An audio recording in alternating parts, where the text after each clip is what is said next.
Chapter 370. The first elder didn't say anything, but he was thinking about it in his heart. The name, Valhalla, came from an ancient legend. It was said that there was a fantasy kingdom in the loop of trade winds, the resting place of the brave warriors. One of the most primitive fire seeds in the world of Woned was stored there. As long as the fire seed was ignited, the order of the Kalanga Peninsula would be restored.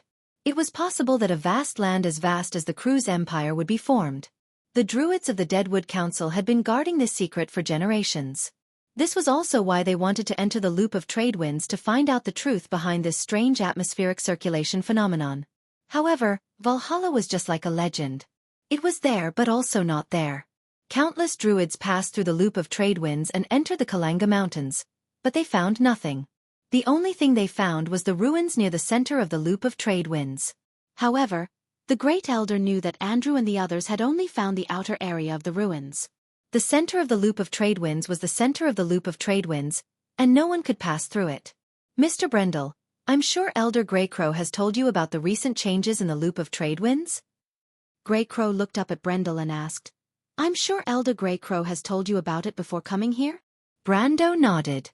The changes in the loop of trade winds were caused by the ebb and flow of the mana tide, so it was not something that happened recently. Actually, he did not tell us the truth. We're in a much bigger trouble than that, the Great Elder said slowly. Brando did not say anything. He looked at the 17 Druid elders.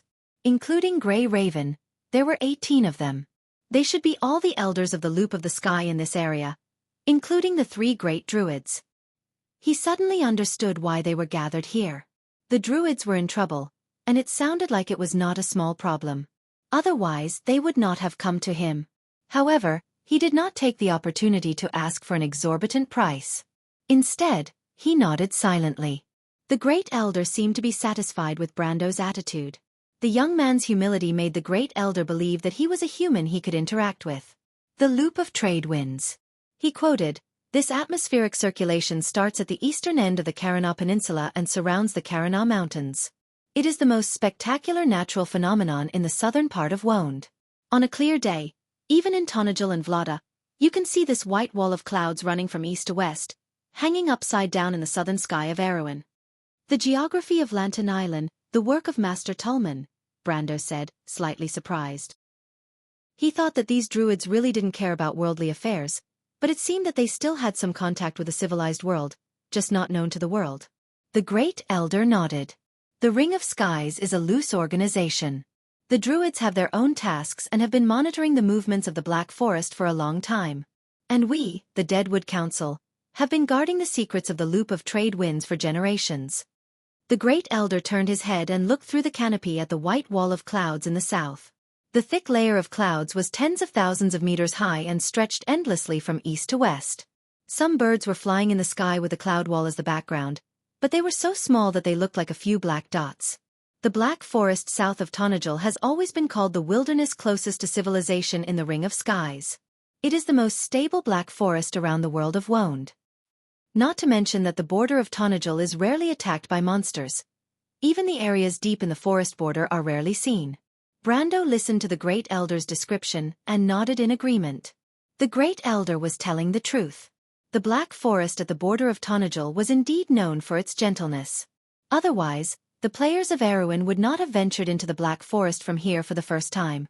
And they would not have been able to complete the magnificent feat of going deep into the Kalanga Mountains so early. The reason is because of the loop of trade winds, right? The young lord asked. Not only was the Grand Elder shocked by his words, but the other 17 Druid elders, including Grey Crow, couldn't help but look at him in disbelief. How do you know? This time, we have been in the Black Forest for a month. We have encountered thunderstorms twice and snowfall once. 11 days have been sunny and windy. 3 days have been scorching hot like summer. The rest of the days have been cloudy. Brando ignored their surprise and continued to speak. There have been a week when the day was less than 6 hours, and one day when there was no night. This is the Black Forest. The deeper you go into the forest, the more obvious the changes will be, and the more abnormal the phenomena will be.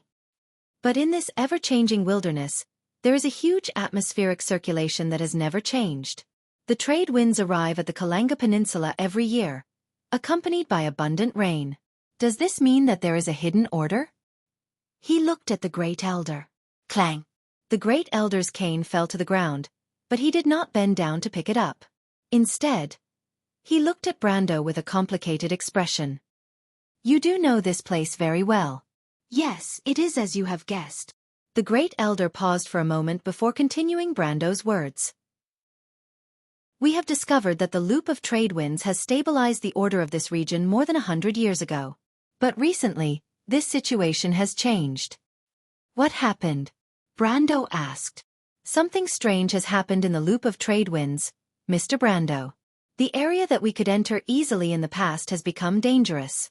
The forest is full of dangers, and the ancient trees no longer provide us with guidance. In there.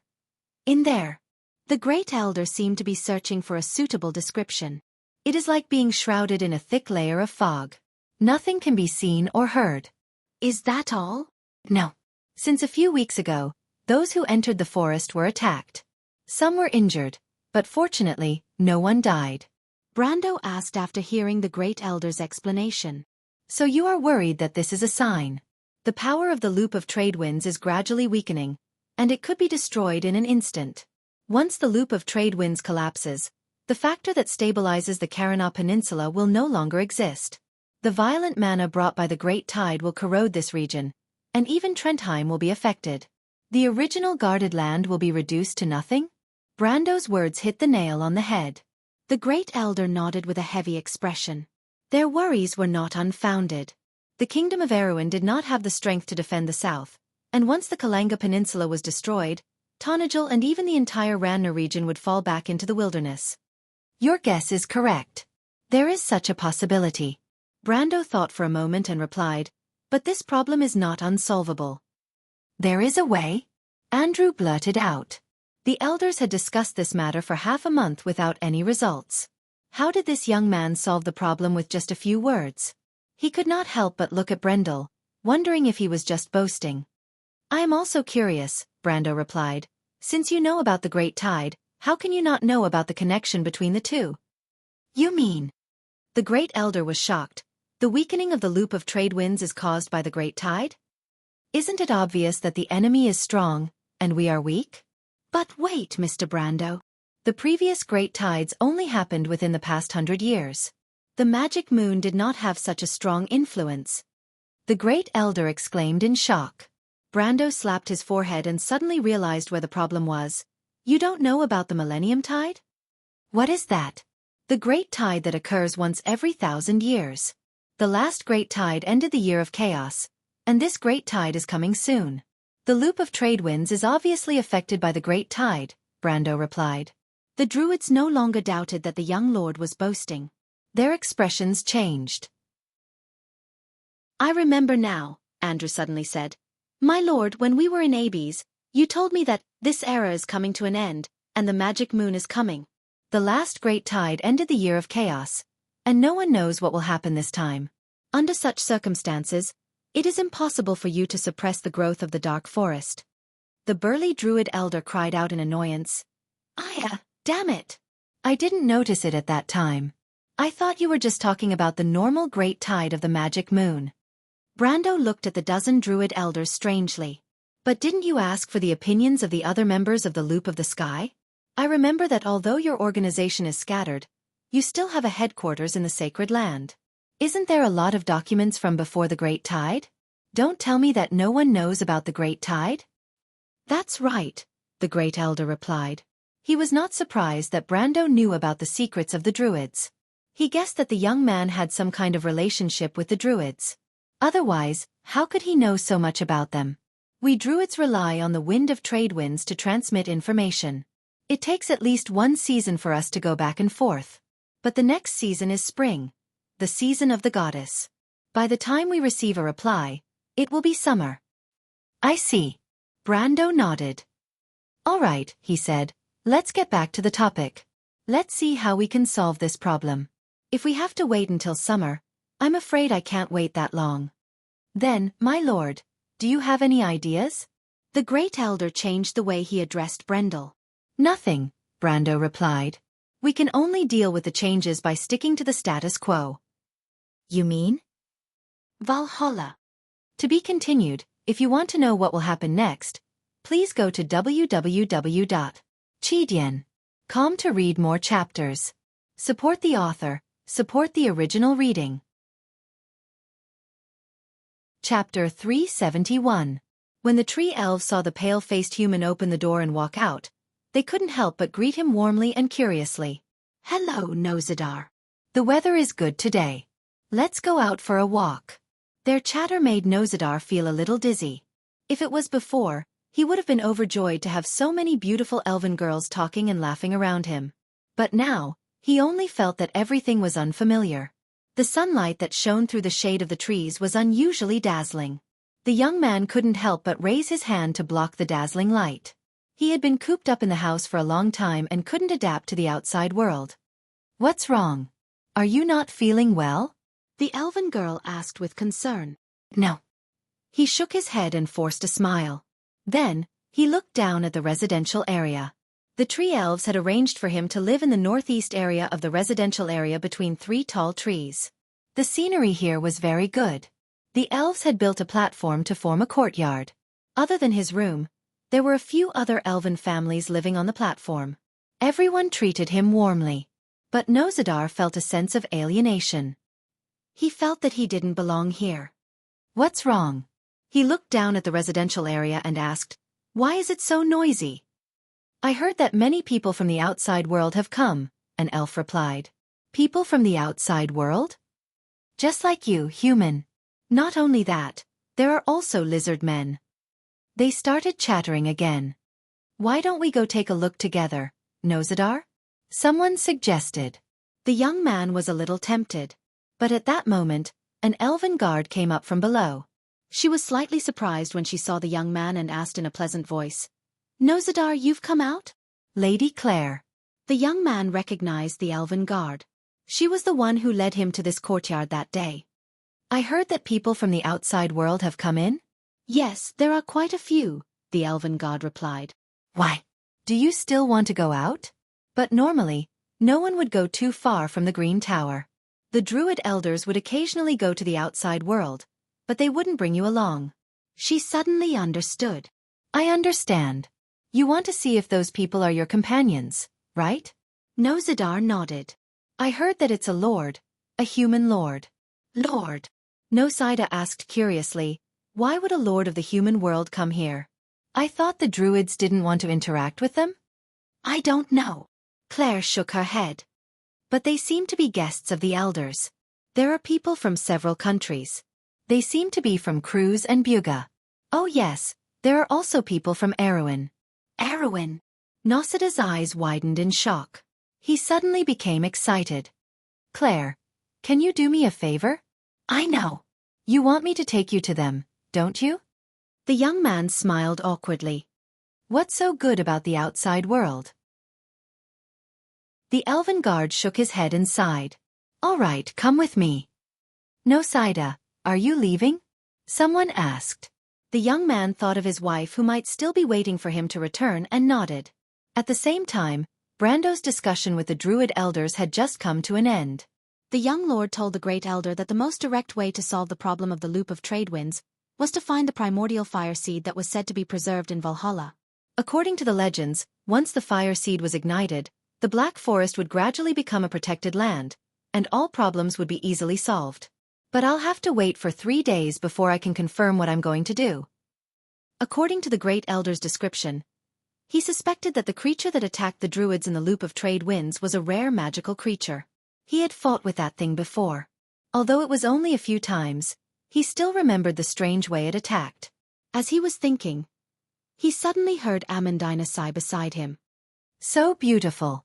Brando turned around and saw the noble's daughter looking at an elf playing a flute on a suspension bridge not far away. The melody was melodious and beautiful, and it was captivating. But he did not know if she was talking about the melody or the place. The Green Tower was known for its beautiful scenery in the Amber Sword. With a magnificent wall of clouds as the background, the town was built in mid-air and connected by suspension bridges made of vines. The whole place was filled with a sense of fantasy. Ever since he left the Withering Tree Council, Brando had promised Amandina to tour this strange town with him. Amandina seemed to be in high spirits today, and it was rare for her to be so happy. The three of them arrived at a market called Centaur's Hoof. The market was suspended in mid-air and was made of wood. It was divided into 3 levels. The 4 corners of the market were connected by suspension bridges made of vines, but the market itself was suspended in the air by magic. There were many tree elves here, but most of the residents were centaurs. The market sold all kinds of goods, such as grains, fabrics, strange plants, fruits, magical materials, strange ores, and magical items. The dark forest was rich in natural resources, so the market was filled with all kinds of strange goods. However, the trade here was still at the stage of bartering, and was not limited to gold and silver. This was because gold and silver were only used as magical materials in the dark forest. Brando, Amandina, Sifrid, and Scarlet first went to the 3rd level of the market to watch a free gladiator fight. The centaurs had bad tempers and often fought with each other, but there was a special place for them to vent their frustrations. In fact, the tree elves would occasionally meet up for an archery competition, but it was clear that they did not have the chance to enjoy it today. After that, they went to a bar opened by the tree elves and tasted a special flower nectar. It tasted like fruit wine, but it had a strong aftertaste. Brando quickly realized that he had made a mistake because Amandina and Scarlet were not players. They only took a small sip and their faces flushed red. Brendel hurriedly stopped the 2 ladies, lest they fall head first into the bar because of the alcohol. That would be a big joke.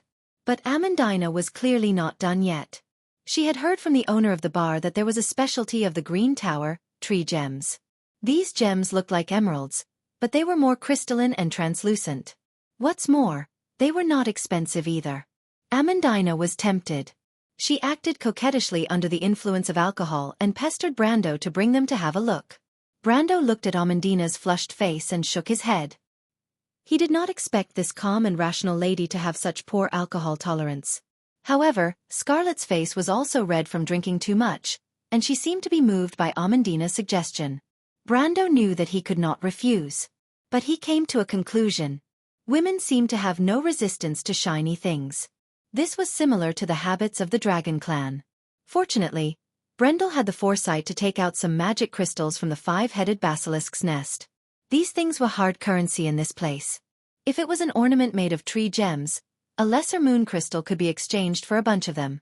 Thus, when Brando placed a small piece of blazing agate in front of the centaur shop owner, the centaur merchant who had been doing business here for many years knew that he had a big customer. However, there was no way that he could earn much from selling the tree gems.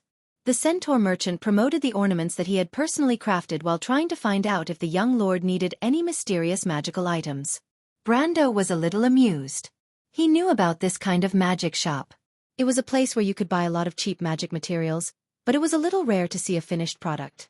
It might be able to fool a new player who came here for the first time, but for a veteran like him, it was a little disdainful.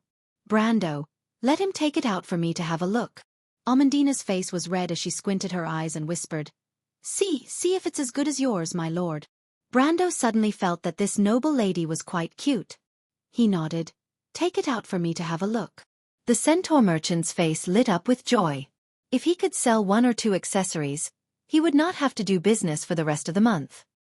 He mysteriously took out a pair of rings and said to Brando, Sir, I bought these rings from a witch. Legend has it that they have the power of love. As long as your 2 female companions wear them, they will fall in love with you forever. What kind of nonsense is that? Amandina covered Sifrid's ears and said to the centaur merchant, Take it back, my lord won't buy such despicable things. Brando shook his head with a smile. If 2 enchanted rings were called rings with the power of love, then wouldn't the ring of the Wind Empress be a divine artifact blessed by the Wind God? But he suddenly remembered that the ring of the Wind Empress on his hand was the real deal. It was a divine artifact blessed by the Wind God, even if it was just a fragment. He coughed and shook his head. If that's all you have, then I think we should just buy some gems. Don't. The centaur merchant immediately stopped them. I have something else that my lord will like. Brando was surprised. You know that we came from the outside world? The centaur merchant smiled mysteriously. Hee, I'm not afraid of being laughed at by my lord. I've been doing business here for decades, and I know most of the people in the Green Tower. So that's how it is, Brendel replied.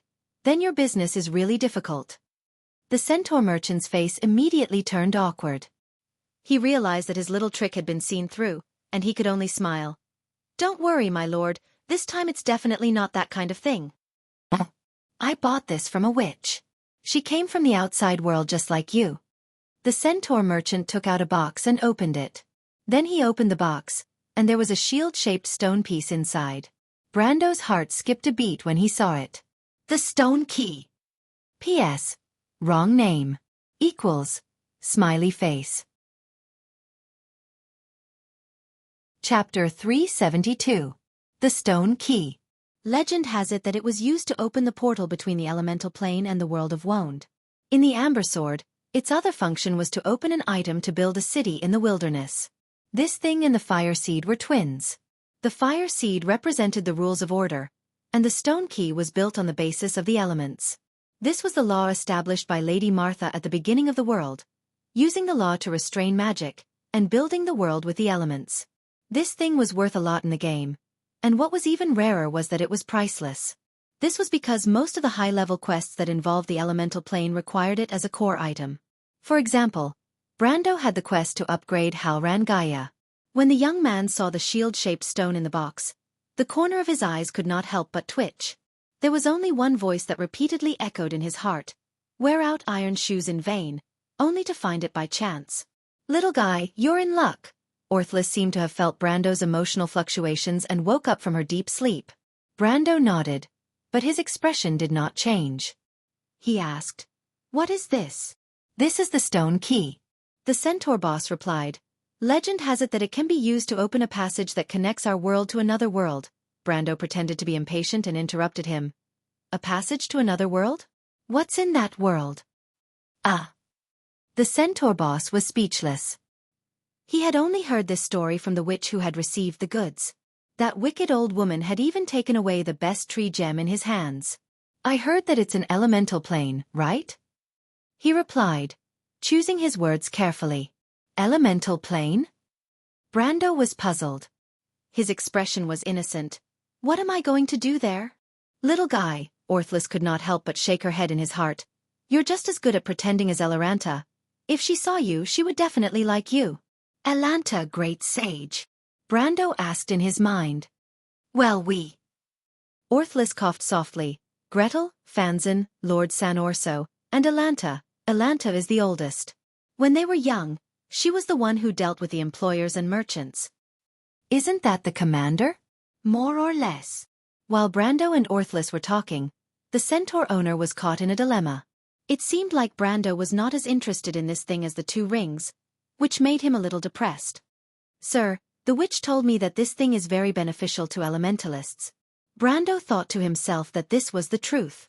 Using the stone key to open an earth elemental channel would allow an elementalist's earth elemental pool to expand by 100 times within 20 seconds. During this time, he could cast 20 to 30 earth elemental spells at the same time, and the earth elemental channel could perfectly support it. An elementalist in that state would be like a superhuman as long as they had mana support. However, to use a core item worth tens of millions of tor as a one-time consumable item, Brando wondered how rich he was. At least, he had never seen someone like that before. But when he looked at the centaur owner, he felt that at least this sentence was domineering enough. He laughed in his heart and pretended to be a little tempted. "Is that so? How much is this thing worth?" The centaur owner was considering whether to ask for the flame agate in Brando's hand, but the price of a flame agate was almost enough to buy half of his shop. He was worried that if he asked for such a price, the other party would turn around and leave. But just as he was hesitating, a hand suddenly reached out from the side and grabbed the stone key. "Boss, I want this thing." The owner of the voice threw a piece of flame agate and said softly. But how could Brando let the duck in his hand fly away? Just as the owner of the voice's hand touched the shield-shaped stone slab, a bolt of lightning shot out from Brando's hand and knocked the stone slab out of the box. Then, he stretched his right hand forward, trying to grab the stone key that was in midair. However, the owner of the voice was obviously not an easy person to deal with. "Damn it, elementalist!" The owner of the voice snorted softly. Suddenly, he drew his sword and beat the stone key away. The stone key flew into the centaur shop and hit the wooden shelf, then bounced back to the two of them. The owner of the voice immediately tried to snatch it back, But before she could do anything, the stone key suddenly stopped in midair and was lifted up by a whirlwind as if it had hit a ball of cotton. It flew towards Brando. Windbind, dual elementalist. The owner of the voice stamped her foot and gave up on the idea of directly snatching the stone key. She simply stabbed her sword towards Brando. But Brando was not alarmed when he saw that the owner of the voice had turned to attack him.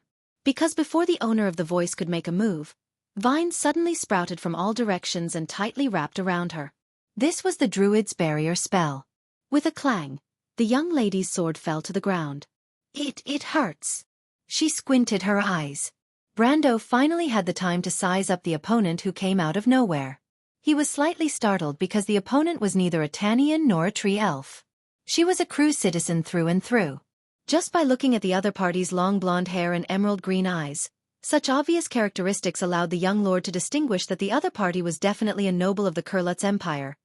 A pure-blooded descendant of the Flame King's first batch of followers, a descendant of the Eagle Knights. But this young lady was wearing a white princess dress and long black leather boots. Her long wavy hair was tied into two unusually gorgeous ponytails on both sides of her head. She was dancing under the vines while glaring hatefully at him. There was only one word left in Brando's mind. Blonde twin ponytails. But to dare to make a move in the territory of the druids, she had guts. You shameless. The girl's eyebrows were raised to a sharp degree. She glared at Brando. How can you snatch something from a lady's hands? Wait, Brando hurriedly interrupted her. When did this thing become yours? I clearly paid for it. The girl choked, but immediately said righteously, Hurry up and give it back to me, hateful country bumpkin. Brando glanced at the agate and replied, Miss, you paid for it, but did the boss take it? Buying by force is the same as selling by force. It's not a very noble act. You. The girl was so angry that her chest heaved up and down. But now that her hands and feet were tied, she couldn't fight back even if she wanted to.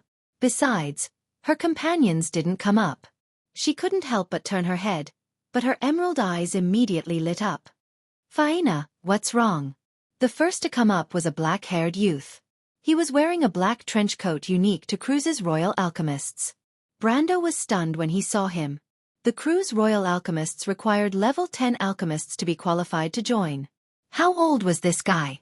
No matter how Brando looked at him, he didn't look more than 15 years old. Even a genius shouldn't be like this, right? But what he didn't expect was that after the youth checked the condition of his companions, he immediately raised his head and said, You hurt my companions, I want to duel with you.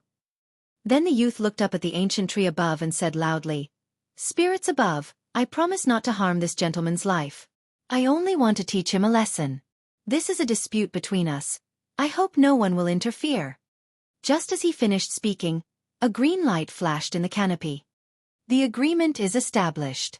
When Brendel saw the light, he knew that the barrier of peace that the druids had set up had been removed. He sighed in his heart. He actually met an experienced druid. And more importantly, this veteran was still a child. But before Brando could answer, Scarlet put down her lightning spear and blocked his way. The red-haired girl with a long ponytail coldly stared at the two people opposite her. My lord, let me take your place. Mountain people? The youth was slightly surprised when he saw her red hair. You're not locals. They're Erewhon's people. The noble girl called Farina scoffed. A bunch of hateful country bumpkins. She struggled a little and tried to get the vines to loosen their grip, but the more she struggled, the tighter the vines became. Ugh, it hurts. Farina, don't move, it's useless. It'll be fine in a while. The young man glanced at his companion and couldn't help but sigh. It seemed that the young lady's impulsiveness had put him in a difficult position.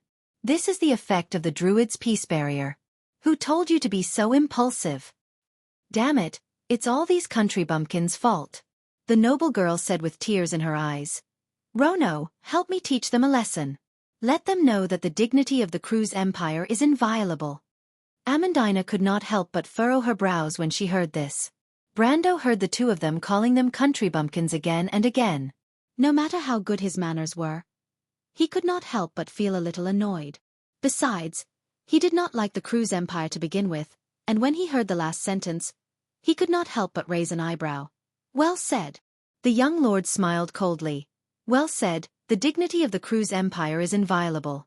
The youth raised his head again and looked at Scarlet, who was standing in front of Brando, and said with disdain, "A man who wants a woman to stand in front of him has no right to say such things to me." Brando felt the tendons on his scalp twitching. He said to the red-haired girl, "Scarlet, this time you move aside. Let me see how invincible the Cruz Empire is." He raised his head and saw more people dressed as knights rushing over.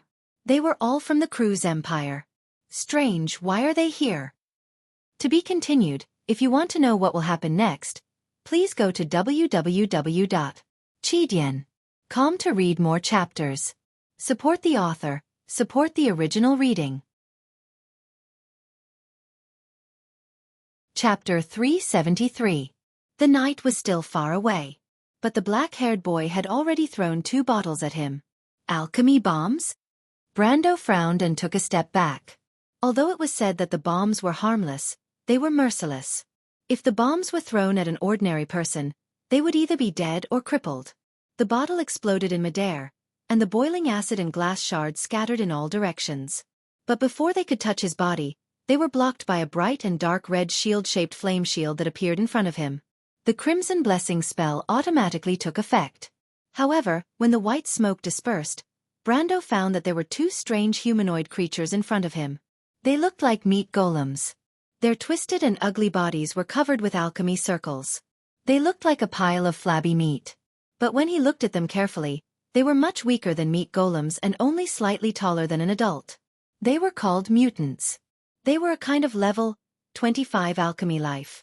Although they were living beings, they did not have feelings, emotions, or intelligence. It was not against the teachings of the Holy Cathedral. At the same time, 12 spherical metal objects appeared behind the black-haired boy. They were magic conductors. Brando instantly understood the boy's plan. He used the alchemy life to buy time and the magic conductors to set up the alchemy circles. It seemed that the boy was preparing for a more advanced alchemy spell. He has a lot of combat experience. Brando was a little surprised. Is he from the special department? He knew that there was a special team in the Royal Alchemy Association of Cruz. The members of this team were not only experienced alchemists, but also fighters who were good at combat. They had a blood-red eagle as their emblem and were known as the War Alchemists. The War Alchemists were a combat class of alchemists. But Brando did not expect to meet them here. And the boy was too young. But Brando shook his head. "Is that all you've got?" The young lord from Aween did not even need to draw his sword. He stood on the spot and pressed his right hand forward. The white raven sword art immediately produced a gust of wind that collided with the 2 mutants. The power of a gold-ranked ranker was terrifying, and the 2 mutants did not even have the chance to resist. They were sent flying backwards. The noble lady who was trapped screamed and lowered her head. One of the mutants almost brushed her golden hair as it flew past. The knights in the distance also reacted quickly. They moved to the sides, allowing the 2 mutants to hit the ground and bounce up. Then, they crashed into the fence in that direction and fell down 100 meters. The Cruz Empire doesn't seem to be that good? Brando reached out his hand and asked. The wind pressure continued to advance, and the youth was shocked. He did not expect this Aween man to not be as easy to deal with as he thought. The 2 iron-ranked beasts did not even manage to stop him for a moment. In his previous battles, no matter how strong his opponents were, they would always be delayed by these 2 mutant beasts. Tire's wall. The boy gritted his teeth and shouted. The metal magitech immediately formed a ring around him. 12 transparent shields blocked the whirlwind created by Brando. Tire was a famous magus.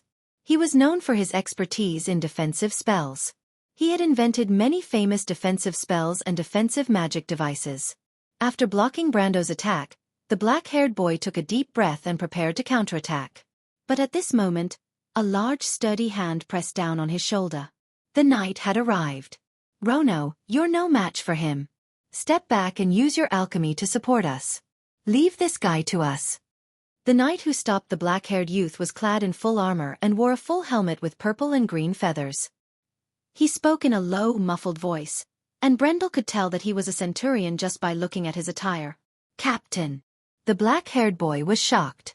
He thought that the knight was just a second-rate elementalist. He did not expect Vahina to be so difficult to deal with. "Leave it to us." Where's Master Cullens? He'll be here soon. The captain of the night turned to look at Brando, his green eyes full of caution. Sir, is the cruise empire only a? You talk big. Then I'll show you, Erwin. He swung his sword and more than 20 knights swarmed in from both sides. At the same time, the spherical magitech spread out with the black-haired boy in the center. 12 light beams shot down and began to draw a secret circle on the ground. Every time the light beam drew a node, the boy would throw a secondary moon crystal into the small circle at the center of the node. The circle he created was divided into 3 layers, with 22 nodes forming a 3-dimensional cone-shaped synthesis formula. The speed at which the magic conductor was constructed was astonishing, and it was not inferior to the blood refinement. But the magic conductor was expensive, and only a few people were able to make it. Not everyone could afford to use it, and the advanced magic conductor required extremely high-quality amber ores to operate. Brendel could not help but think that perhaps only a rich empire like Kurlutz could afford to let its alchemists use such a luxury. But the so-called pride of mankind, the Eagle Empire, cruise? Brando sneered in his heart. The tragic end of the Princess Regent in the Amber Sword was definitely related to this so-called glorious empire. Duke Arek could not give an answer as to where the assassins came from, but the players were everywhere. How could they hide from him? He thought to himself. I haven't even gone looking for trouble with these guys, and they've already come knocking on my door. Fine, I'll let these arrogant bastards know that Wonde is not centered around Cruz. It's just a country favored by the Holy Cathedral of Fire. He glanced at the young man and recognized that he was about to draw the magic circle of storm mist. This kind of alchemy potion greatly amplified the strength of melee fighters, so he naturally could not let him finish. Although the speed of the formation of the Magitech's formation was enough to make the average alchemist feel ashamed, it was not worth mentioning in Brando's eyes. The young lord stretched out his right hand and held a flame-patterned agate between his metal fingers. The flame-patterned agate contained more than 10 times more mana than the lesser moon crystal, and it was best used to make an embryo. Brando's mind moved, and the power of the advanced alchemy circle drawn by Bahamut immediately penetrated the magic crystal, causing it to shatter. Not far away, the centaur boss who was frightened by the sudden change saw the scene with his own eyes, but he could not help but cry out in pain. That was a flame-patterned agate. Mana gushed out from the broken magic crystal. The pure mana in the crystal was not contaminated by chaos, so it had a beautiful sky blue color. It was like a mist that surrounded Brando's hand. However, in the next moment, 3 horizontal magic circles ran through Brando's gauntlet, binding the mana inwards.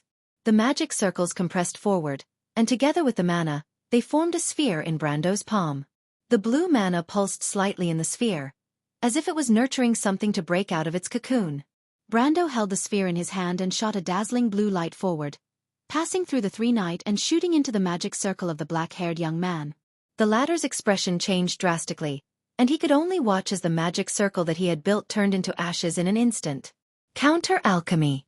His opponent was also an alchemist. And a battle-type alchemist. But what shocked the young man was that the speed of his alchemy circle was so fast. Counter-alchemy was a 7th circle alchemy spell, 2 circles higher than storm mist. Blood refining? But that was not right. How could blood refining have such a high-level technique? Blood refining's magic circle was red, and his opponent's magic circle was bright white. The black-haired young man fell back in confusion.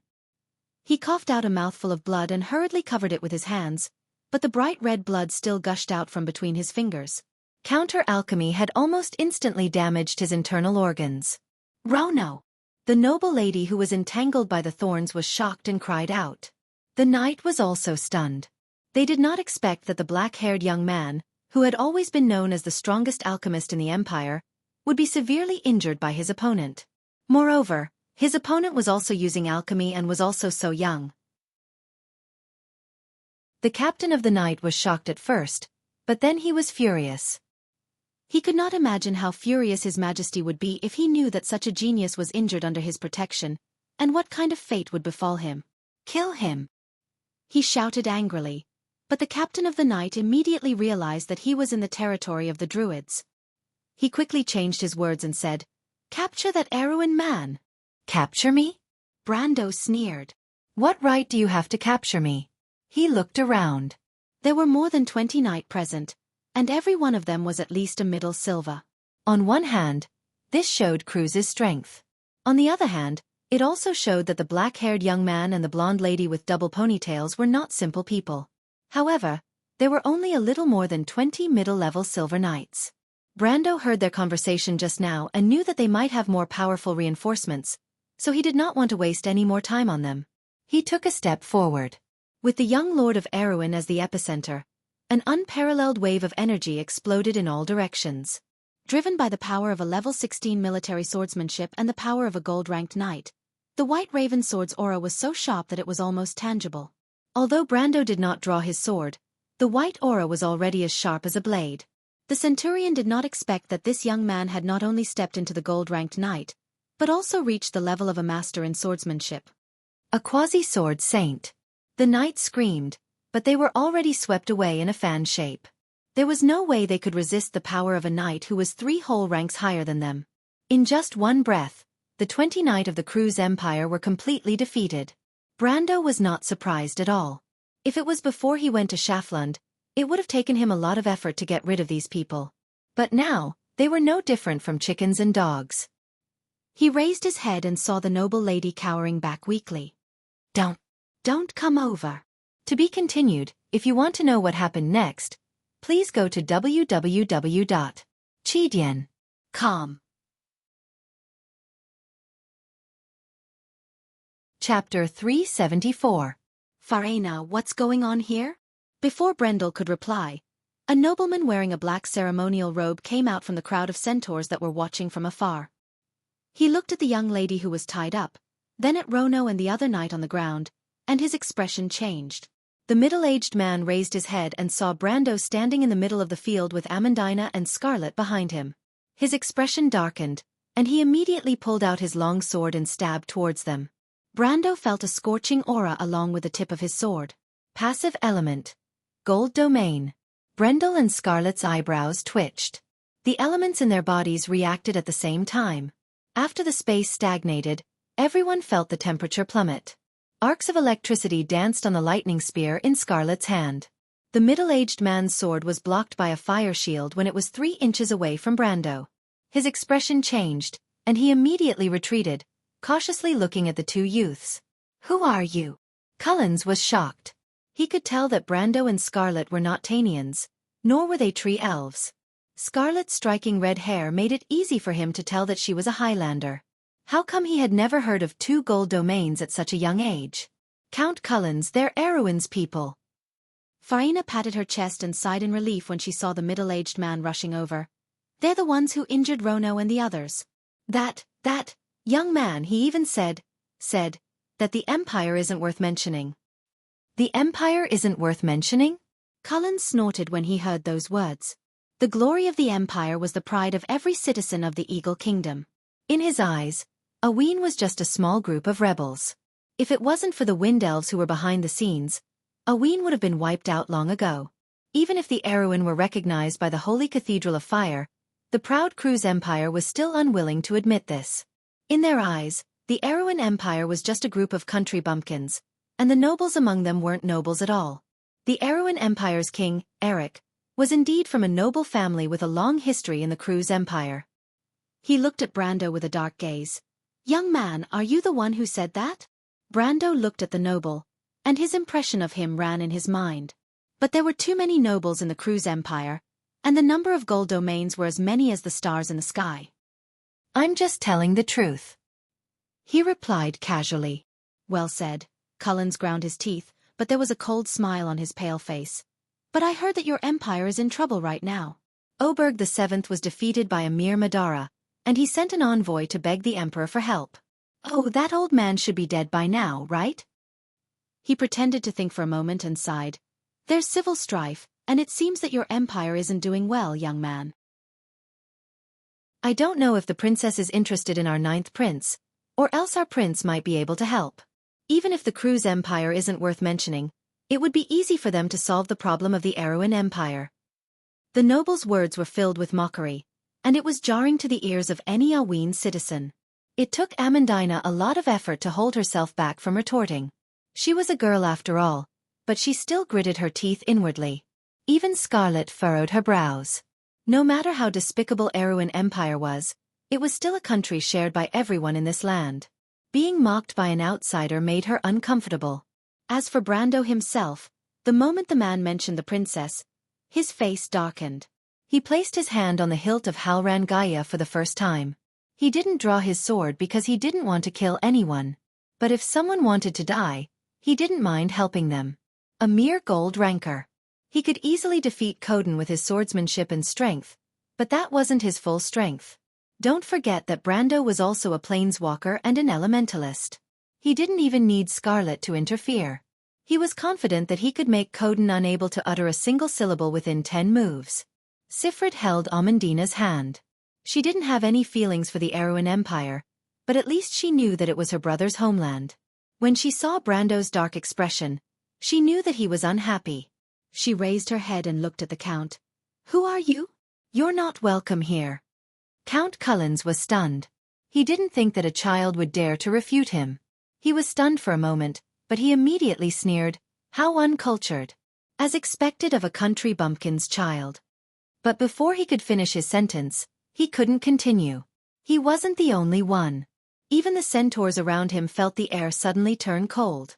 The centaurs loved to watch a spectacle, and gladiator fights were a common occurrence for them. But at this moment, they saw a layer of frost forming on the wooden floor of the corridor at a speed visible to the naked eye. The cold frost caused the wooden floor to creak as if it was about to break.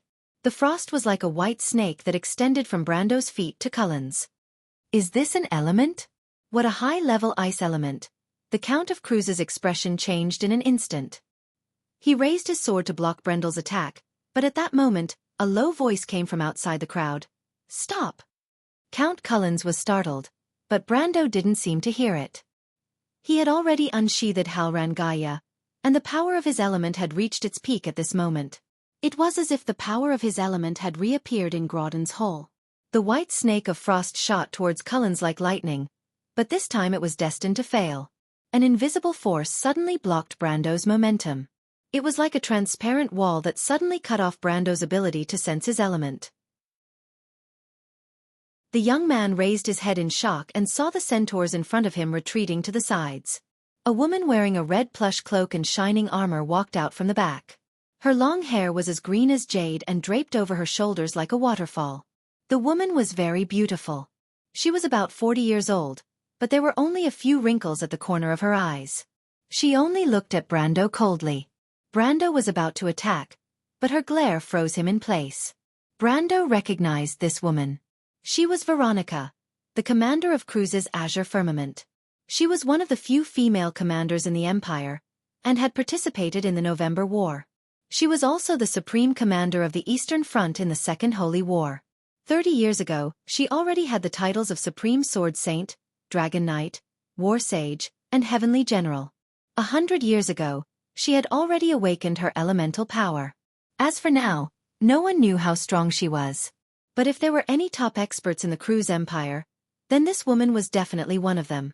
In fact, Brando couldn't help but feel goosebumps when he saw this woman.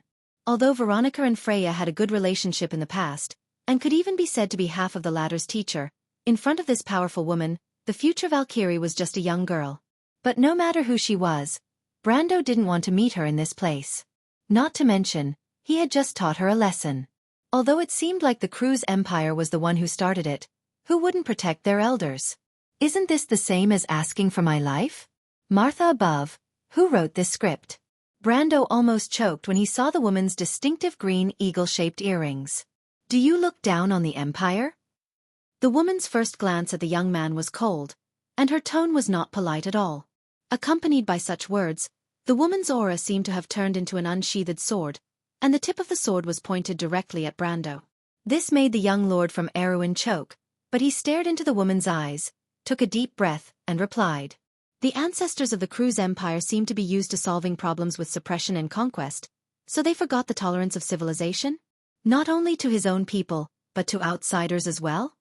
Although Brando's heart was thumping, he didn't show any weakness verbally. This was the Druid's territory, at least here, the other party wouldn't dare to do anything to him. His words were also aimed at the other party's sore spot.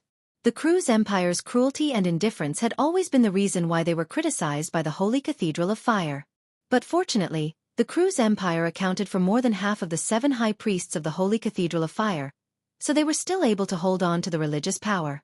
"Humph, I won't let you get away with it even if you have a sharp tongue," the female commander said coldly.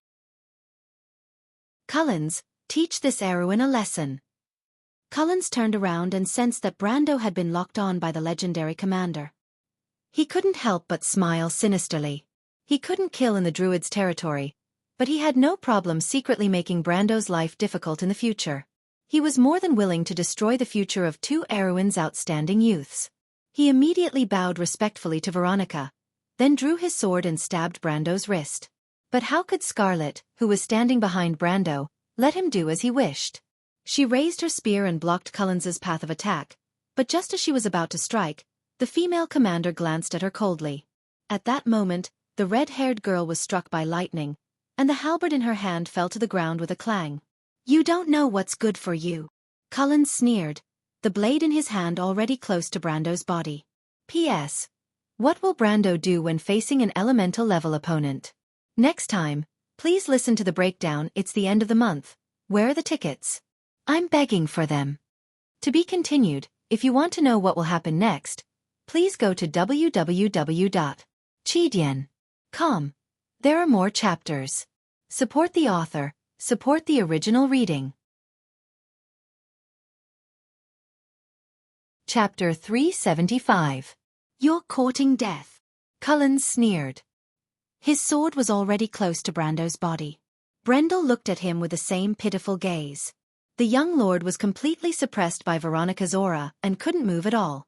But as he watched Cullens approach him step by step, the green light on his retina flashed layer by layer. Different attributes were quickly changing. Character. Mana pool. Attributes. Planeswalker skill tree. Card. At this moment, the attribute panel was fixed on the Planeswalker system. Then, Brando smiled at Cullens. The latter was startled and didn't know why Brando was smiling. But Veronica, the commander of the Azure Firmament Legion, was the first to notice something was wrong. This little guy. Cullens, back off," she warned. But she was still a step too late.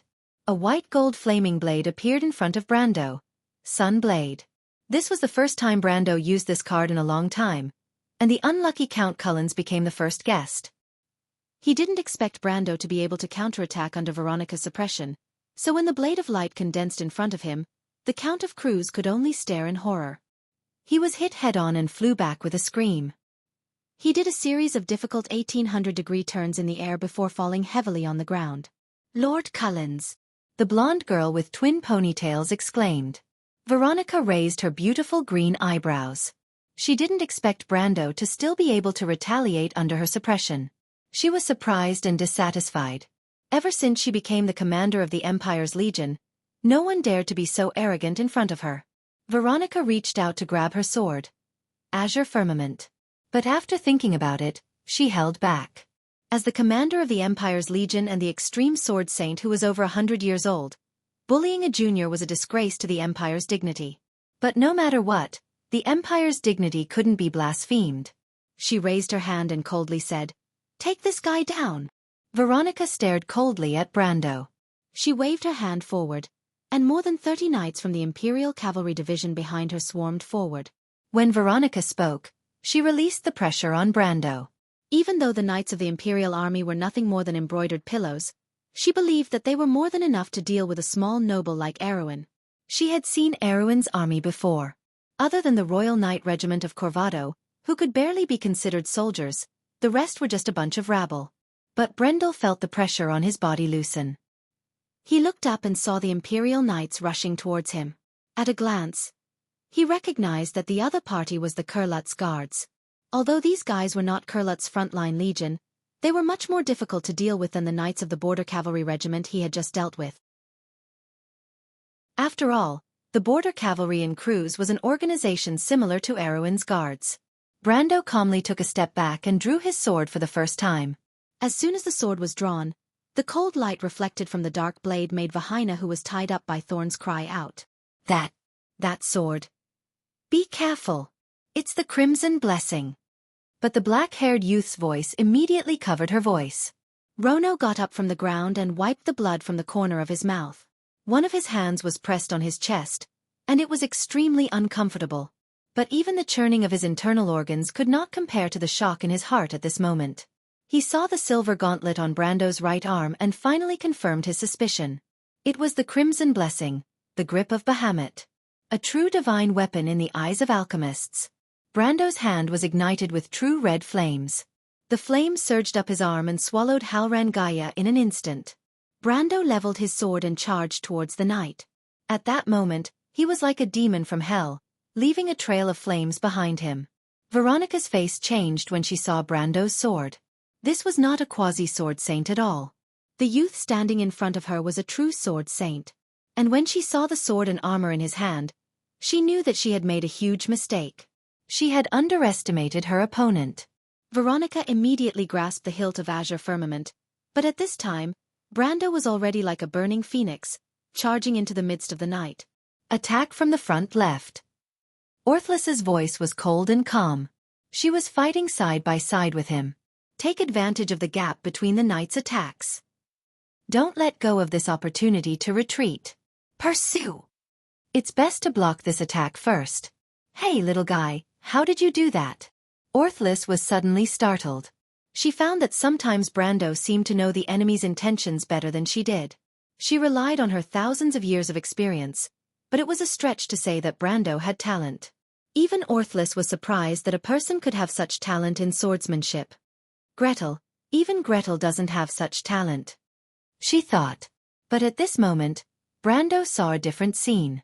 Golden lines appeared in his eyes, outlining a complex image. Whether attacking, defending, or outflanking, the intentions of the knights were laid bare in these lines. As long as they lowered their bodies, a golden line would extend from their prepared attack path and pierce Brando's chest. This was the effect of in-depth analysis. Perhaps it was not perfect, but Brando found that this skill was surprisingly suitable for him. Especially with his hundreds of years of swordsmanship experience in the game, coupled with Orthlis's guidance, it was like adding wings to a tiger. Cruz's knights' guards were sometimes blocked by Brando's sword before they could even make a move. The knights were so frustrated that they could die. They realized that something was wrong the moment they clashed with the young man. The young man seemed to know what they were trying to do. Sometimes, they just instinctively lowered their shoulders to counterattack. Before they even realized how they were going to attack, the young man had already destroyed all their possible attacking routes with a single strike. It was a feeling that made them want to throw away their sword and run away, like a mouse being teased by a cat.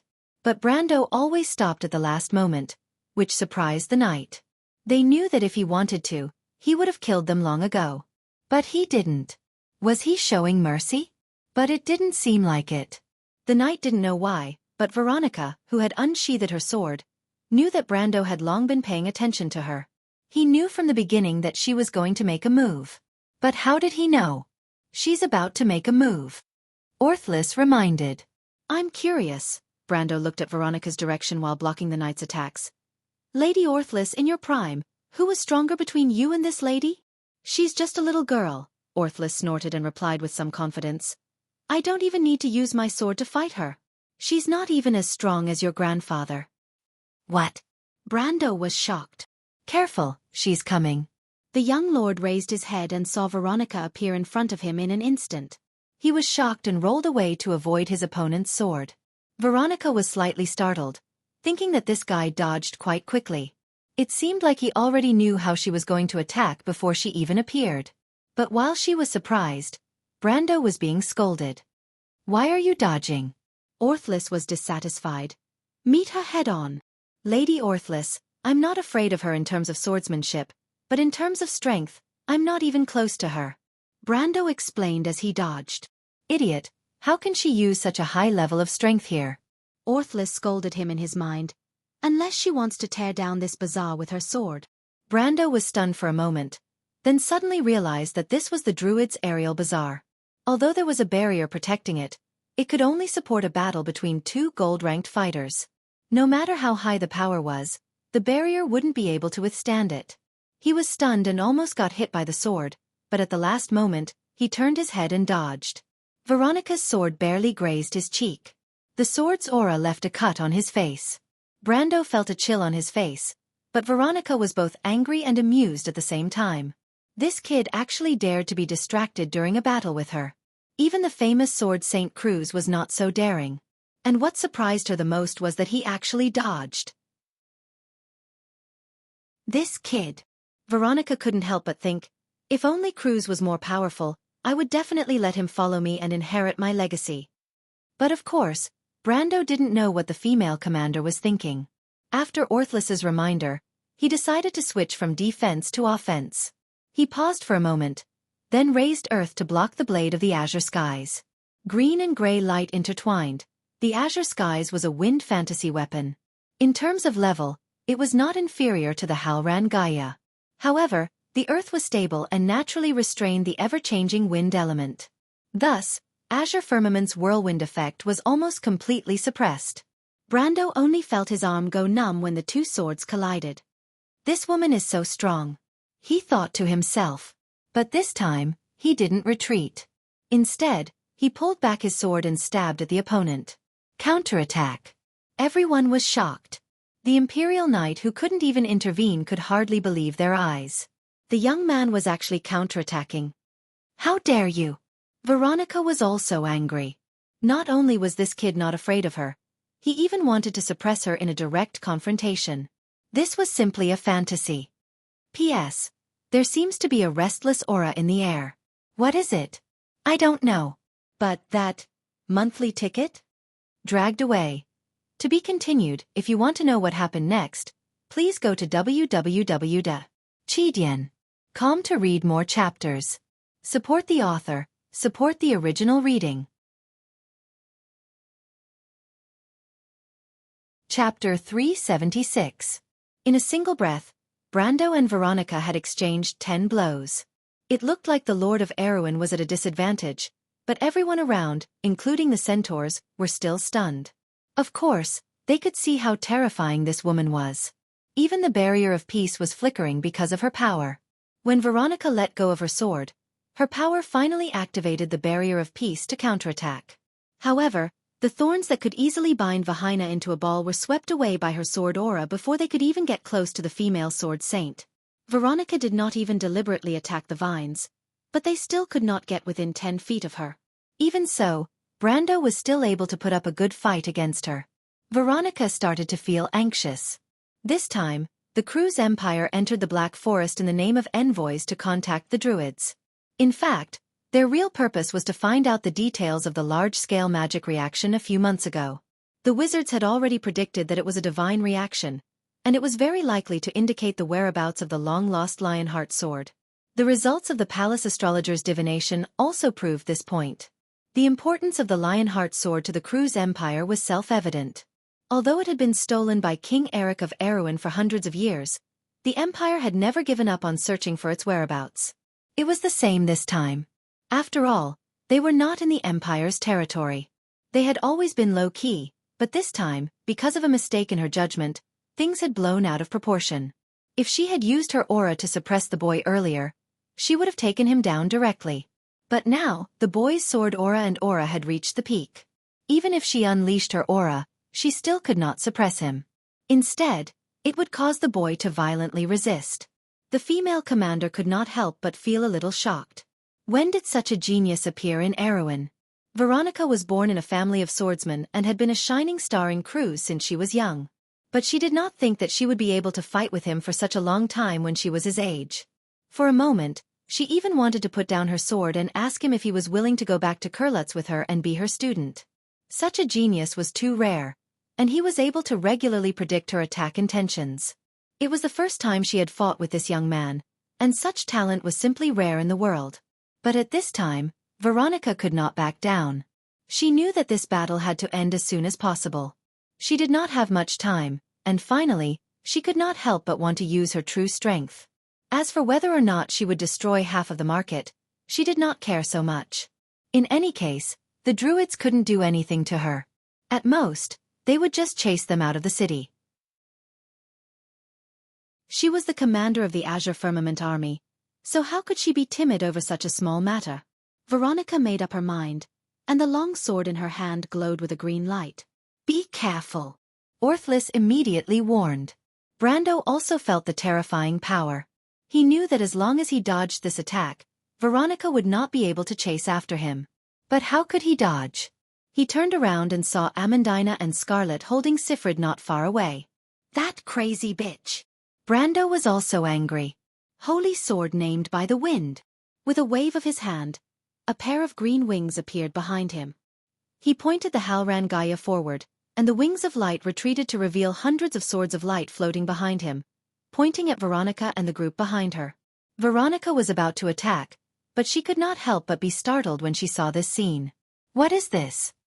Not only Veronica, but almost everyone was stunned when they saw Brando's green wings spread out behind him, and the countless swords floating in the air pointed at every soldier of the crew's empire.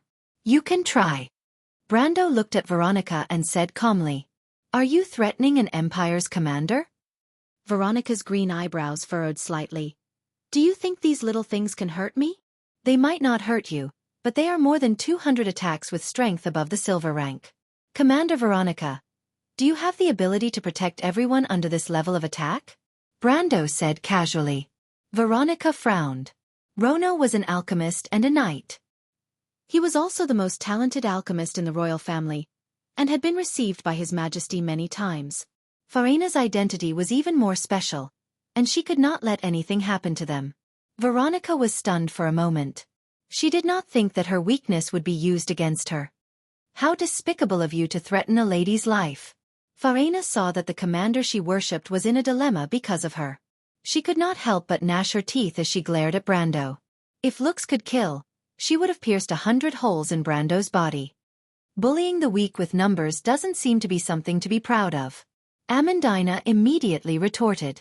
The two noble ladies did not back down in this aspect. She raised her chin. Commander Veronica, so this is how the glory of your empire came to be? Of course Amandina recognized Veronica. Even if she did not know the woman's appearance, the azure firmament would not lie. Veronica snorted coldly and did not answer directly. An elementalist, an alchemist, a sword saint, and even knows how to use heaven's armor. When did Erwin have such a genius? Aside from the Temple of Wind, even the Templar Church has intervened? She sneered. I didn't expect Erwin to attract so much attention. Brando almost vomited blood when he heard her words.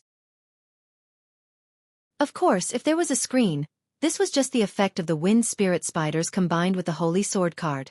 It had nothing to do with heaven's armor. But when Brando looked at his Holy Sword card, he could not help but vomit blood again. He wondered why he did not realize that this spell was similar to heaven's armor. Wait a minute. These are clearly two different spells. However, this was not the key issue. The key issue was that heaven's armor was one of the signature light spells of the Templar faction. Only clerics above the rank of priest would be able to cast this spell. Moreover, the Templar faction and the Holy Cathedral of Fire were mortal enemies who had fought each other to the death during the Second Holy War. Brando did not doubt that if any clerics above the rank of High Priest in Erwin's Holy Cathedral of Fire heard that he had heaven's armor, they would probably come to Abes the next day to invite him to the Holy Cathedral for tea. Brando dared to go against Erwin's nobles, but he did not dare to go against the strength of the entire Holy Cathedral of Fire. With Martha above, the Holy Cathedral of Fire was a combination of 2 empires and 12 countries. As long as the 7 high priests gave the order, not to mention Tonagel, even Erwin would be annihilated. In fact, the reason why Aween could exist until today was purely because the Holy Cathedral recognized this ancient kingdom. Otherwise, Kurlutz would not tolerate this territory that was separated from their own territory to exist until today. But how could he explain it? He could not say that he was actually a planeswalker, could he? What was a planeswalker? Could he tell them that a planeswalker was actually a professional card player? It would be strange if Veronica did not slap him to the ground.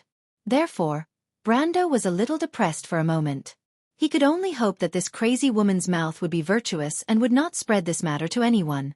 Fortunately, Veronica had always been taciturn in front of outsiders and was not the kind of person who liked to make things difficult for others.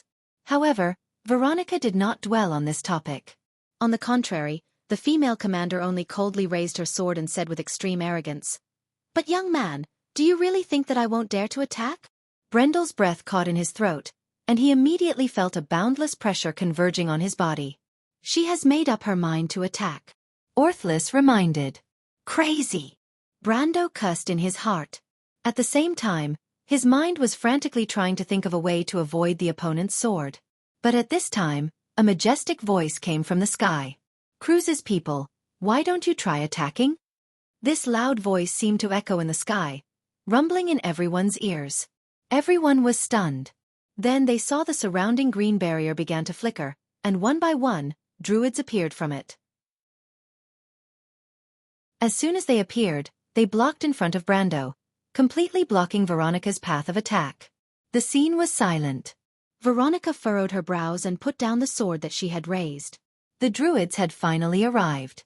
No matter how arrogant she would not break the rules in front of the druids, let alone accidentally injure them here. Because of her special status, even the Empire would have to come up with an explanation. Although the druids usually did not care about worldly affairs and did not step into the world of mortals for hundreds of years, she knew very well that once the Ring of Skies was angry, it would not be a joke. There were tens of thousands of black forests in the entire wound border, and there were traces of druids in each of them.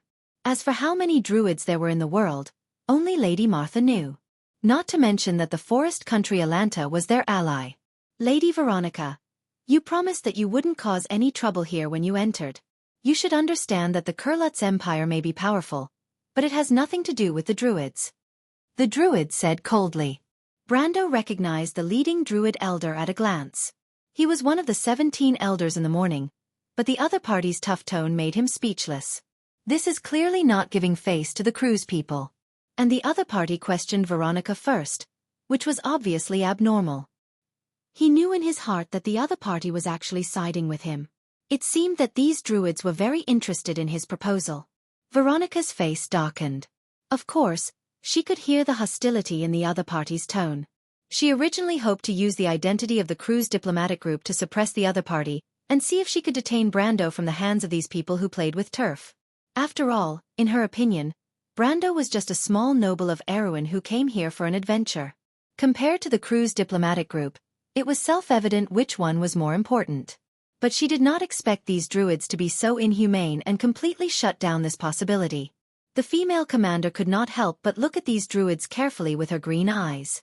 She wondered if they were really unkind, or if it was because of the relationship between this young man and them. But what relationship could a small noble of Erewhon have with a druid? P.S. This is just a small climax, the best part is yet to come. At the beginning of the Year of Swords, what changes will happen to the world? But the other question is, will there be more today? Of course, this is a little secret. To be continued. If you want to know what will happen next, please go to www.chidian.com and read more chapters. Support the author, support the original reading.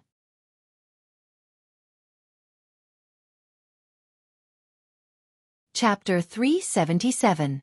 But how could a small noble from Erewhon have anything to do with the druids? Veronica couldn't figure it out. She shook her head and replied coldly, "This is between our Cruz and Erewhon. I hope you won't interfere."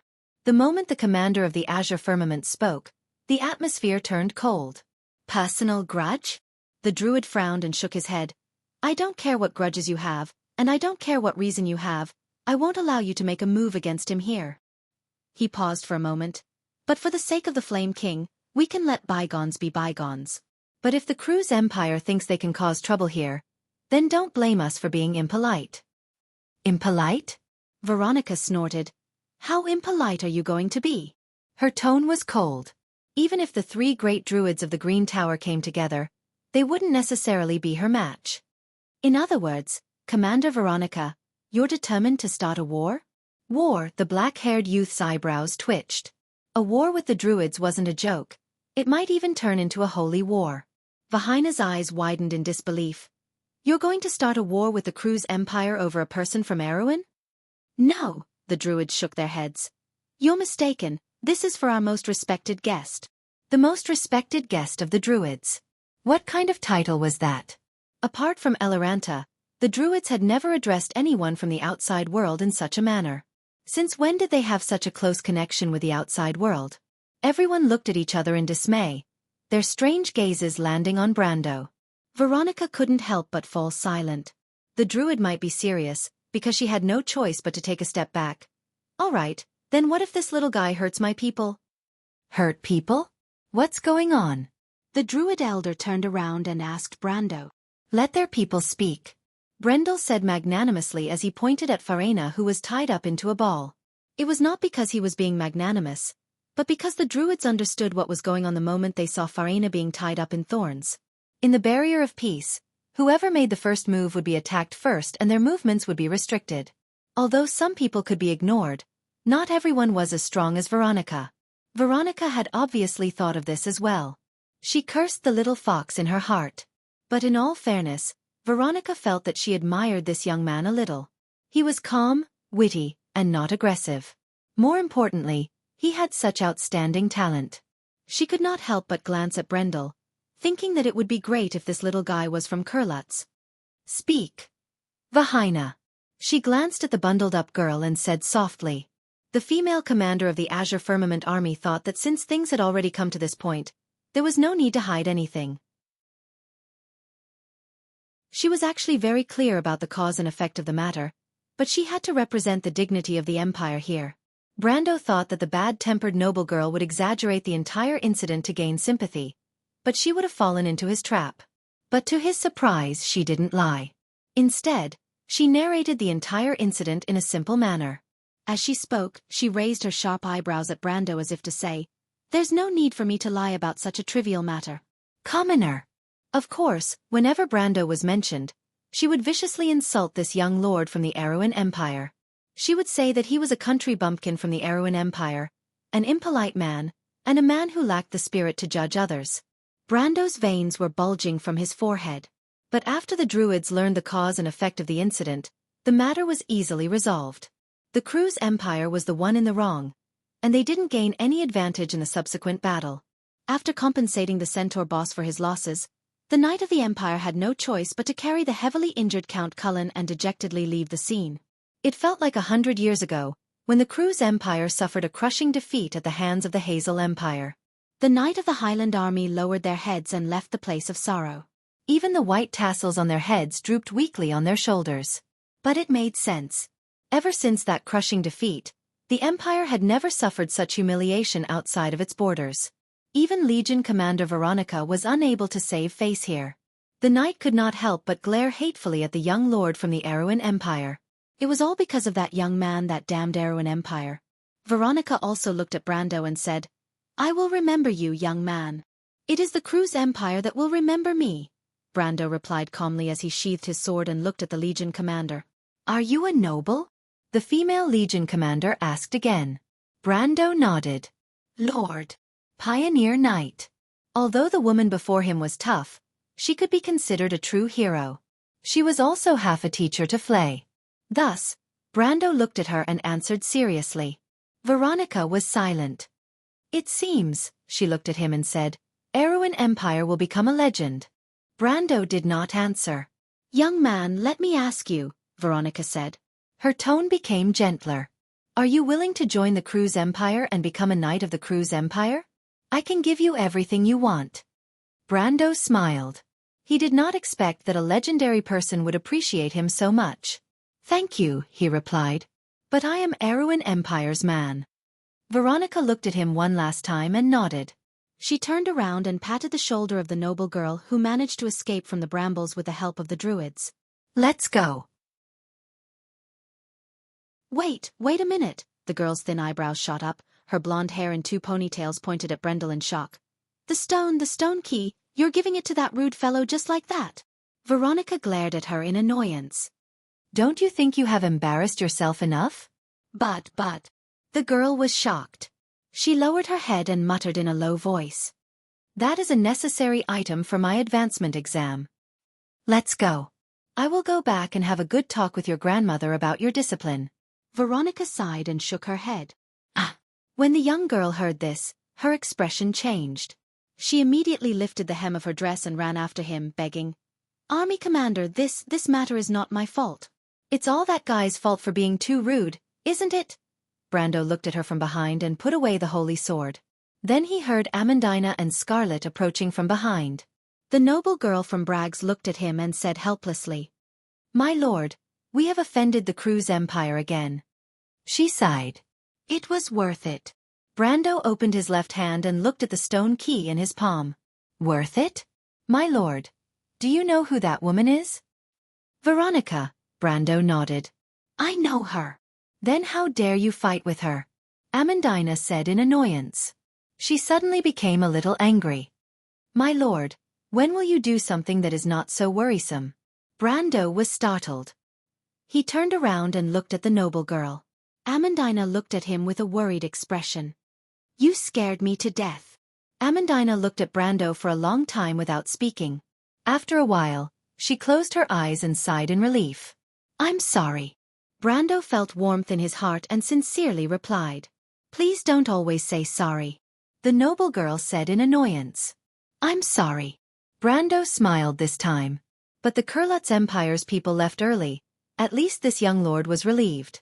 At least he was sure that no one would stay to fight with him for the stone key.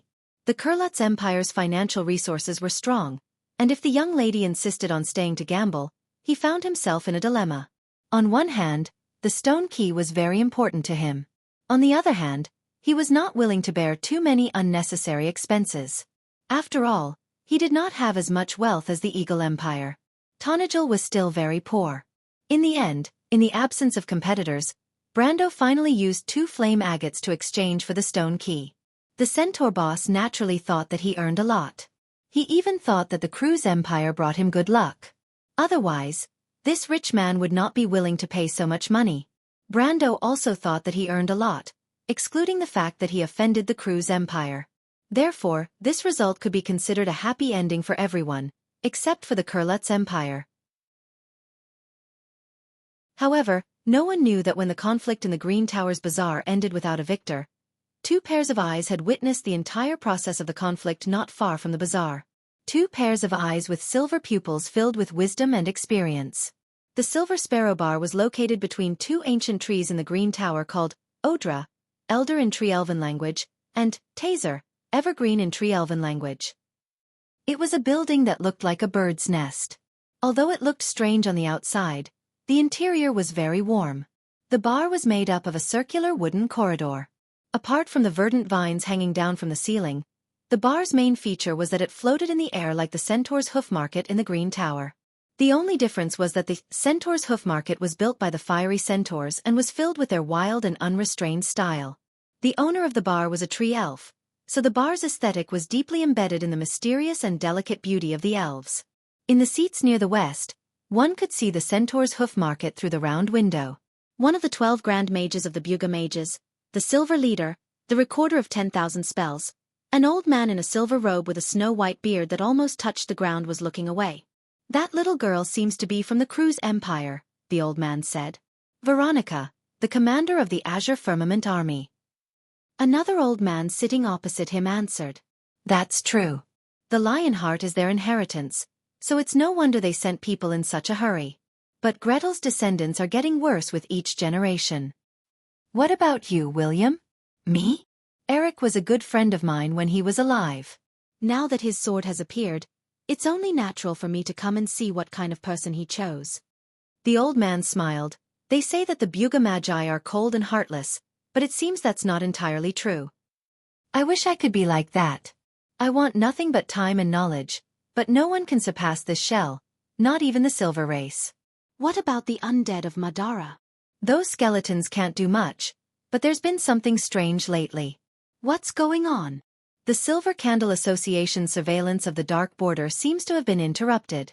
Something seems to be happening in the Dark Kingdom. The astrologer prophesied that a power is breaking out from the east, but I'm not sure if it's referring to this. Is a new empire about to be born? Maybe there's more than one. That young man, isn't he one of Erwin's people? The old man in the silver robe asked. Interesting. Yes, I think I've seen him before. Oh.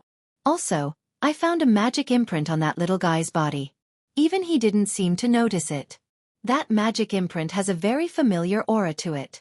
Whose is it? It seems to belong to a disobedient girl. The old man had a strange expression.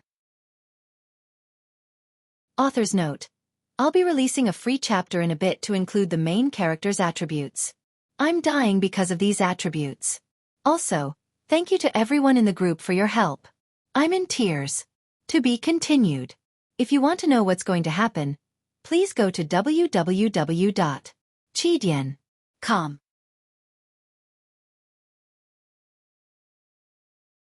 Chapter 379. Damn it, this is infuriating. The aristocrat's daughter kicked the wooden wall of the Ember Tulip Inn, but she immediately felt the pain and raised her sharp eyebrows. Ouch, ouch. She turned around and saw the black-haired young man walking out with a handsome young man in a tailored black suit, mink gloves, and a silver flower on his chest. Her eyes lit up as she asked, "Rono, Viscount Elman, what did the Legion commander say?" The young man shook his head. "He told us to behave." "That's great." The young lady clapped her hands together and sighed in relief. "Does that mean they won't pursue the matter?"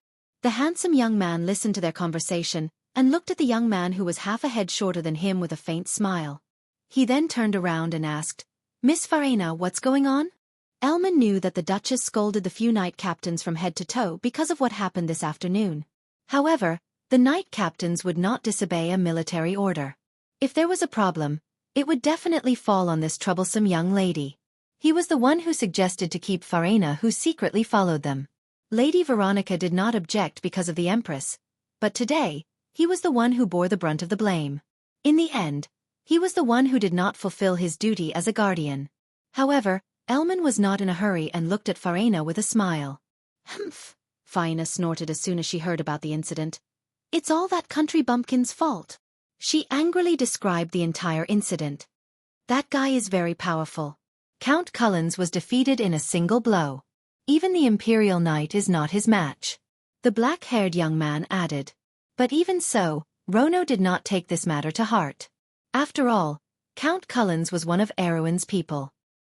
He was more concerned about the crimson blessing in Brando's hands. That's because Count Cullens underestimated him. Besides, the Imperial Knight captains are just a bunch of spoiled brats. I think they are not as good as the Border Knight captains. Farina snorted disdainfully and retorted.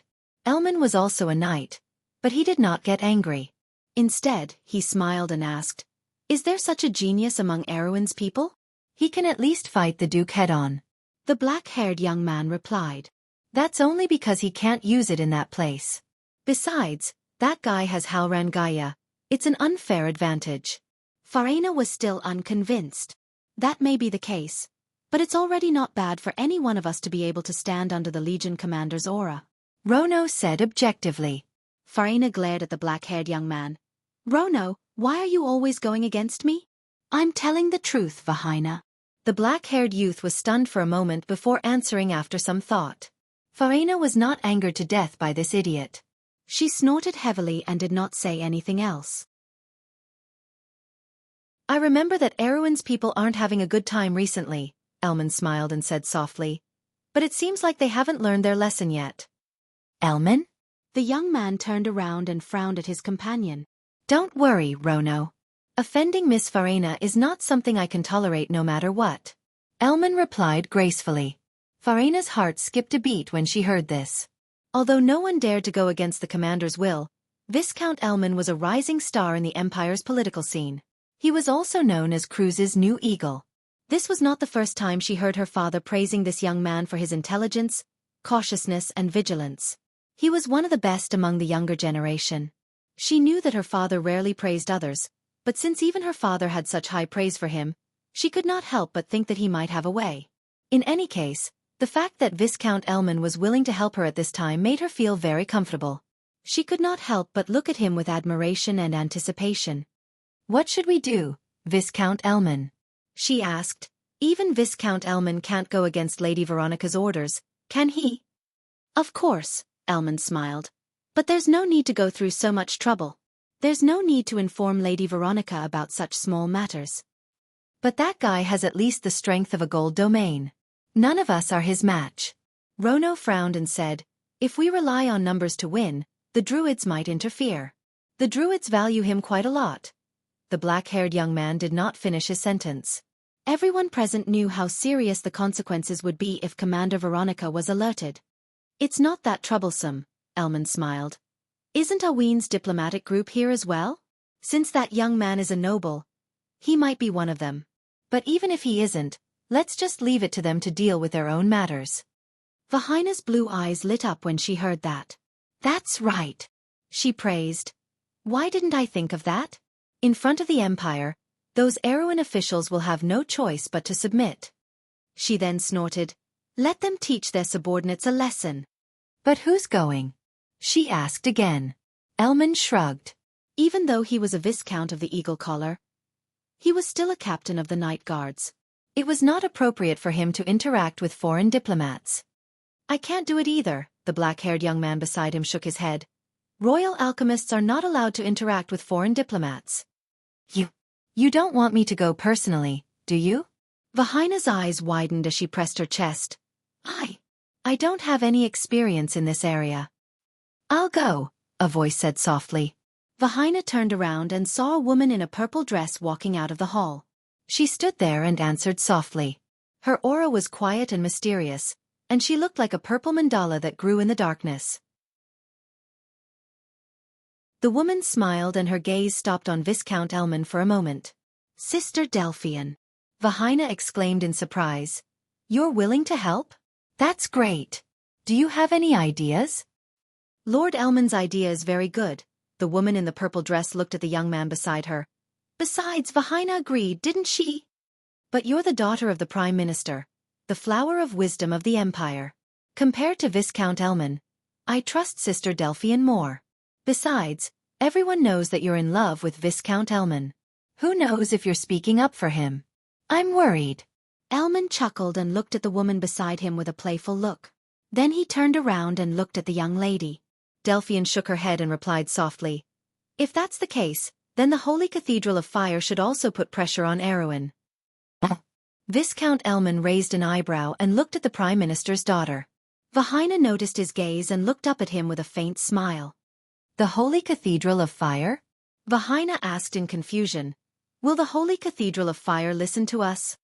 I heard that Erewhon cast a spell that looks like the Holy Cathedral's armor of heaven, Delphian said quietly as she brushed her long hair behind her shoulder. But the truth isn't important. What's important is how we describe it. Good idea, Elman smiled. I heard that the leader of the Holy Cathedral of Fire in the Dark Forest is the priest known as Amon the Avaricious. As long as we let him catch us, even if we don't die, we'll lose a layer of skin. As for the rest, the young Viscount continued, we can also muddy the waters as much as possible. There are many factions here, and a little conflict is not impossible. Delphian nodded. That's great. Vahina was excited as well. She could already see Brando's death approaching. She waved her little fist excitedly as if she had already vented her anger. Let's do that. Let's move out immediately. The black-haired youth, however, was worried about the business of their trip. Speaking of which, more and more factions are entering the Dark Forest. We, the Magi of Galbu, the Holy Cathedral of Fire, and even Erewhon's people are all here. The Lionheart Sword is a sacred artifact of our kingdom.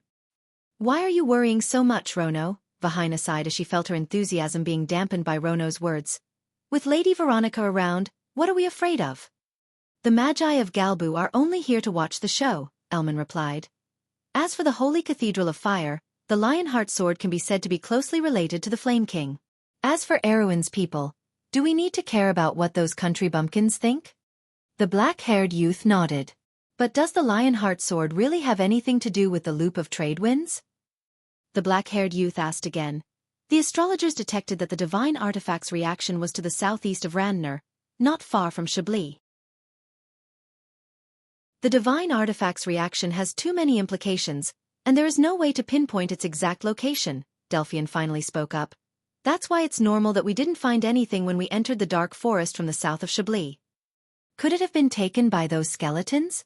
Vahina thought of the Madara army they encountered on the way. The divine artifact has a soul, Rono replied. Whether it's the Lionheart Sword or the Flaming Edge, they symbolize light and justice. Any undead that comes into contact with them will be reduced to ashes. They won't be interested in these two swords. That's why our only hope is the loop of trade winds, Delphian replied. The topic of their conversation changed from how to punish Brando to the true purpose of their trip. Just as they were deep in thought, a group of knights suddenly rushed in from outside. The knights first saw the captain of the Night Guards, Viscount Elman, and immediately bowed. Captain! Viscount! Elman stopped thinking and looked at them. What's wrong? Why are you in such a hurry? Something big has happened, Viscount. Something big. There's a change in the loop of trade winds. The knight replied breathlessly. To be continued. If you want to know what will happen next, please go to www.chidian.com to read more chapters. Support the author, support the original reading.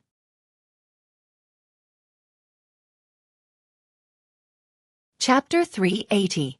The appearance of Cruz's men in the Green Tower had more or less alerted Brando, but the Eagle Empire was still too far away for him. Besides, he knew that Veronica, the commander of the Azure Firmament, was unlikely to come after him. The conflict at the Centaur's Hoof Market did not affect the two ladies' interest in this magnificent city on the tree. Under Veronica's suggestion, the four of them strolled along the streets of the Green Tower near the loop of trade winds. The magnificent scenery between the towering trees could sometimes make one forget all their troubles. Ever since he bought the stone key, Brando began to pay attention to the inconspicuous little shops. He had to admit that the Black Forest was indeed rich in resources. After a round of strolling, he managed to get his hands on quite a few good items.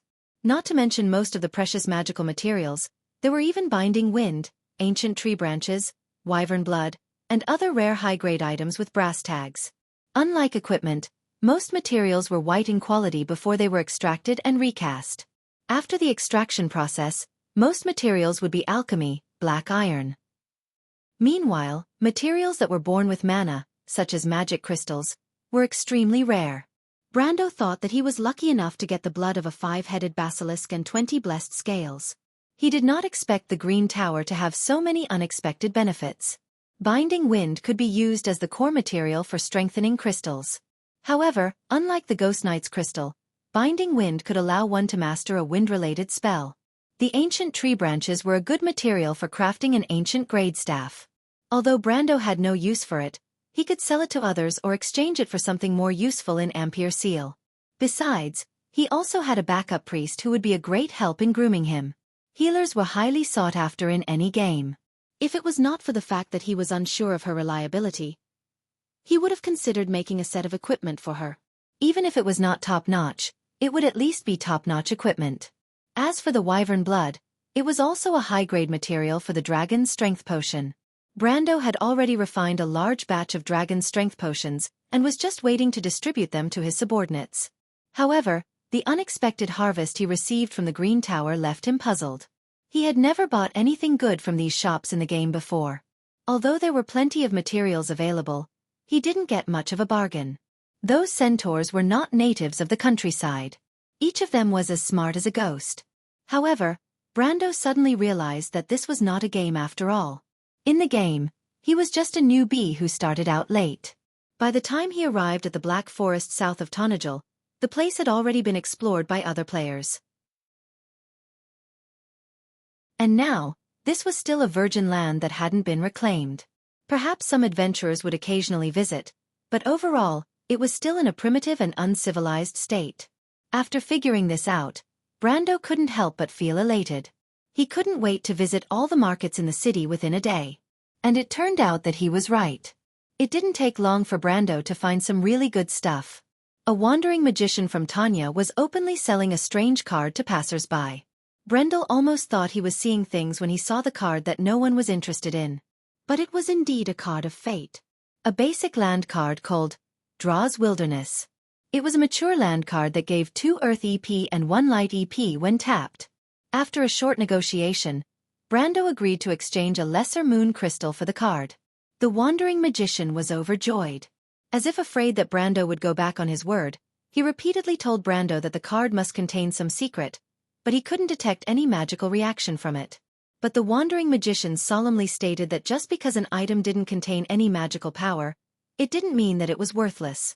On the contrary, he even released a small flame from his fingertips and set the card on fire. Naturally, the card of fate was not damaged in the slightest. "You've seen it for yourself, sir," the roaming magician boasted, treating Brendel as a fool. "Ordinary objects would be burnt to ashes in the fire, but this thing didn't move at all. This means that there's something strange about it. You see, although you and I can't see any clues, but for the price of a moon crystal, it's just a small gamble." The wandering magician replied mysteriously. "What if you win? Brando nodded and took the card. He released a small flame from his hand to burn it. He didn't know that the card of fate had this characteristic. The wandering magician was shocked by Brando's action. Although spark was just an elementalist's cantrip, it was still not something a third-rate magician like him could do without a spell. This meant that Brando was an elementalist, and he wasn't one of those common acolytes. He was a genuine iron-ranked elementalist. Judging from the casting speed, he was at least a 2-ring magician. Even though the wandering magician was satisfied, his eyes were not bad. So Master Brando is an elementalist. He was in awe and secretly looked at Brando's expression. Is Master Brando interested in this thing? What is it? Brendel put away the card, unsealed it and asked. I still have a lot of them. You still have a lot of them? Brando asked. How much do you expect me to buy? It's just a temporary interest. Scarlet pursed her lips slightly when she saw her lord's serious expression, but Amandina tugged at her hand from behind to warn her to be more careful. She did not want Brendel to discover any clues. Of course. The wandering sorcerer had been studying these cards for some time. He found them in the attic of a second-hand old house, but after all, he was not a professional scholar. After a period of fruitless research, he lost his patience. It's okay. If you are interested in the rest of the cards, I can buy them for you at a cheaper price. How much cheaper? Brando pretended to hesitate for a moment and asked. There are a total of 5 cards. A total of 4 moon crystals. What do you think? 4.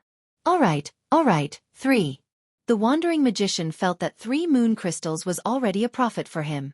He was afraid that if he stubbornly offered a price that was too high, Brando would leave in a huff. After all, he had tried to sell these cards in many places, but no one was interested in them. It was rare to meet a spendthrift. Brando immediately nodded. Sometimes one had to know when to stop. The incident at the Centaur's Hoof Market was a warning. Let me take a look at them first. The wandering magician hurriedly nodded. Then Master Brando, can you wait for a moment? I'll leave the cards in my residence. It's not far from here, I'll be back soon. Brando looked at him and replied. Then I'll wait for you here. I'll give you half an hour. If Brando was just a noble, even if he was a golden magician, the wandering magician would not be so obedient to him. However, Brando was an official elementalist, so it was different. The wandering magician quickly left, and Amandina watched him disappear into the alley. She could not help but sigh. I finally understand why the Roman lady and Lord Brando are together. Those cards are useless to him. Brando shook his head. He did not see it that way. He had earned a lot from the stone key, but these cards were useless to anyone except for planeswalkers. Tumen had told him that there was only one planeswalker in 10,000 in this world. According to Brando's example, there might not be a second planeswalker in the whole of Erewhon. As for whether Cruz had one, that was another story. In other words, if he did not want the wandering magician's cards, he might not be able to sell them at all. Perhaps some scholars would be interested, but they would not be able to pay as high a price as he did. Therefore, Brando did not think that he had profited from this transaction.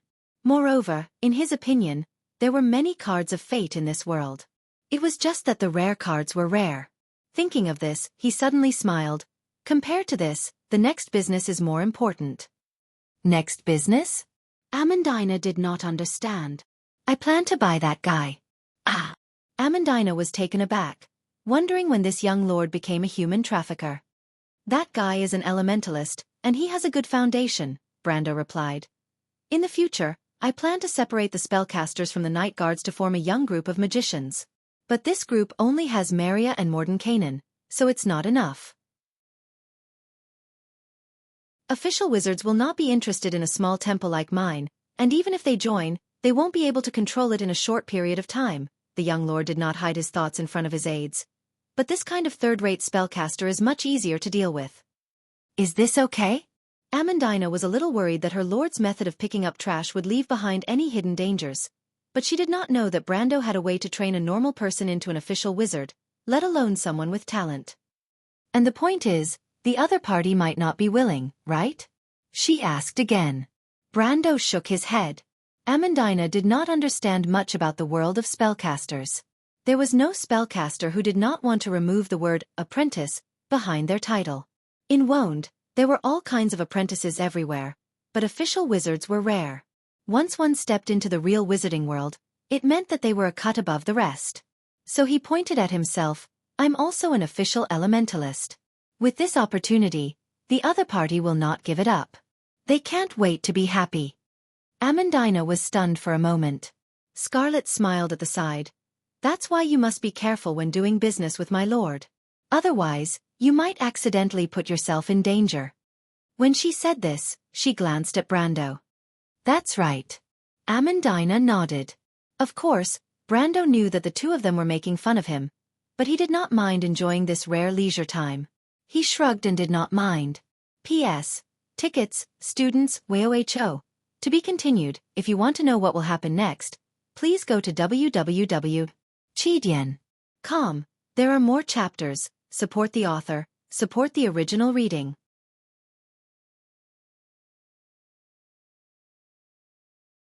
Chapter 381. Half an hour wasn't a long time, but it was enough to make one bored to death while waiting for someone. Since Brando was bored, he decided to practice his elementalist's fire spells. He raised his hands and imitated the wandering magician, causing flames to dance between his fingers. His performance quickly attracted a large group of tree elves and Tanian children.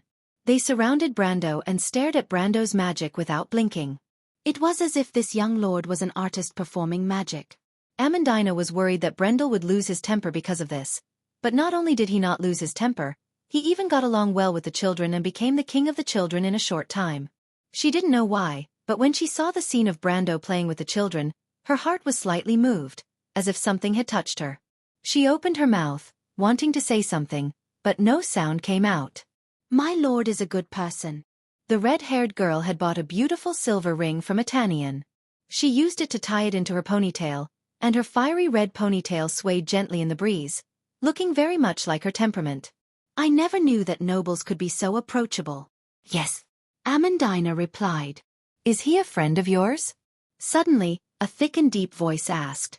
The two ladies turned around in shock and saw a tall elf with a head full of green hair, wearing a leaf headdress and a cloak.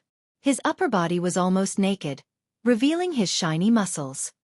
He was standing behind them and looking at the young man not far away. A tree elf, and a druid at that. Yes, sir. Amandina blushed and subconsciously moved to the side. Are you the guests from Abes? The tree elf asked again. Amandina nodded. I heard that you human nobles look down on us and the Tanians, thinking that we are barbarians. But looking at this lord's actions, it seems that I have misunderstood you humans? He asked. My lord doesn't think so. Amandina replied. In fact, he protects many Tanians. I see. The tree elf looked at Brando and nodded. But Brando didn't pay attention to their conversation. He responded to the requests of the children and showed them all kinds of new tricks. The children cheered from time to time. Even though the green tower was magnificent and beautiful, it was rarely seen outside. The children near and far knew that a wizard had come to perform fireworks, and more people gathered around. It was like a festival. Sifrit stood by Brando's side. Her peers looked at her brother with adoration, and it satisfied her greatly. She would occasionally raise her head to look at Brando with sparkling eyes. For the first time in her life, she felt that there was someone as great as her father in this world. But while Brando was responding to the children's requests, he was also practicing his fire spells. This was because elementalists and planeswalkers use the elemental pool differently. To an elementalist, the elemental pool was more like a channel. The larger the channel, the greater the synergy between the elemental pool and the more spells they could cast at the same time. In other words, an elementalist didn't actually consume the elemental pool. They only used the elemental pool to reassemble the elemental pool. For example, a flame arrow that took up 10 slots of the elemental pool didn't consume 10 fire elemental pool, but only 10 slots of the elemental pool. Only high-rank spells that surpassed the 10th circle would consume the elemental pool in order to manipulate the elemental pool in the environment to create large-scale spells. But even these spells didn't consume much elemental pool. Compared to the elemental pool consumed was sometimes less than 1/10 of the elemental pool. Therefore, the elementalist's elemental pool naturally recovered very slowly. Until they became elementalists, they could only recover 1 elemental pool per day. Even after they became elementalists, it was only doubled. In fact, in the later stages of the war, elementalists mostly used elemental crystals to pay for consumption, and then used their own elemental pool as a channel to channel large-scale spells. Especially those great elementalists, it was very common for them to channel 3 or 4 large-scale spells at once with the help of elemental synergy. Planeswalkers, on the other hand, had their own system. They used their own land cards to generate elemental pools and paid for these elemental pools. In fact, it was an independent and complete cycle, almost without any direct connection with the world. Brando sometimes couldn't help but think that perhaps it was because of this that planeswalkers could create their own world. While practicing his spells, Brando looked at his own fire elemental pool. The fire elemental pool was only 38 slots, and there was still a long way to go before he could unlock the fire djinn. This made him a little depressed.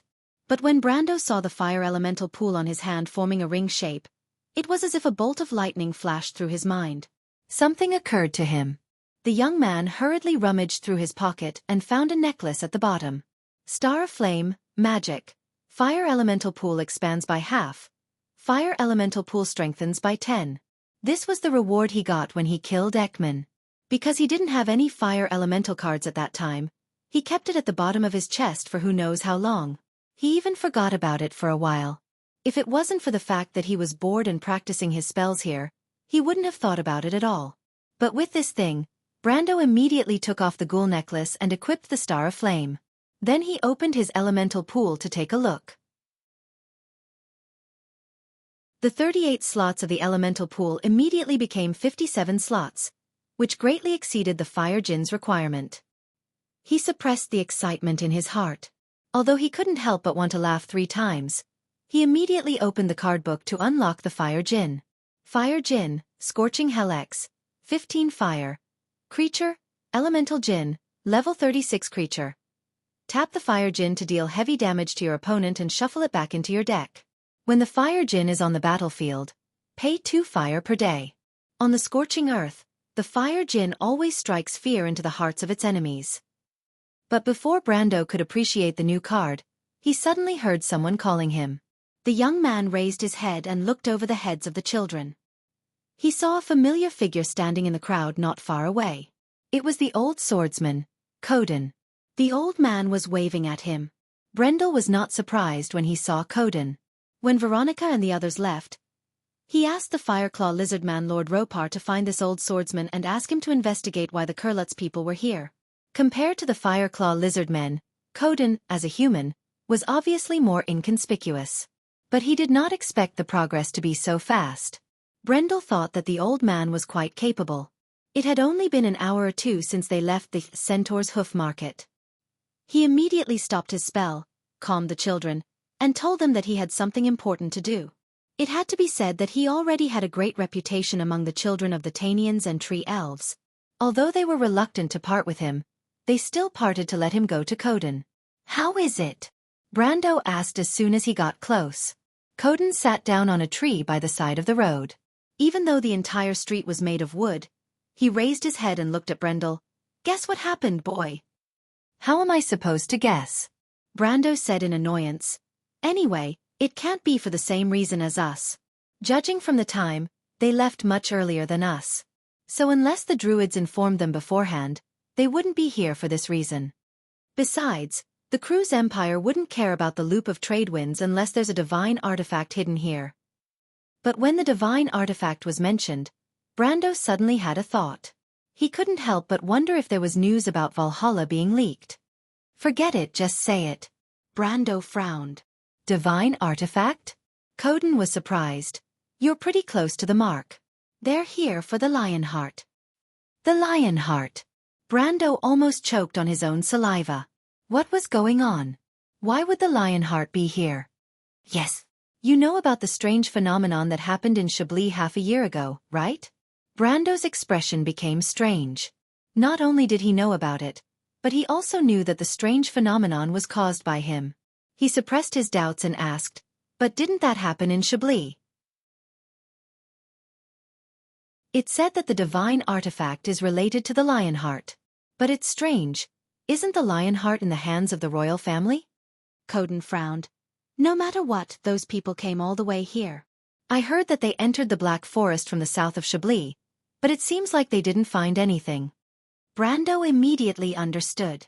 Those people must have gathered here after hearing about the strange phenomenon in the loop of trade winds. But could this be counted as a lucky hit? He suddenly felt troubled. He knew the complicated relationship between the Flaming Edge, the Lionheart, and the Cruz Empire.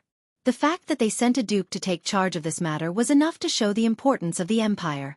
But the problem was that the loop of trade winds had nothing to do with this matter. The only thing inside was Valhalla. But these people wouldn't believe it. They would definitely go and check it out like him. This was troublesome. Brando suddenly felt a little troubled. Cruz Empire shouldn't be the only ones here, right? He suddenly asked. Since the divine artifact's reaction caused such a huge commotion, Cruz Empire shouldn't be the only ones here. Coden looked at him with admiration and nodded. You guessed right. It's not just Cruz Empire, Erewhon Empire is here too.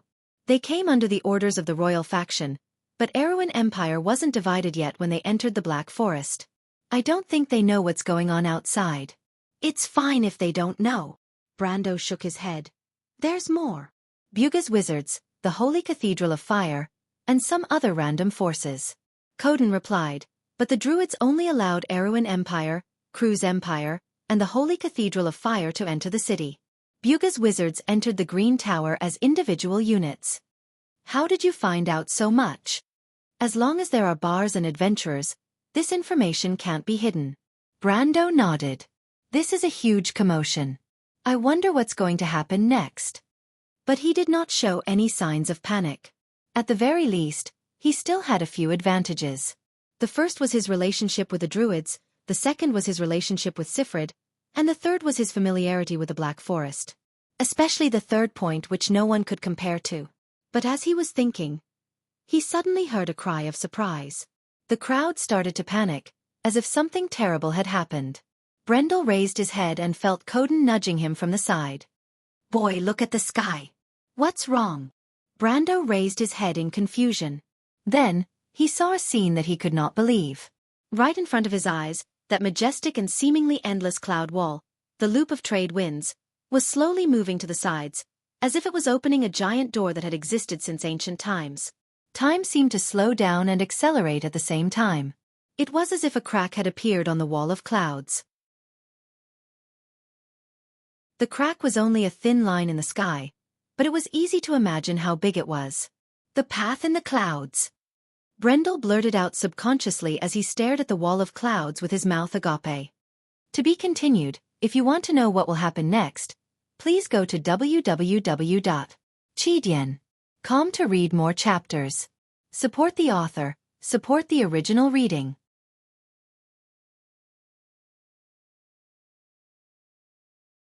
Chapter 382. That afternoon, the loop of trade winds had shaken the entire Green Tower. But that wasn't necessarily a good thing.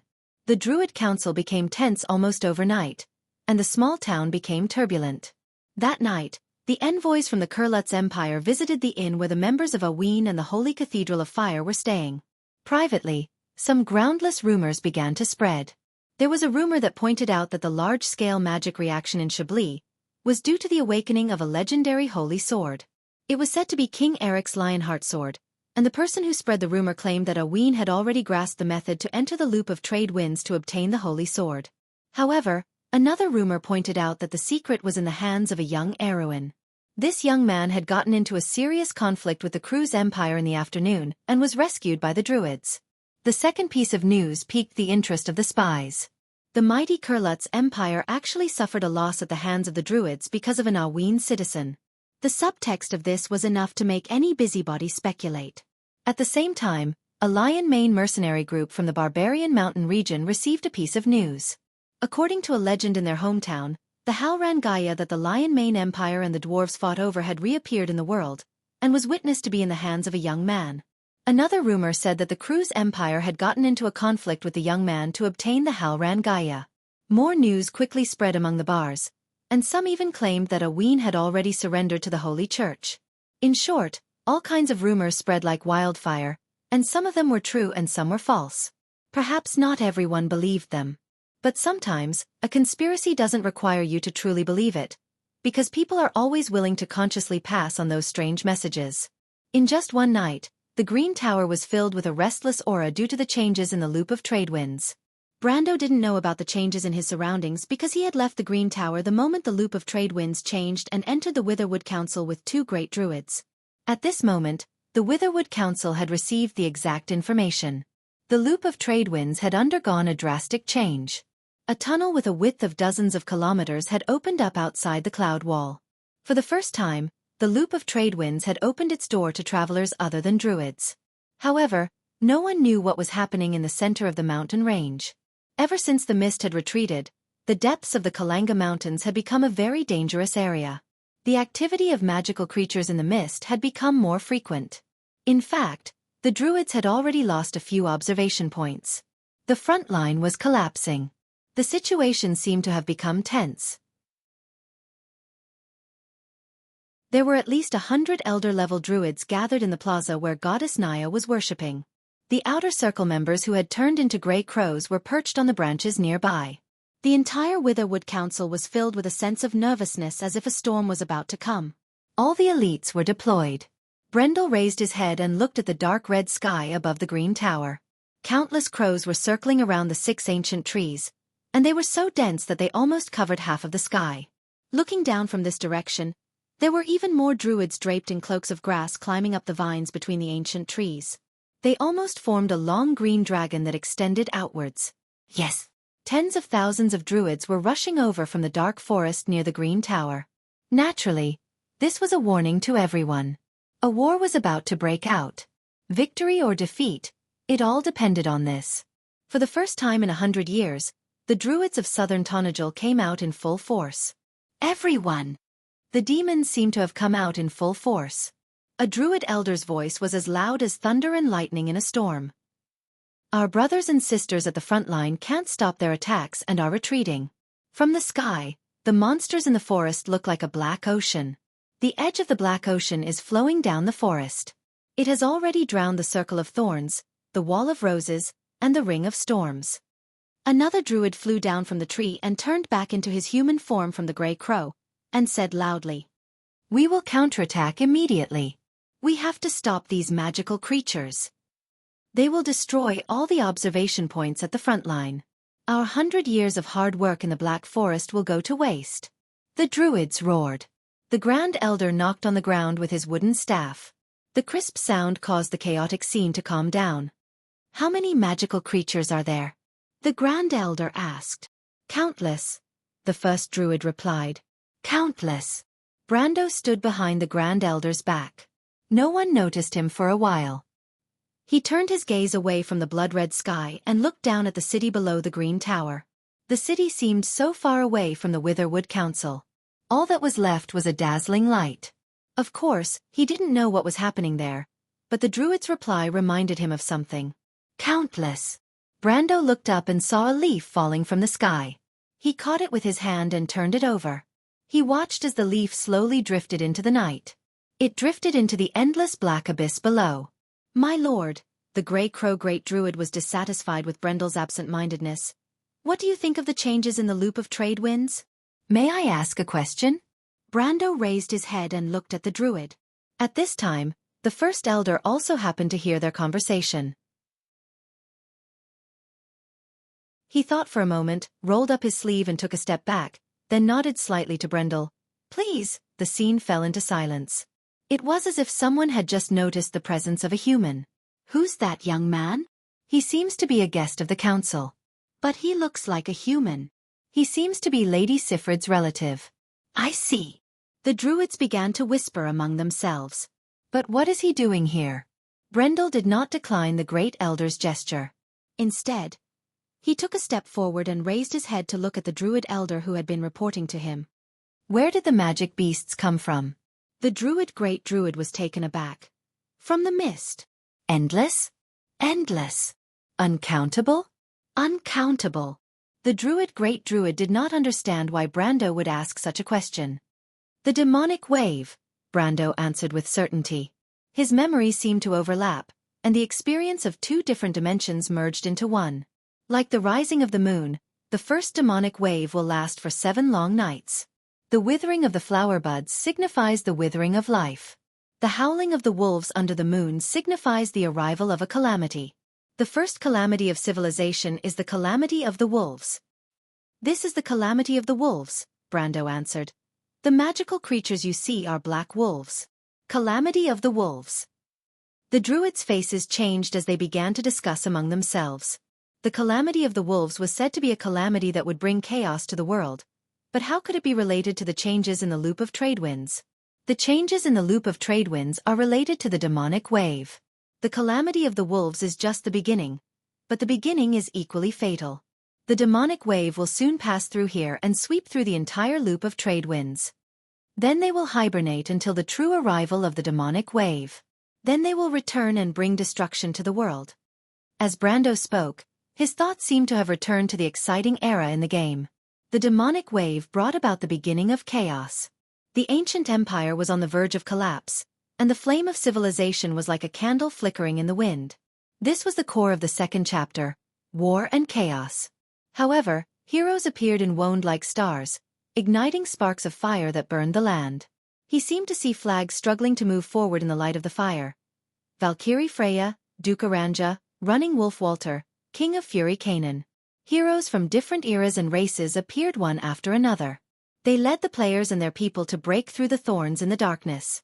However, the long sword plowed through the blood-soaked ground, the flames burned away the pale thorns, and the blood-boiling battle seemed to have yet to extinguish the warmth in the chest. But as long as the warmth remained, the civilization would never fall. Brando felt the glory of the past. It was the calamity of wolves that happened in the waning years of the demonic wave. This was the calamity of wolves that happened at the beginning of the Year of Swords. The creatures that walked in the shadows would soon sweep through the dark forest and destroy all order in their path. Brando did not experience this war, but he knew that someone else had, and he could empathize with it. Then the young lord turned his head and calmly asked, "Where are they going?" No one knew. But after a moment of silence, a gray crow descended from the sky and landed in the middle of the square. It turned into a young druid. The young druid looked at everyone and said with a serious expression, "The demonic wave swept through the wall of roses and changed direction. They are heading for the Green Tower." His voice echoed in the square. The druids fell silent. This time, everyone understood the seriousness of the problem. "Is there any way?" the Great Elder asked. "Make sure that the Green Tower's fire seed doesn't go out and make sure that there are as many fire seeds as possible," Brando replied. "Apart from that, I want to enter the center of the loop of trade winds." "Right now?" Gray Crow glanced at him. 7 long nights. You will face the darkest aspect of the power of chaos. The sun will no longer rise, that is the eternal night, Brando asked. Can the Green Tower last until then? This is the only way. Ignite the sacred flame of Valhalla, he replied. Valhalla. The druids were stunned. Can you do it? The Great Elder asked. I need help, Brando replied.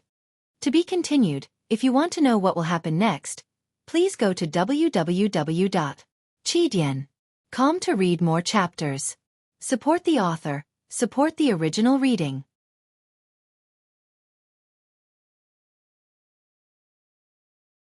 Chapter 383. It was early in the morning. However, the forest was still shrouded in darkness and silence. Only the white fog permeated the forest, bringing with it a bone-piercing chill. The edges of the rows of spears reflected the cold light of the bonfire, sending chills down one's spine. The druids searched the forest in groups.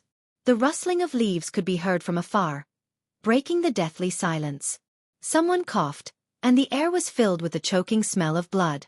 When Brando arrived, the druids on the front lines had already organized a counterattack and reclaimed part of the Wall of Roses. He stood in the middle of the forest and looked into the distance. In the darkness, the grayish-yellow grass was covered with the corpses of black wolves. These corpses would shrink in a day or two and turn into pure magic crystals. As for the druids' corpses, they had already been taken care of by their own people. The druids' burial culture was quite primitive. It could be said that they were returning to nature. They only needed to be cleaned up a little before burying them. The night's battle was indescribably bitter. Fortunately, the Black Wolves had already circled around the Vine Valley to the north and were planning to surround the Green Tower first. Thus, The druids were able to evade the enemy's attacks by leaving an empty space in the middle. However, the druids were only able to reclaim a small piece of forest. The monsters retreated into the darkness and seemed to be preparing for a new wave of attacks. Brando wasn't the only one here. In fact, all the factions in the Green Tower were here. The Cruz Empire, Buga's Wizards, the Holy Cathedral of Fire, and even some adventurers. Brando thought that most people would leave the area when the Black Wolf Tide arrived, but he had miscalculated. It seemed that the changes in the loop of trade winds and the temptation of the divine artifact were enough to suppress the threat of the Black Wolf Tide. But at least it would relieve some of the pressure on him. The only problem was that there would be a battle before he could enter Valhalla. He wasn't worried about the Cruz Empire, but the Buga Wizards. Fortunately, it seemed like Buga's Wizards were not familiar with the changes in the loop of trade winds, which was his biggest advantage.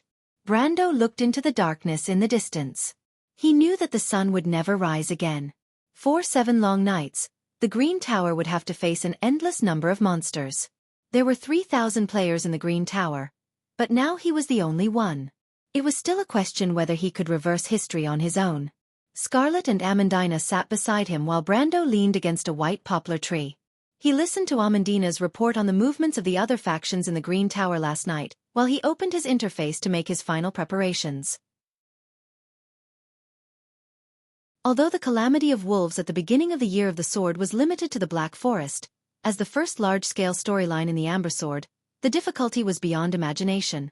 For this reason, Brando had to be prepared for everything. The first step was to increase his own strength. As a veteran player, Brando knew this very well. There was no environmental factor that was more reliable than his own strength. He first opened his attribute panel. However, their adventuring experience did not increase much in the past month. The only time they gained more experience was during the battle with the 5-headed serpent lizard in the middle of the month of sleep. After that, their experience stopped at around 57,000, which was still a short distance away from leveling up as a mercenary. What's more, leveling up a character by 1 level didn't have much of an effect on one's strength. Therefore, Brando didn't stay on this page for long. The green light in his eyes fluctuated, and then the light net paused for a moment. The Planeswalker system. Brando flipped through the pages and quickly found the resource column. It had been almost 3 months since the trip to the Schaflund mine. During this time, he only paid 100 wealth to unlock the Silver Swallowtail flag. With the Silver Swallowtail flag's buff, Brando already had a considerable amount of wealth. He then looked down and saw the number of resources he had. Wealth, 2220 reputation. 330. Brando saved up so much wealth just to unlock the Della's Freeport that required 2,500 wealth. Della's Freeport could generate 20 wealth per day, and tapping it would also give him gems and reputation. It was the most important card to maintain the Platinum Angel. But now, he had to stop this plan and reconsider. Brando opened the sealed card book and pointed at the cards he needed one by one. First of all, there were 3 bloodline cards: Vampire Baron, Vampire Throne, and Night Lord. Although Brando was more optimistic about the white cards in the book, he was still lacking in white cards. Even if he could summon them, he might not be able to afford the cost of maintaining them. But bloodline cards were different. The bloodline cards of Fate had a special feature, which was that the host only needed to pay for the cost of maintaining them. This was extremely troublesome for spellcasters, but for a warrior like him, it didn't seem to hurt at all. Not to mention, he also had the unyielding talent, which allowed him to recover 3 times faster than the average person. He paid 400,000, 600 and 800 wealth respectively to unlock the 3 cards. Then, he scanned them and put them into his deck. The Vampire Baron, Night Shadow 11, 10 Dark. Creature, Undead Vampire, Level 28 Creature, Vampire. When Vampire Baron is on the battlefield, add 1 battle counter to all lower-level vampires. When Vampire Baron is on the battlefield, pay 2 life per day. Elegance in the dark is a deadly art. Bloodthrone Vampire, Night Shadow 6, 15 Dark. Creature, Undead Vampire, Level 30 Elite, Vampire. Sacrificing 1 non-black creature to add 3 battle counters to the Bloodthrone Vampire, until the reset stage. When Vampire Throne is on the battlefield, pay 5 life per day. Lowly people often forget that they are not guests or servants, but property. Night Lord, Night Shadow 3, 15 dark. Creature. Undead vampire. Level 35 elite. Vampire. Pay 5 dark to place a small group of black derivatives, bloodline, into the battlefield. When Vampire Throne is on the battlefield, pay 10 life per day. Blood is dripping. These 3 cards could be said to be a set of cards. Although Vampire Baron was only at the pinnacle of Black Iron, it could provide bonuses to lower-level vampires. On the other hand, the Blood Throne Vampire's strength was not on par with Medusa's. After sacrificing a non-black creature card, the Blood Throne Vampire could reach the pinnacle of gold in a short period of time. This was the strongest card that he could obtain at this stage. As for Night Lord, it was already at the middle level of gold. If it kept paying Dark EP, it could create more derivatives. Together with Vampire Baron's ability, it was like adding wings to a tiger. Brando planned to use these 3 cards as his other core card deck other than the Holy Sword, Wind Spirit Spider. Even if it was not for this purpose, with the addition of Vampire Throne and Night Lord, he would have 7 gold-level existences in his hands. This was already considered a strong force in Erewhon. As for the remaining wealth, he spent another 550 to activate the Ocean Wave Gem and Grey Harbor Tax Officer. Ocean Wave Gem, 1000 Sceneries v. 10 NE, Treasure, Magic Item. When Ocean Wave Gem is on the battlefield, provide 1 reputation per day. Tap it to gain 2 wealth. Sacrifice this card to choose any card in your hand to enter the battlefield for free. Unstoppable Temptation Grey Harbor Tax Officer, City States Alliance XXI. 5 light. Treasure, Human Official, Level 5 creature. When Grey Harbor Tax Officer is on the battlefield, provide 1 reputation per day. Tap it to gain 2 wealth as long as you have a city building land card, enchantment. Taxation is the foundation of the city. The purpose of activating these 2 cards was to make up for the losses that were not part of the plan. Since he could not achieve the Platinum Angel's requirement in 1 step, he could only choose a more complicated path. Fortunately, these 2 cards could increase both reputation and wealth, which met the requirements. After using wealth, Brando used reputation to activate the Graveyard Resurrection spell. Graveyard Resurrection, Graveyard Whispers 2. 20 dark. Spell. Enchantment. Put any target artifact or creature card that has died, or is in the graveyard, into the battlefield under your control. This creature has an additional black and spirit figurine category. Death is not an excuse for disobeying orders. The Graveyard Resurrection card costs 325 reputation to unlock. It could directly resurrect a dead creature into the battlefield as a black card. Other than the time of death, there was almost no other exemption. Brando believed that he would meet a target that he liked in this demonic wave, so he decisively took this card. At this point, the young lord had used up all the reputation and wealth that he had saved up over the past few months. However, these were not all the land cards he had. He took out another 5 cards from his waist pouch. They were 2 black land cards, Water of the Underworld and Forest of Death, and a grey land card, Anju's Mountains. The other 2 cards were the Fireclaw Trumpeter and the Rune Summoner. These 5 cards were exchanged from the Wandering Magician with 3 moon crystals. Apart from the land card, the rest of the Fireclaw Trumpeter and the Rune Summoner gave him a big surprise. The Fireclaw Trumpeter and the Fireclaw Lizard Man belonged to the same deck. This card could summon an intermediate iron-ranked Fireclaw Trumpeter. However, this card was not the most outstanding thing about it. The significance of this card was that as long as the Fireclaw Trumpeter was on the battlefield, it could duplicate an identical red derivative card for every Fireclaw Pikeman card on the battlefield. In other words, as long as the Fireclaw Trumpeter was on the battlefield, a Fireclaw Pikeman card was equivalent to 2 Fireclaw Pikeman cards entering the battlefield at the same time. Although Brando only had 1 Fireclaw Pikeman card in his hand, he believed that one day, this card would be as powerful as the Holy Sword Art and the Wind Spirit Spiders. As for the Rune Summoner, it had almost the same ability as the Night Lord. The difference was that as long as the Planeswalker paid 10 mana, the Rune Summoner could summon a grey derivative with the same level of land cards as the Planeswalker had. This was a card that was weak in the early stages, but had almost unlimited potential in the later stages. Brando also swept these 5 cards into his deck. Now that the capacity of his deck had greatly increased, excluding the land cards, he still had 15 cards of various types. This meant that he could no longer grab all the cards in his deck at once. When the number of cards increased, Brando found himself facing a new problem. The cards that he could use every day had become random, and how to grab the cards had become a new problem. He first checked his hand. Bloodborne Vampire, Wind Spirit Spiders, Holy Sword Art, Fire Djinn, Sprint Drive, Energy Drain, and Fireclaw Trumpeter. However, Brando did not summon them immediately, because he felt Amandina nudging him from the side. Only then did Brando raise his head and return to his senses from his own world. He immediately saw a group of people walking towards him from the edge of the forest not far away. They were not druids. They were a group of humans, a group of Erewhon's people. To be continued. If you want to know what will happen next, please go to www.chidian.com to read more chapters. Support the author, support the original reading.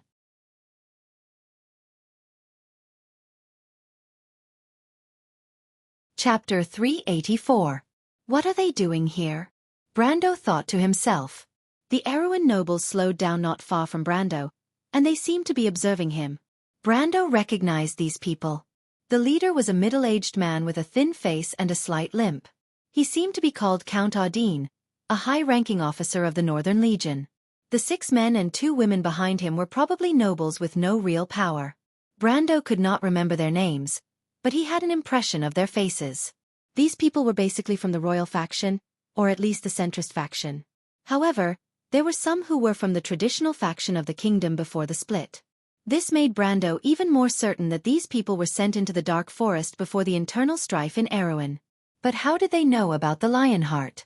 Brando did not know that during the Battle of Fortress Reden, the Wolf Knight Oberway had been following them and knew all the secrets of the White Knight Ebden. That was why the Erewhon had sent people into Randner before the divine artifact reacted. However, when he was observing these people, Count Audine's gaze also fell on him. The general of the Northern Phoenix Legion from Erewhon could tell that this young man was a noble at first glance. His calm and elegant demeanor could not be faked, and Amandina beside him was clearly a noble's daughter. Every movement of hers carried a unique demeanor. To be able to accompany such a young lady, there was no need to doubt his identity. Count Audine glanced at the young men who were resting in the forest. He thought that they must be this young noble's retinue. However, there were lizard men, elves, and Erewhon people. The composition of the people was quite complicated. He then turned his head and his gaze fell on Brando again. People from Erewhon? Brendel nodded, thinking that these guys probably did not come here just to reunite with a fellow villager like him. As expected, before Count Audine could open his mouth, a short and fat noble beside him spoke first. "You are that noble from Erewhon?" "Are you not a noble from Erewhon?" Brando raised an eyebrow when he heard the unfriendly tone in the other person's voice. The short and fat noble was startled. Brando of course recognized him. He was a famous conservative, and his name was Robert. Robert was in his 80s and had maintained himself well. The cruise race had a longer lifespan than humans, so he looked like a middle-aged man. Even though his beautiful curly hair was dyed with a layer of white, it was still combed neatly. This fat count was wearing a silver count's robe. His hat was adorned with 3 golden leaves, which represented his status as a count. Normally, counts would wear 3 silver leaves, and these 3 golden leaves were obviously a special honor. However, he was obviously shocked by Brando's words. He did not expect Brando to reply in such a way. After being stunned for a while, he shouted angrily, "Whether I am a noble from Erewhon or not has nothing to do with you, boy. Let me ask you, are you the one who offended the Cruz Empire this afternoon and brought trouble to the kingdom?" Brando's face darkened. He already knew what these people were here for. They were here to denounce him. As for why they were here to denounce him, he only needed to think about what happened in the Centaur's Hoof Market yesterday afternoon to be able to guess the reason. Brando could not help but shake his head. Erewhon, oh Erewhon. He looked at these officials of the kingdom and could not help but be speechless. If you are asking me if I taught some arrogant bastard a lesson this afternoon, that is me. Brando stared coldly at the other party and replied, "But as for who brought trouble to the kingdom, that is unknown." He looked at the fat man with a mocking gaze. The meaning in his eyes was self-evident. "It's good that you admit it." Dolent did not care about Brando's gaze. He only replied, "The Cruz Empire has already informed us that if we do not hand you over to them within the time limit, they will threaten the kingdom with war. Boy, do as you see fit." So you want to hand me over? Brando looked at these people and asked with amusement. Do you think that is possible? This is an order. This time it was a middle-aged noble lady who spoke. She wore the uniform of a government official, but she wore the badge of a scholar. Brando immediately recognized her identity as a warlock of the Wang family of Lantern Island. An order? Brando almost laughed. From whom? In the name of the kingdom. The lady said. We are a group of ambassadors sent here by His Majesty. We represent His Majesty and the dignity of the kingdom. Therefore I order you, young noble, to put down your weapons and come with us. Or else your actions will be suspected of involving the kingdom in war. We have reason to declare that your actions have violated the common code of the nobles of Erewhon. In other words, we can declare that you are expelled from Erewhon. From now on, your actions have nothing to do with the kingdom. Brendel could not help but take a deep breath when he heard this sentence. Even if he had good self-control, he could not help but take in a deep breath. Fortunately, he had seen the ugly faces of these people in the game. Otherwise, he would have been pissed to death.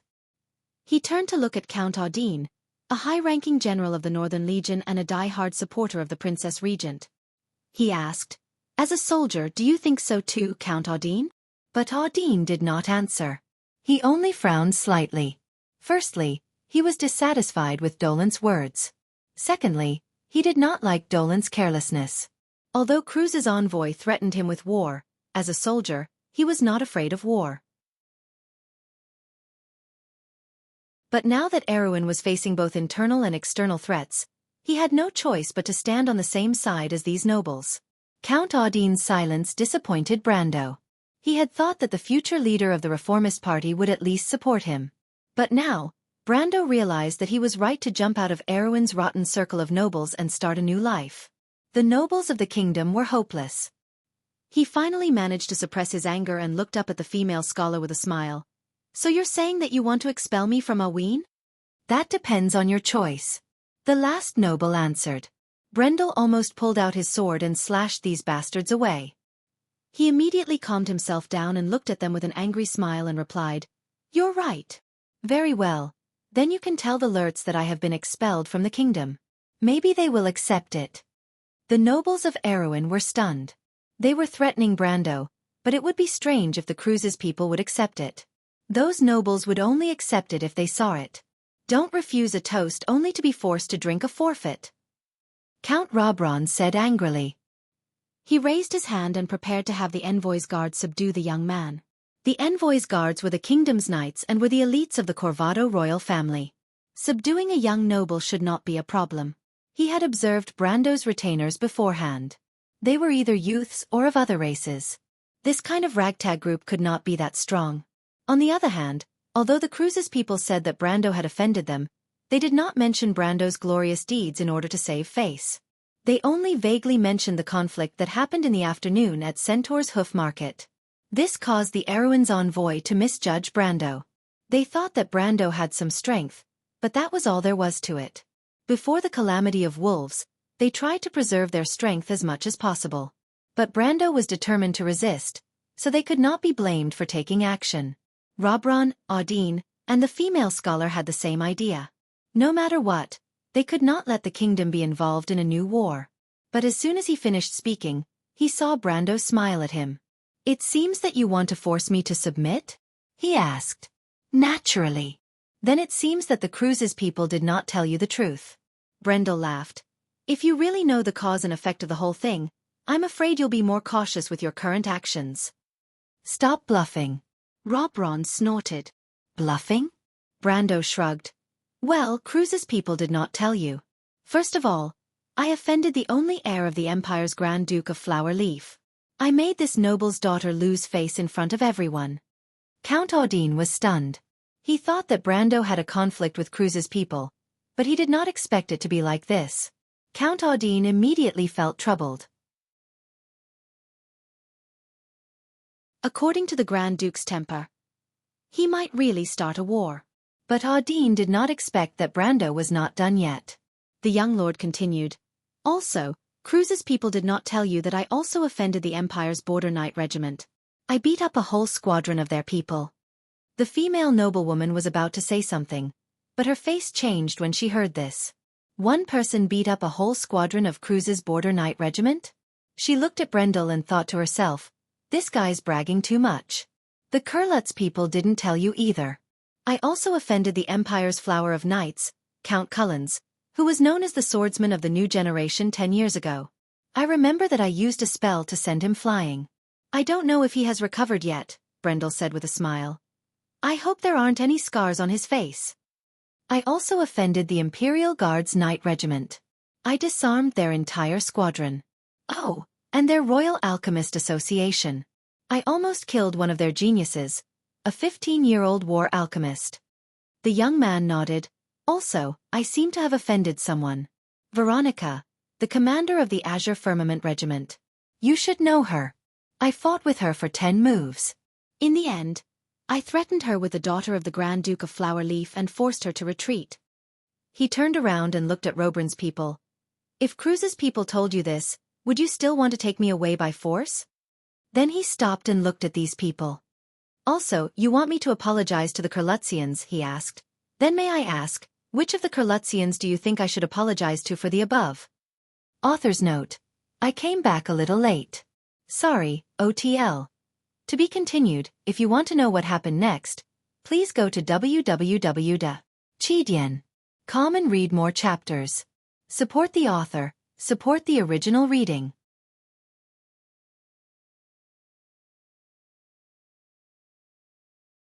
Chapter 385. Erwin's envoy group was stunned by Brando's words. Count Dolan's short and fat hand moved in the air, but he did not swing down. The forest was filled with a strange silence. The bonfire in the distance flickered, and the crackling sound of burning charcoal could be heard. The sound was so clear that even a pin drop could be heard. Brendel could see the disbelief in their eyes. Robert's hand was raised halfway. The female scholar was covering her mouth, and Audine's hand was hanging down from his sword. Everyone looked at the young noble as if they were looking at a madman. So, what do you plan to do next? Brendel asked with a gentle expression, his voice as light as the breeze in the night. The noble's lips twitched. Tisk, those fellows can't even control their own people. How useless. Vahina hid behind a rock and stared at the confrontation between Brando and Erwin's envoy group with dissatisfaction. If this goes on, we won't be able to achieve our goal. As she spoke, she could not help but turn to look at Viscount Elman with a hint of complaint. The young Viscount was not annoyed and smiled. Don't worry, the best part is yet to come. As if to prove his words, Brando suddenly turned his head to the side of the forest. Who's there? He roared, and the Halran Gaia in his hand flew out of its sheath like a beam of black light, knocking away a crossbow bolt that flew out of the forest. The arrow's first target was Count Audine, but it was slightly off target and went straight for the female scholar behind him. The noble lady did not react in time. If not for Brando's help, she would have been dead by now. But Brando could protect one of them, but he could not defend against more. Count Dolant was hit by an arrow the moment he made his move. Fortunately, the fat man had some swordsmanship foundation. Although he was rusty, he managed to avoid being hit in the shoulder at the last moment. The noble who lived like a prince had never suffered such an injury before. He immediately howled like a pig being slaughtered. Who's there? Count Audine's reaction was only a step slower than Brando's. But someone dared to ambush them at this time. The general from the Northern Legion was shocked and angry. He immediately pulled out his sword and faced the direction of the attack. Brendel's brows furrowed as he looked at the broken crossbow bolt on the ground. With his rich experience, he was able to analyze a lot of things the moment the bolt was destroyed. At least this arrow is not the work of a double crossbow. Judging from the strength, it should be the effect of an alchemy weapon. Erwin's people did not have the habit of using crossbows, so Brando's first thought was that it was an ambush arranged by these people. And he felt that the arrow was aimed at Count Audine. Erwin's party have enemies here? He turned around and saw a group of black figures in the forest. The black figures moved quickly.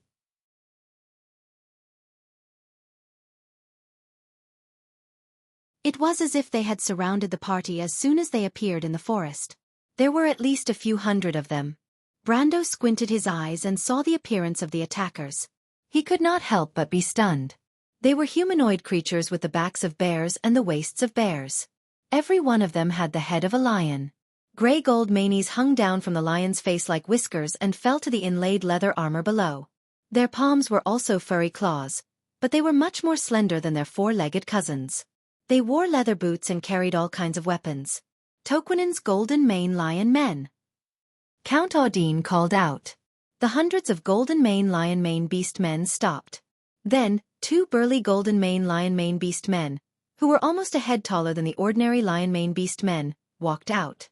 The one in the lead had a long scar on his face, which almost divided his thin eyes into two. The one behind him seemed to be his adjutant, who stopped one step behind him. Good morning, everyone. I'm Rovak. Sorry to disturb you. When the first golden mane lion man smiled, the muscles on his face twitched, causing the red scars on his face to distort. Toquinen's lion men. What are you doing? The general's face darkened. Are you trying to start a war? Rovak ignored him and pointed his sword at Brando. Kid, hand over the sword in your hand. The expression of the Erewhon nobles changed. Even though Rovak was targeting Brando, his arrogance almost made Count Audine and Count Dolent, who was lying on the ground, explode with anger. They could cause trouble for Brando because they were nobles of Erewhon. They could tolerate the Kurlutzians ordering them around because of the prestige of the Eagle Empire.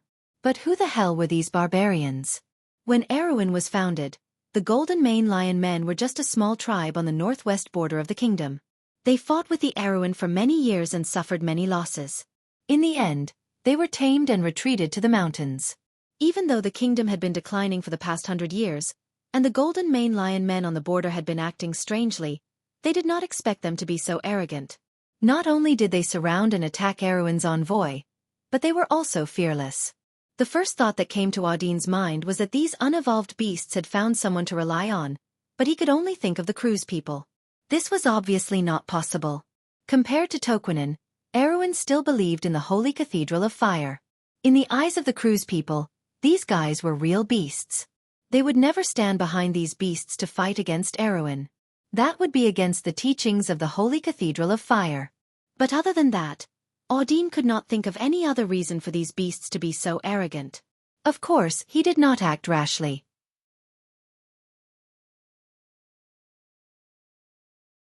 The enemy had hundreds of people in the forest, while they only brought 20 or 30 guards to Brando.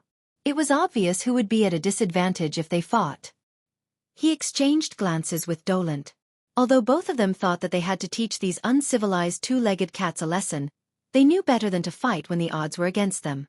At least for now, they had to calm them down and return to the camp first. Audine's face turned cold and he asked in a deep voice, Rovak, aren't you worried about the consequences? Or do you think that we are the only people in Erewhon's envoy? Rovak narrowed his eyes, as if he had only just noticed the presence of other people besides Brando. He sneered and licked his paws, looking at the people in front of him with his light yellow prismatic eyes. Indeed, he would not have dared to do this before. But before he came here, he had learned an important piece of news from Cruz. The Erewhon in the outside world was now divided and could not start a war. To his amusement, these Erewhon nobles, who were usually high and mighty, did not seem to know about this. He was looking forward to seeing their expressions later. Toquinen had been eyeing Erewhon's rich lands for a long time, and he finally had this opportunity in the past 10 years. Since he was going to fall out sooner or later, he did not care if it was today or tomorrow. Besides, Cruz had also told him that Halran Gaia was now in the hands of the Erewhon people. This news was even more important to him. Halran Gaia was originally a sacred object in the wilderness. It was said that whoever held this sacred sword could unite the people of the mountains and the land. The Golden Lion Mane Beast men had thought that the sword was lost in the mountains of Anwa and had fought with the dwarves for it for hundreds of years. They did not expect that it would appear here. They had originally come for the rumors of the divine weapon. Now that there was no sign of it, it was not a bad idea to find the sword first. Consequences. Rovak saw the expressions on the faces of the Erewhon nobles and could not help but sneer. If you had said this a few decades ago, I might have been worried.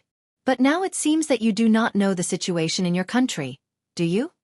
Audine was stunned. What do you mean? Someone asked. Your country is now divided into two. The lords in your country are fighting each other. Only you have the leisure to explore here and look for treasures, right?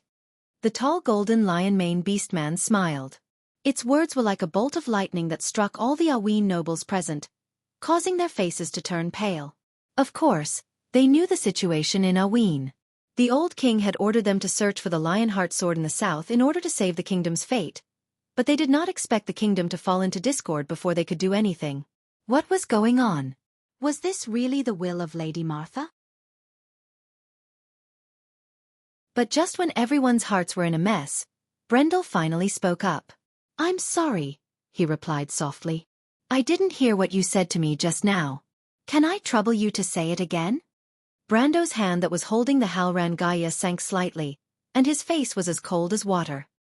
He felt that the anger in his chest could burn the world. Brando was already annoyed by these people who came to question him for no reason. He was ready to teach these people a lesson on behalf of the future Princess Regent. But he did not expect that. At this time, someone would actually walk into his line of fire.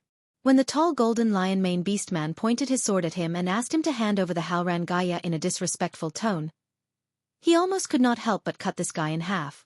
Not to mention that the other party ignored him and mocked him as much as he could. What the hell? Do you think you're trying to draw aggro? Brando took a deep breath. If this guy was trying to draw aggro, he had to congratulate him. He had succeeded. I say, Rovak was completely unaware of the approaching danger. In his opinion, how powerful could a young man be? He was a warrior of Toquinen, and he had attained gold-tier combat strength more than a decade ago. Otherwise, he would not have been sent here to find the divine artifact. So in the face of Brando's threat, he just smiled casually and said, "I want you to hand over the sword." But before he could finish his sentence, Brando had already shot a black line at him, and the young lord raised his hand. It was just one strike. To be continued. If you want to know what will happen next, please go to www.chidian.com. There are more chapters. Support the author, support the original reading.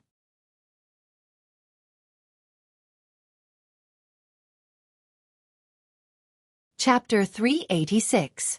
I say. Rovak was completely oblivious to the approaching danger. In his opinion, how powerful could a young man be? He was a warrior of Toquinen and had attained gold-tier combat strength more than a decade ago. Otherwise, he would not have been sent here to search for the divine artifact. Therefore, in the face of Brando's threat, he just smiled and said, "I want you to hand over the sword." Before he could finish his sentence, Brando had already shot towards him, leaving a black line in his wake. Then the young lord raised his hand. It was just one strike. There was no military swordsmanship, no white raven sword style, and Brando did not even use any fancy moves. The dark blade of the sword was like a meteor as it swung towards Rovak. The golden mane lion-mane beastman's expression changed, and he immediately raised his sword to parry. Unfortunately, what awaited him was Brando's strength burst and breakthrough.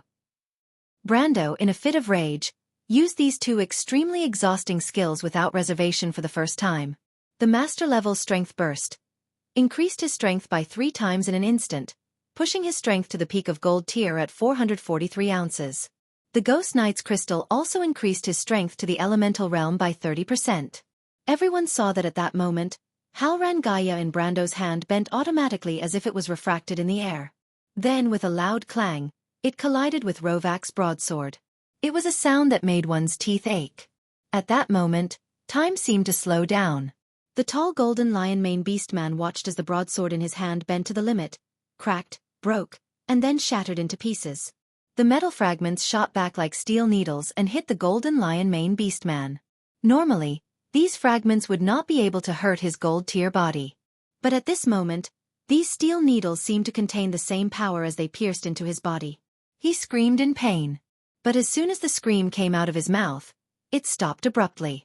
The huge lion-mane beastman had been swept away by a powerful force. Due to the force, his upper body was bent backward, and then his entire lower body was torn apart along with his spine. Then with a swoosh, he dragged his broken legs and flew far away. He shot into the forest, leaving a trail of blood behind him. There was a muffled sound. At this moment, the others finally recovered from their shock. The few lion men standing closest to Rovak subconsciously unsheathed their swords, wanting to charge forward. Unfortunately, what awaited them was an even more tragic fate. "Earth, give me your blade!" Brando roared. A loud crash was heard. With Brando's sword as the center, The ground 100 meters in front of him instantly split open, and sharp rocks shot out from the ground. Like a storm, stalagmites that were 2 to 3 meters long and as thick as a bowl were formed out of thin air. Along with a swooshing noise, the sword rocks spread out in all directions. Within a breath, a forest of sharp swords was formed, covering an area with a diameter of thousands of feet. More than 20 golden mane lion mane beast men were pierced like hedgehogs in an instant. Patter. The black-haired young alchemist, Rono, dropped a dagger on the ground. He was dumbfounded as he watched the scene unfold outside the forest. Vahina, the noble lady with 2 ponytails, was even more shocked.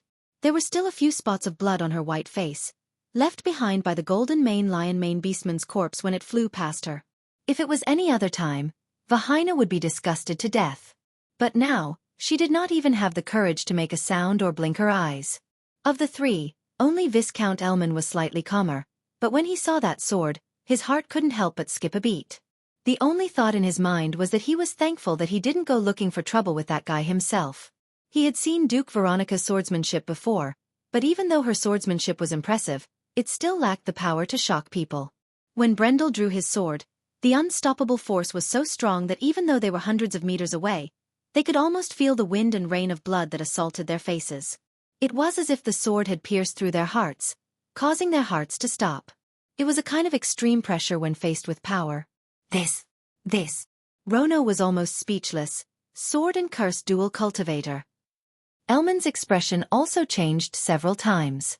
However, the Erewhon nobles around Brando were the ones whose expressions changed. They originally thought that Brendel was exaggerating when he said those words to them before, but they didn't expect him to do so.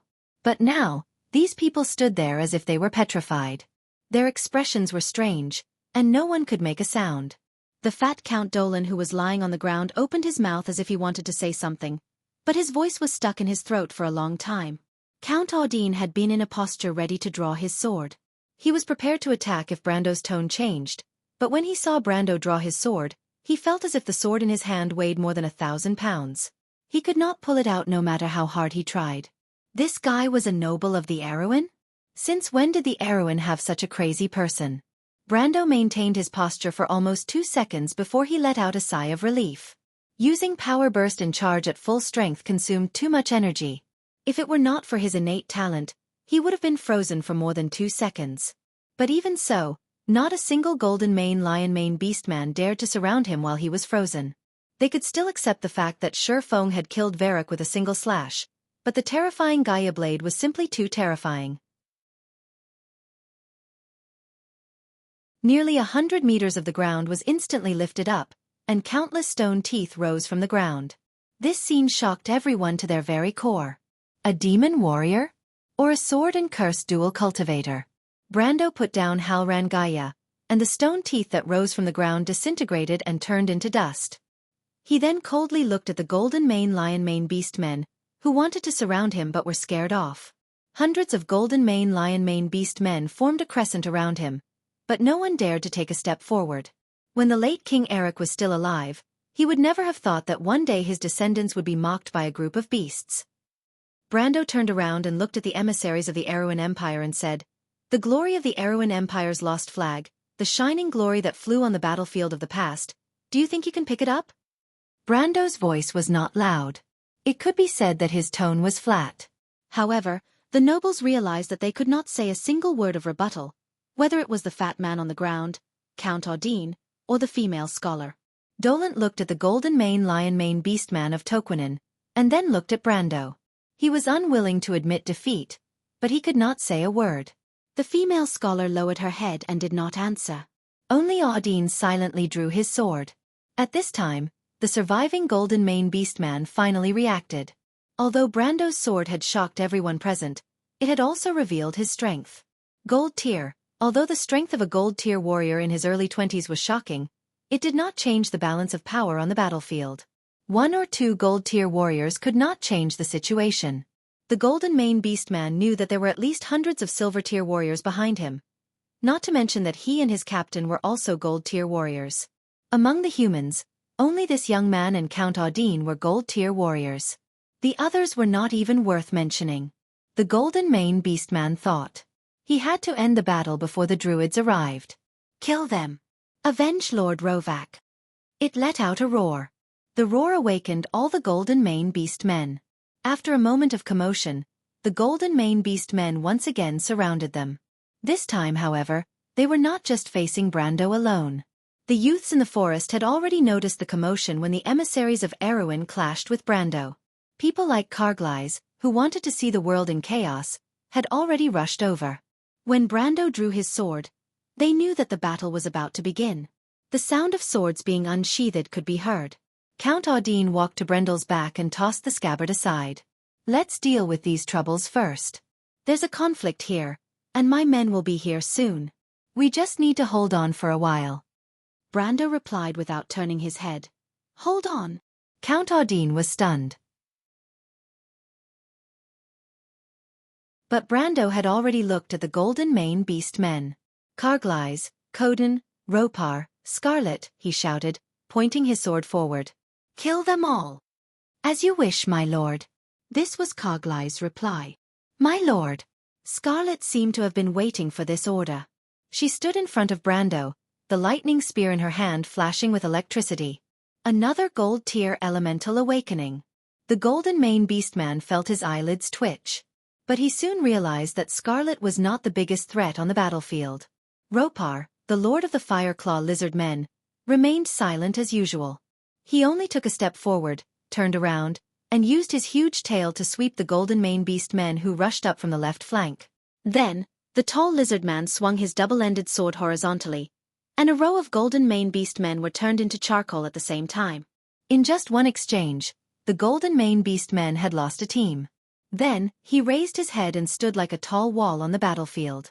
The Golden Mane Lion Mane Beast men who were blocked in front of him were stunned by his imposing manner. However, Ropar did not waste time talking nonsense. He pointed forward with one of his 3 fingers. Dozens of Fireclaw lizard men rushed out from behind him like a broken dam. Only Coden unsheathed his sword and walked slowly to Brando's side. I don't think I agreed to work under you, boy. Is that so? Brando asked. At least I didn't agree to take orders from you. This is not my order. Coden was stunned. Brando glanced at Count Audine and asked, Count, during the reign of the late king, was there anyone who dared to humiliate Erwin's ambassadors? He asked. Audine paused for a moment and shook his head. So, Brando's Halrangaya burst into flames, but he still turned around and asked, Count Audine, how about we use our swords to give Erwin an answer? Audine looked at him and shook his head with a bitter smile. No problem. Brando turned back to look at Coden. Coden did not answer. He just threw the scabbard in his hand, and a green breeze surrounded his body. Elman's eyes twitched. Elemental awakening. Intermediate gold rank. Another one. Since when did Erwin have so many elites? P.S. I didn't know it would be so late when I went out this morning, so I posted 2 chapters at once. Also, tomorrow is the beginning of the month, you know. Have you prepared the tickets? To be continued. If you want to know the future, please go to www.chidian.com. There are more chapters. Support the author, support the original reading.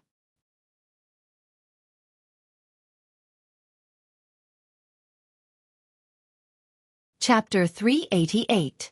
Scarlet, Audine, Ropar, and Coden were like 4 sharp blades stabbing into the Lion Beastman's formation. The Lion Beastman's formation was thrown into disarray, but it was only for a moment. Hundreds of silver-ranked warriors surrounded a few gold-ranked warriors, and it seemed like they had a chance of winning. The adjutant of the Lion Beast men tried his best to keep his people together, hoping to turn the situation around with their advantage in numbers. But he soon realized that it was wishful thinking on his part. Even though they were all gold-ranked warriors, there was still a fundamental difference in their combat power. Scarlet was only a beginner gold-ranked warrior, but she was also the god of Thunder's messenger. She had also absorbed the power of the Golden Apple. She was already showing signs of entering the middle ranks, and the Golden Apple was a product that strengthened the coordination of the elements. The electric arc she controlled formed a dense curtain of lightning in front of her.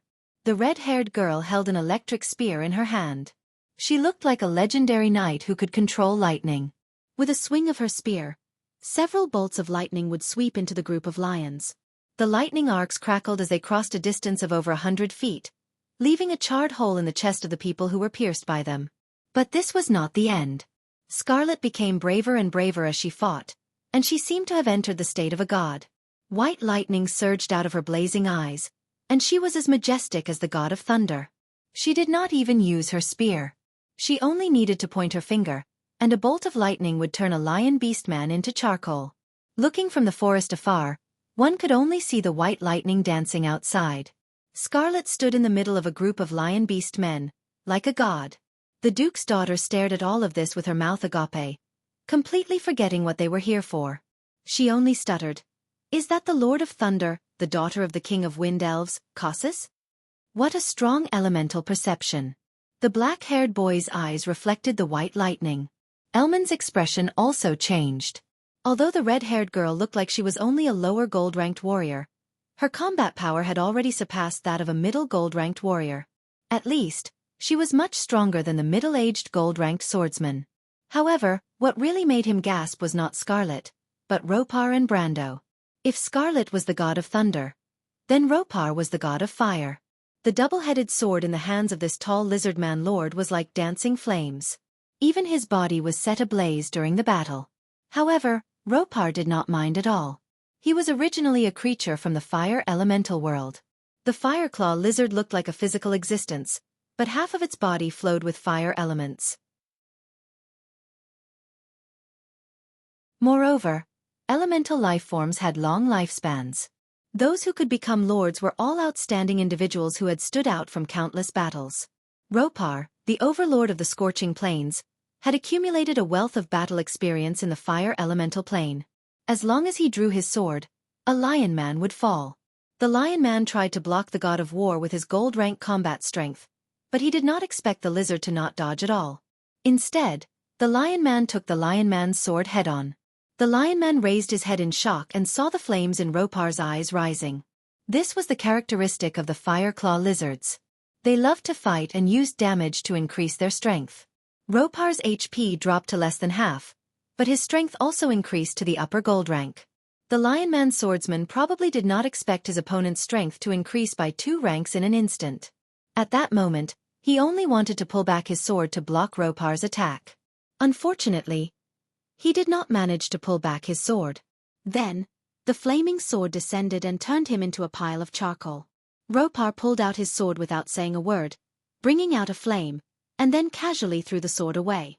He watched as his subordinates were injured in battle and their strength increased layer by layer. Originally, there were 30 Fireclaw assault spearmen under silver rank.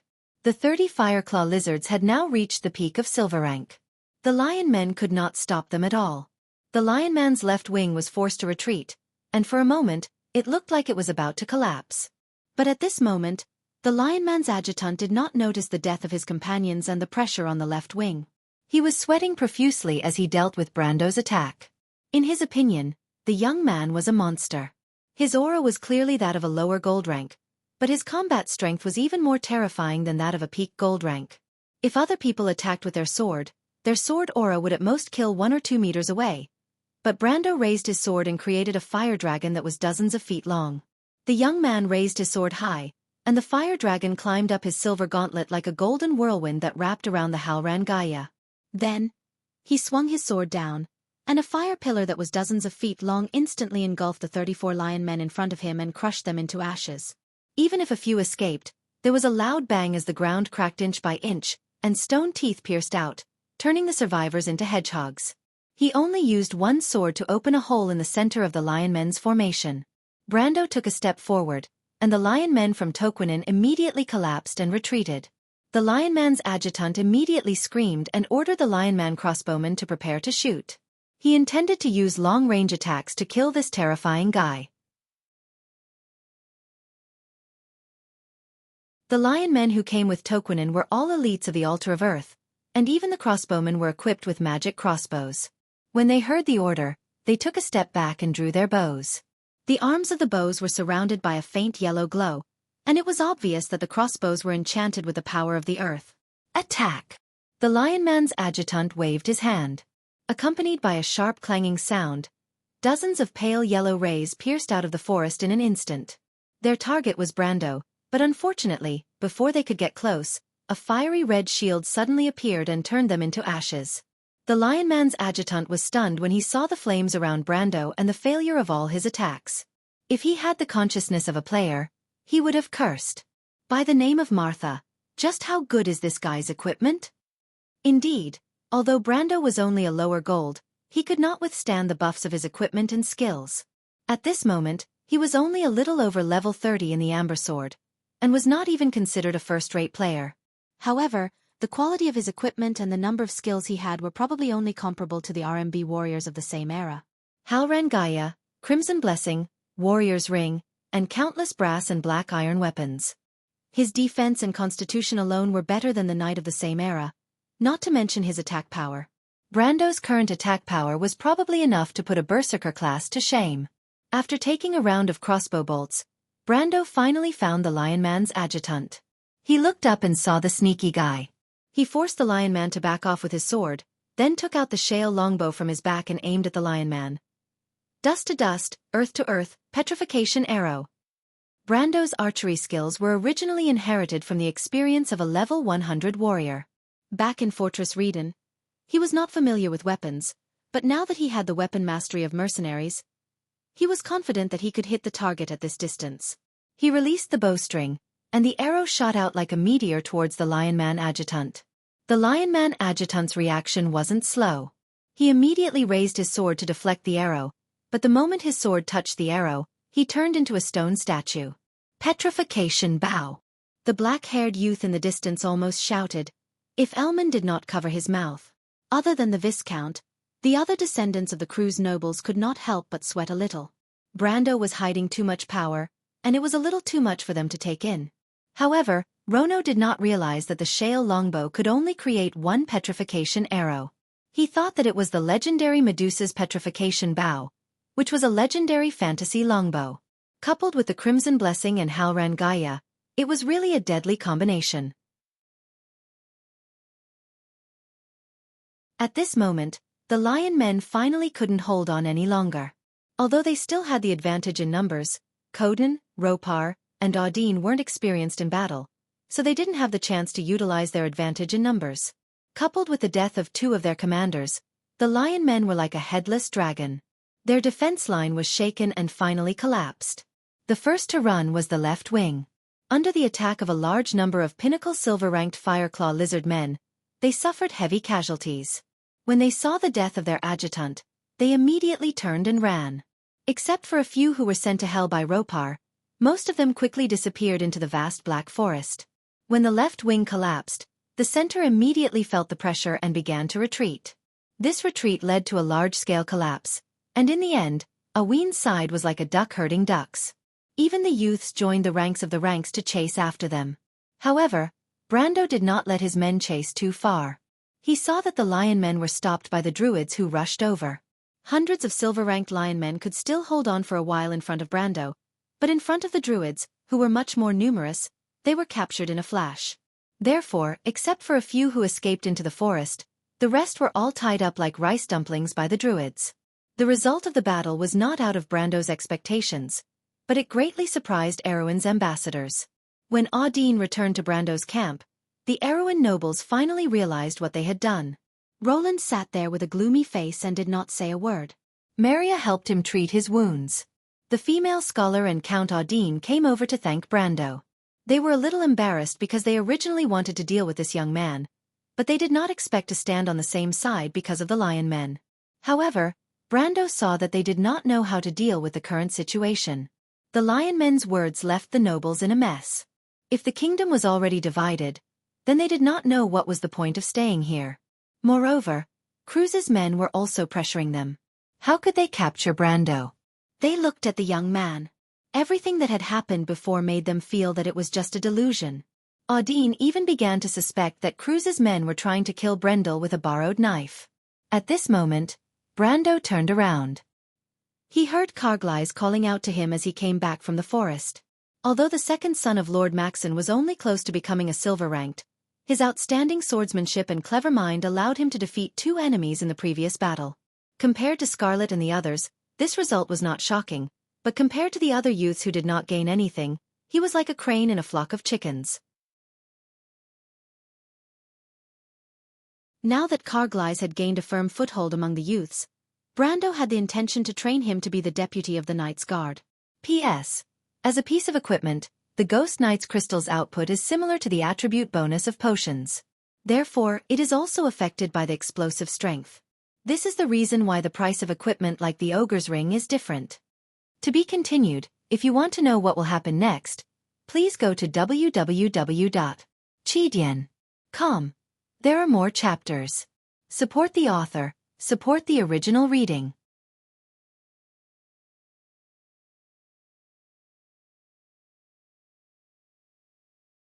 Chapter 389. What's the matter, Carglass? My lord, there's a problem. Carglass looked into the forest and replied. In the forest, the druids were interrogating the captured Golden Mane Lion Mane Beast men. The members of the Witherwood Council did not expect that someone would dare to cause trouble at the front line. Furthermore, Brando was their ally for the time being. They were furious because what Toquinen was doing was a waste of their time, and time was of the essence at this moment. However, the Lion Mane Beast men felt wronged. They heard that Erwin's group only brought 20 to 30 guards to cause trouble for Brando. 20 to 30 silver-ranked guards and a few gold-ranked guards were nothing in their eyes. Rovak and his adjutant thought that it would not take much time to wipe them out. However, things did not go as they wished. Cruz did not tell them about Brando's strength, and they ended up being wiped out instead. Of course, Vahina and the others did not intend to harm the Lion Mane Beast men. In fact, the nobles themselves were shocked. They thought that even if Brando had 1 or 2 gold-ranked guards, they would not be able to fight against hundreds of silver-ranked Lion Mane Beast men. One must know that although the Lion men did not have any swordsmanship to show off, their racial talent of wild fighting and strength prayer was also a unique combat skill.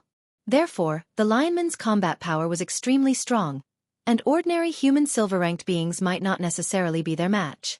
Unfortunately, Brando did not have any ordinary subordinates. The Fireclaw lizard men came from the elemental plane, and their fighting strength was no weaker than the Lion Mane Beast men. Scarlet was the god of thunder, and was almost invincible among gold-ranked warriors. Not to mention, she had absorbed the power of the Golden Apple. Coden, who looked the most ordinary among them, was an intermediate gold-ranked warrior. He was a veteran of the November War, and his battle experience was so rich that it made one's hair stand on end. As for Brando, his various skills and equipment had already turned him into a gold-ranked monster. Even he himself didn't know how strong he could be when he went all out. Therefore, all of these unexpected circumstances led to the tragedy of the Lion Mane Beast men. However, Brando did not care about the fate of the Lion Mane Beast men. He wiped Halangaya's dark blade and sheathed it. He then turned around and asked, "What's the problem?" Carglass sat down beside Brendel and stretched lazily. "My lord, someone is plotting against us from behind." Brendel was surprised by Carglass's words. Brendel paused for a moment. "Erwin's group and beast men came to us one after another. I don't think there's such a coincidence." The young man replied in a low voice, "If Count Audine's trip was due to pressure from the Kurlutzians, then it's hard to guarantee that the Kurlutzians are not behind these fellows from Toquinen." "That's true." Brendel nodded. However, he frowned. Toquinen was a force of the Temple of the Earth. How could Cruz's people get involved with them? If Cruz's people really intended to support Toquinen to suppress Erwin, it would be bad news for Erwin. But would the Holy Cathedral of Fire agree? Even if Cruz had the right to speak in the temple, what they did was against the teachings of the temple, and the temple would not easily compromise. Even if he had to pay a price, it would not be worth it just to target Erwin. He looked at Carglass quizzically. "My lord, you mean to ask, how did Cruz persuade the 2-legged cats of Toquinen to come after us?" Carglass replied, "It's actually very simple. We just have to let those 2-legged cats know that Erwin is no longer a threat." "You mean the news of Erwin's split?" "Yes, my lord." "I don't think Erwin's envoys have any way of contacting the outside world, so how did those 2-legged cats learn about Erwin's split?" Carglass replied, "Or is Toquinen's civilization already more advanced than Erwin's?" "Cruz's people." Brando shook his head and replied, "Only Cruz's people or Buga's mages could do such a costly long-distance communication spell. However, Buga's mages had always been the silver folk, and there was no need for them to interfere. Even if those sly white-bearded old men wanted to find a stumbling block for Cruz's people, they would not find a country like Erewhon's. However, Brando suddenly realized something and looked at Carglass in surprise. He was able to come to this conclusion because he knew the direction of history and knew more about the relationship between Cruz, Toquinen, and Erewhon than anyone else here. He also knew a lot of secret knowledge that was not known to the public. However, this young man from Maxen was able to come to this conclusion with only a few bits of information. His brain was too good. If it was someone else who repeatedly thought about the problem after it happened, they might be able to say that they were meticulous. However, this young man had clearly just defeated the Toquinen lion beast men and already found traces of Cruz's people behind the scenes. Carglass even wondered if this young man had already thought of this when those two-legged cats appeared. Even though Lord Maxen is just an ordinary lord, his son is not an ordinary person. Brendel suddenly felt that it was a wise decision to recruit him. Even though Lord Maxen was just an ordinary lord, his son was not an ordinary person. He looked at Carglass and thought to himself, how could this young man not be famous in history? In the coming era of war and chaos, a young man like him should have made a name for himself very quickly. Could it be that he really died on the way to Vlada? At this thought, Brando could not help but pat Carglass' shoulder and say, "Kid, I saved your life. You should think about how you can repay me." However, he only dared to think about it in his heart. If he did, he would definitely be labeled as a scammer, and the Holy Cathedral of Fire might even send someone to tie him to the stake or something. Brando was about to say something when Carglass said with some doubt, "But the only thing that puzzles me is the motive of those two-legged cats. Did they come all the way here just to steal your sword, my lord?" Although Halrangaya is a weapon that only exists in fantasy and legend, those unlucky bastards are still the ambassadors of Toquinen. Isn't it too degrading for the ambassadors to suddenly turn into bandits? The young man could not help but scratch his head. Or have they had this tradition since ancient times? I don't understand. Count Audine and the female scholar heard the young man's words and could not help but cough heavily. They had a strange expression on their faces. Tradition?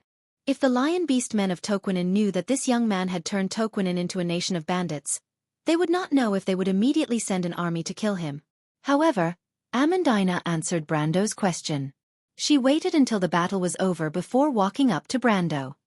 The Halrangaya is a sacred relic of the Holy Cathedral of Earth. Its value is no less than that of the Lionheart to Erewhon. If the people of Cruz knew that the Scepter of Fire is with you, my lord, they would have come to steal it as well. I see, Carglass said. Then that explains it. It seems that the people of Cruz are behind this. No one should know that the Halrangaya is with my lord, and even if they knew, they would not have the motive to spread the news. Brendel nodded, but at the same time his face darkened. He had thought of this before Carglass did. He knew the background of the Halrangaya very well. However, the people of Cruz were really persistent. They would stab him in the back if they could not do it by force. This was not Veronica's style at all. If Veronica wants to deal with us, she doesn't have to do this. Amandina thought for a while. That commander doesn't have to play tricks. We are no match for her. Maybe she doesn't want to fall out with the druids? The druids aren't fools. That's interesting. Carglass suddenly smiled and turned around. Count Audine, it is indeed the envoy of Cruz who is pressuring you, right? As a high-ranking general of the Northern Legion and a noble of the kingdom, Audine did not have to answer the young man's question.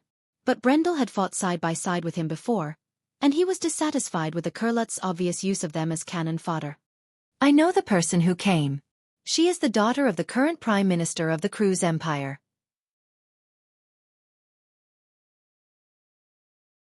So it is indeed Cruz's doing. But Veronica doesn't know about it. Amandina's eyes lit up. Brando nodded, but he was troubled by the fact that they could not confront the commander of the Azure Firmament. If they did, Veronica would take the Empire's prestige into consideration and make the act real.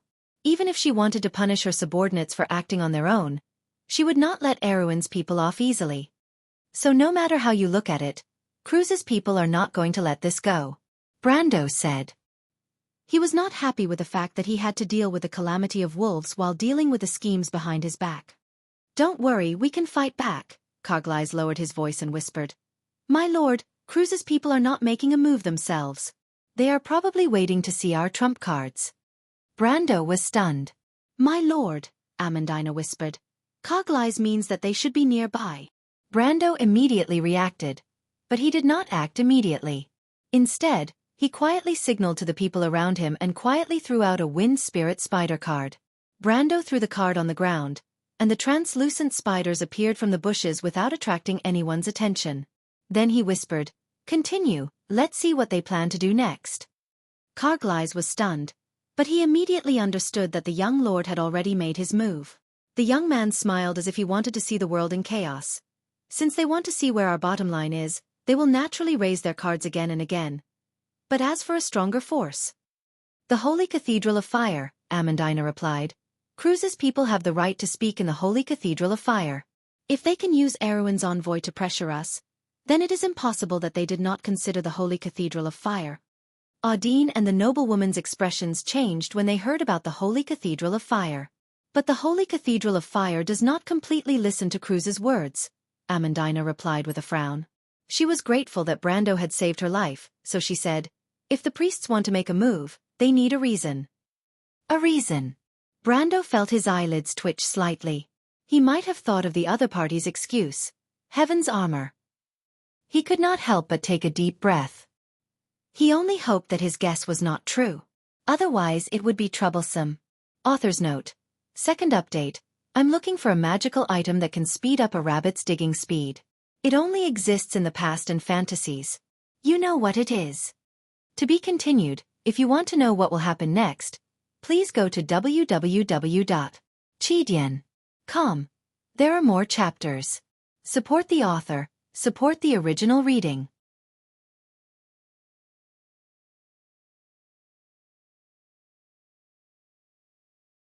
Chapter 390. Vahina covered her mouth with both hands as she stared at the lionman's defeat.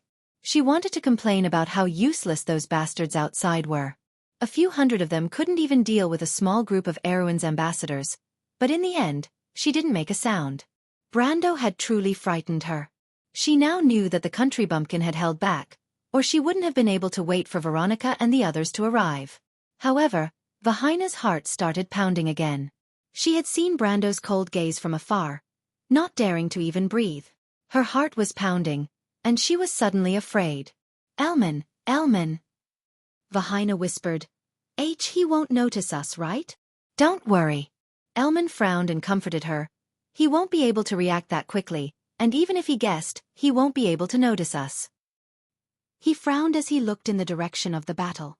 It was not a good sign for Erewhon to have such a genius, not to mention one who was younger than him.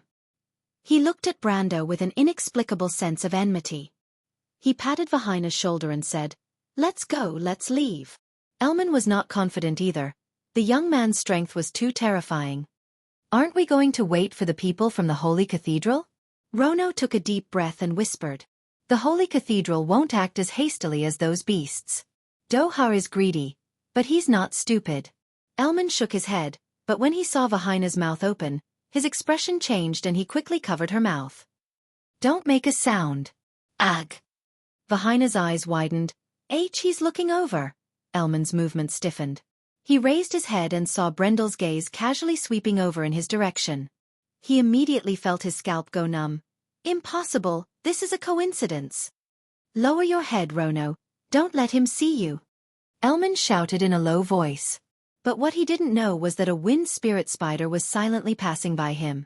Brando turned around and saw the wind spirit spider behind the three Cruz nobles. When the wind spirit spider stopped, his gaze also stopped.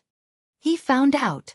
Farena struggled in Elman's arms, her face pale with fright. "Don't be rash, Vahina." Brando tilted his head, and half of his face turned a soft gold against the light of the bonfire. He just glanced at the depths of the forest, then shook his head slightly and slowly pulled out Halran Gaia. The edge of the black blade reflected a hint of golden light. Seeing this, Viscount Elman finally realized something and his expression changed. "Run." Brando didn't say a word about the panic of Cruz's noble heirs. At this moment, his left hand had completely pulled out Halran Gaia. The white whirlwind created by the white raven sword style immediately gathered on Halran Gaia. He then passed the Halran Gaia to his right hand, gripped the hilt tightly and pointed forward. His eyes reflected a cold light.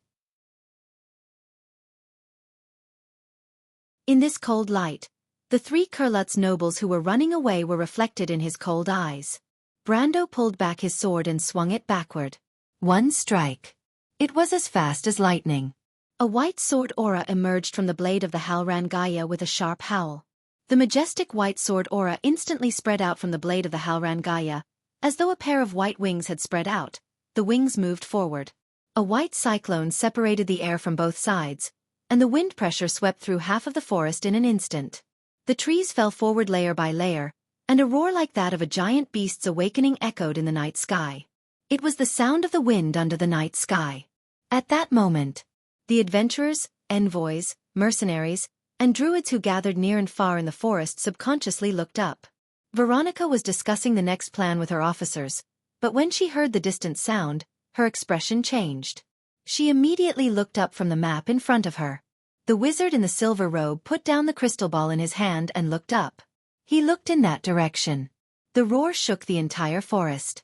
With the black night sky as the background, a huge, indescribable white cyclone swept through the forest in the north. It was like the dorsal fin of an ancient shark that swept through half of the forest. Then, it gradually dissipated into the air. White Raven sword style. That's the little guy. What happened over there? Veronica's expression suddenly changed. She turned to her officers and asked sternly, "Where are Vahina, Rono, and Elman?" Delphian, who was sitting at the side, also changed her expression. The daughter of the Prime Minister lost all color in her face. Delphian. Veronica saw the problem at a glance. Did they go over there? The long-haired girl shook her head subconsciously, but when she saw Veronica's stern gaze, she froze and nodded with difficulty. Veronica's expression darkened. She walked up to Delphian and asked, "What do you know?" She nodded again. Asterisk smack. Asterisk a loud slap rang out. Veronica took a deep breath and looked at the long-haired girl who was holding her face as she fell to the ground. "Why didn't you tell me?" Delphian covered her face. Blood flowed from the corner of her mouth and dripped down her white wrist. The crimson blood was as dazzling as an agate in the snow. The girl lowered her head and did not say a word. "I'll tell you later." Veronica snorted coldly. She was extremely worried that Brando would kill Elman, Vahina, and Rono. If that happened, Cruz might really start a war with Erwin. Although she threatened Brando with war, she knew that it was not the right time for the Empire to be involved in a war. Especially a war with Erwin. "Line up." Veronica glanced at the others coldly. "Follow me." Brando did have the chance to kill Elman, Vahina, and the black-haired young war alchemist. When he attacked, Audine and the noble female scholar did not even react in time. However, when they saw the three young men running around on the other side of the forest, their expressions changed instantly. Of course they knew who they were. Austin wanted to stop Brando, but it was too late. When he saw the terrifying blade aura coming out from the young lord's blade, he froze. His hands and feet turned cold. It's over. Although Austin was an experienced general, there was only one thought left in his mind. He could not imagine what would happen if Elman, Vahina, and Rono were killed by Brando. War was not a big deal. Erwin would definitely suffer Cruz's wrath. At the same time, the three young men had the same thought. Vahina was so frightened that she sat down on the ground and even forgot to cry. She only stared at the blade aura coming towards her. Elman's mind went blank. He immediately left Vahina behind and pushed Rono away, trying to get him to shield him from the attack. But when he turned around, he bumped into a black pine tree. The black-haired young man was also thrown to the ground. Then, the white sword chi brushed past their bodies and brushed past them. Swish! Elman's sword belt, Rono's cloak, and Vahina's shawl were cut in half and fell to the ground. The three young nobles were so shocked that they did not move for a long time. A 10-feet-wide path was cleaved through the forest by Brendel. Wherever the sword wind passed, there was no vegetation left, and the thick tree trunks were directly split in half. Vahina knelt on the ground without moving. She waited for a long time before letting go of her hands covering her eyes. She looked up and saw Erwin slowly walking towards her with a cold expression. Brando raised his sword and slid it across Elman, Rono, and her neck. He did not say a word, but the cold aura of the blade aura caused everyone to shrink back slightly. "You won't be so lucky next time," Brando said. "The next time I see you, your heads won't be on your necks anymore." Elman and the black-haired young alchemist did not say a word, or perhaps they were completely frightened. As for Vahina, she did not dare to refute this time, only kneeling on the ground and trembling. Brando looked at them. He was not crazy enough to drag Erwin into the war with Cruz. However, he knew that as long as he did not lose his mind, the possibility of that happening was very small. Erwin was currently troubled by both internal and external problems, but the Cruz Empire was not going to have a smooth sailing either. The era of war and chaos was still a few years away. However, letting these people stab him in the back was not in line with his personality. The best way to deal with these spoiled brats was to scare them. Only a threat to their lives could make them feel fear from the bottom of their hearts. But Brando's real goal was not to kill them. In fact, he did not want to kill them, but to save their lives. He raised his head and looked at the end of the path where the blade aura had swept out. There it was. A black wolf the size of a horse carriage stood there. This huge beast looked as majestic as it was when it was alive, but it did not move. Then it shook, and its whole body was suddenly split into two halves from the middle. With a crash, it turned into a pile of rotten meat soaked in blood and slid to the sides. The stinky internal organs fell to the ground, and a pungent smell filled the air. Character killed Lord Tyr Black Wolf. Received 2300 experience. Brando immediately saw 2 lines of green text appear in his vision, but he was not surprised at all. The young lord placed Halran Gaia on his shoulder with one hand and looked back at the other side of the dark mountain. The night sky was filled with the sound of a wolf howling. Then, more wolf howls echoed from the forest near and far. Moving red dots began to appear in the forest. Brando looked in that direction for a while, as if to confirm something, then he turned back to his young subordinates and raised his hand. It's coming. Prepare for battle. P.S. Like the rise of the moon, the first outbreak will last for several long nights. The monthly votes will howl and run wildly under the moon, as if indicating the arrival of a disaster. Therefore, the first disaster of civilization is the monthly votes disaster. Do you believe it? To be continued. If you want to know the future, please go to www.chidian.com, support the author, support the original reading.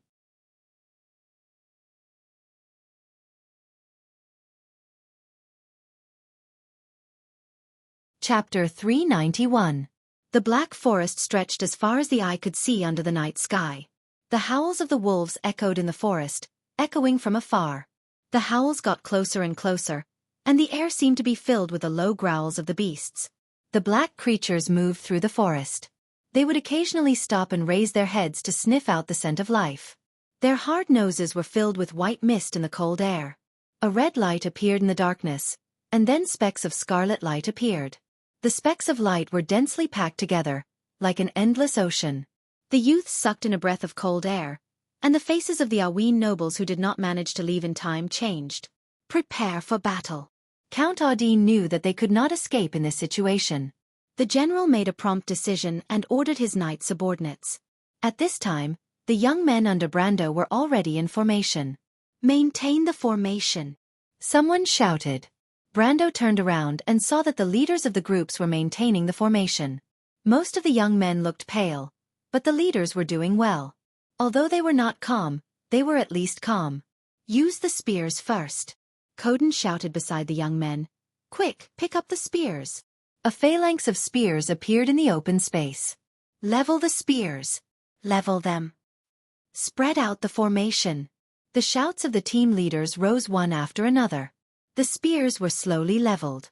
The sharp edges of the spears reflected the golden light of the bonfire and flashed slightly, as if the tip of the spears had extended forward. The wolves stopped and stopped moving forward. The sea of red dots suddenly calmed down. They want to test us. Coden raised his sword and inspected the formation of the youths before he walked back and said. Brando nodded and threw a red light at Coden. Catch! The old swordsman was shocked and caught the red light. He opened his hand and saw a test tube with a seal on it. It was filled with a blood-red liquid that emitted a fluorescent light. Drink it. What is this? Dragon strength potion, Brando replied. Coden picked up the bottle with his thumb and index finger and shook it. I've used this before. It's only effective the first time, right? You think that crappy stuff made from dragon blood moss that you took is worthy of being called a dragon power potion? It's more like the bull strength potion. Drink it. I'll let you experience the true power of the dragon strength potion. Brando replied disdainfully. The bottle he threw at Coden was made from real dragon blood. The material used was the pseudo-dragon blood he bought from the Green Tower.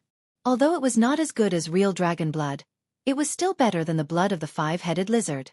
Brendel used the wyvern's blood to create 100 high-grade potions.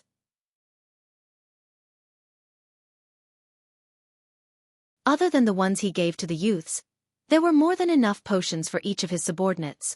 It was a pity that the cards were not affected by external items, and he could not use any items or potions outside of the cards. The five-headed basilisk's blood could be used to concoct even more potions.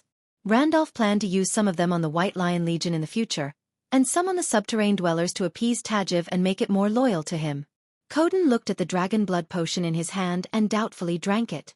However, his expression immediately changed and he stared at Brando in disbelief. This is... Brando smiled and did not answer. He only looked at the front line. His subordinates gripped their spears tightly and nervously got into a defensive formation. Erwin's knight group moved forward to the left of the front line, while the Fireclaw lizards moved to the right under Ropar's command. The left wing is ready. The captain of the knight reported to Count Audine. Ropar put down his double-ended sword and also entered the front line. My lord! Kargleis and the leader of the first group, Janos, turned around at the same time. Brendel looked at the two of them. Janos was a boy with short grayish-blonde hair. He was the leader of the first group and was the son of a cobbler. But now he had the aura of a soldier. Brando pointed to his chest and nodded at them. Janos immediately understood. He took a deep breath and turned around. However, he immediately heard someone say to him in a mocking tone, "Yo, the leathersmith's son also wants to fight alongside us?" Janos turned around and saw a gray-haired young man wearing simple leather armor. He placed one hand on his waist and looked at him with a smile. He was the leader of the fourth group, a member of the manor called Roland. If it were any other time, Janos would definitely retort, but now he was not in the mood. He looked at the approaching monsters and felt the tremors of the earth. He nervously gripped his sword. Roland was rebuffed, but he wasn't angry. Instead, he looked at the tide-like black wolves and sighed softly. He came out to look for excitement, but the current situation seemed to be exciting enough. He raised his hand and said, "Dragon Strength Potion." Drink the Dragon Strength Potion. The group leaders ordered almost at the same time. The high-grade Dragon Strength Potion had been given out long ago, but because it was more effective to take it before the battle, Brando asked the young men to wait until now to take it. Thus, after receiving the order, the youths immediately took out the Dragon Strength Potion and drank it all. Under Coden's, Brendel's, and Orthlis's guidance, they had barely reached the level of Iron ranked after a month. The effects of the Dragon's Strength Potion on them were unimaginable. The youths felt as if they had just drunk a ball of fire, and their faces immediately turned red. Hiss, it's so hot. It's so hot. This feels so strange. It's as if my body is burning. They immediately started to make a fuss. However, most of the young men who started to make a fuss were immediately pulled back by the group leaders. Pay attention to your enemies, idiots. Focus, don't be distracted. The roars of the group leaders once again rose and fell on the battlefield. Behind them, Brando nodded and threw a bottle to Count Audine on the other side. Catch, Count Audine. For me. Audine stood on the other side, vigilantly watching the black wolves' every move. He was shocked by Brando's action. In theory, they were still considered enemies. He looked at Brando with some surprise. Brando did not even turn his head. He just put down the Halran Gaia on his shoulder and raised it high in his direction. Count Audine. Count Audine was stunned. Do you still remember on the ancient battlefield, the 6 Dukes' horn sounded, and the swallow-tailed flag fluttered high? Brando asked loudly. The young lord's voice spread far and wide in the night sky. Do you still remember where the long sword pointed, the glorious knight welcomed the enemy with a song, and the enemy was defeated? Brando turned his head and smiled at him. In the name of Erwin, in the name of the merciful lion. The count was stunned for a moment before he suddenly reacted. He pulled out his sword, but before he could speak, he suddenly heard someone shouting behind him. Swear by the sword. It was a chorus of echoes. Audine turned his head in surprise and saw the knight he brought with him pulling out their long swords and facing the endless black wolves in the forest. Brando waved his sword and pointed forward. Therefore, the descendant of the late King Eric, Erwin. Brando leveled his long sword. Kill all the enemies. The spears were leveled uniformly, and the tips of the blades were connected into a snow-silver parallel line. In the forest, a howl came from afar. The black wolves finally began to move. The tide of monsters was like a rolling black carpet. Their scarlet eyes moved forward and then fell behind. The ground finally shook. They leaped out of the forest, and what they saw was a long wall formed by the human knight. More than a dozen wolves leaped to a higher place nearby. They raised their heads and let out a long howl. The howl was high at first, and then it became low. Countless black wolves rushed up from both sides with their howls, like countless torrents rushing towards the humans. Then, the black monster collided with the human in white armor. The long spear pierced through one black wolf, two black wolves, and several black wolves together. Black blood flowed down the long spear shaft. The huge impact made the spear shaft creak as it couldn't bear the heavy burden. The young men and the knights were forced to step back. Then there was a cracking sound, and the spears were broken. Sword. The young men immediately changed to their long swords. The front line was in chaos for a moment. Brando also put down his sword, and the green light net on his retina was weaving out pieces of numbers that flowed down like a waterfall. It was EXP. Although it was only 1 or 2 points, but in just a moment, the total amount of EXP increased by more than 100 or 200. Brando took a breath, and then he took out a bottle of dragon blood potion and drank it. The slippery dragon blood entered his mouth, and he immediately felt as if his body was burning. It was not burning, but there was a dry feeling. And just as this feeling was produced, the green light net on his retina immediately changed and weaved a few lines of small words. Strength plus 25, Dexterity plus 10, Constitution plus 20. Potential 10%. The Advanced Dragon Strength Potion increased his stats by about 20%, but this was because his level was higher. If his subordinates took the potion, the increase would be at least a few 100%. Coden's increase would be even lower, but for an intermediate gold rank, even a few % increase would be very impressive. As for potential, it was actually the potion that did not have any effect directly. The potion would remain in the body and slowly transform it, but most of it would be expelled through the circulatory system. However, if one consumed the potion and immediately consumed the remaining potency in battle, the benefits obtained would be much greater.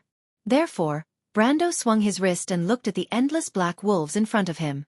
He thought that it was indeed time to farm some EXP. Oh no! It was time for him to exercise his muscles and bones. Brando looked forward and snapped his fingers. Holy sword, open the way!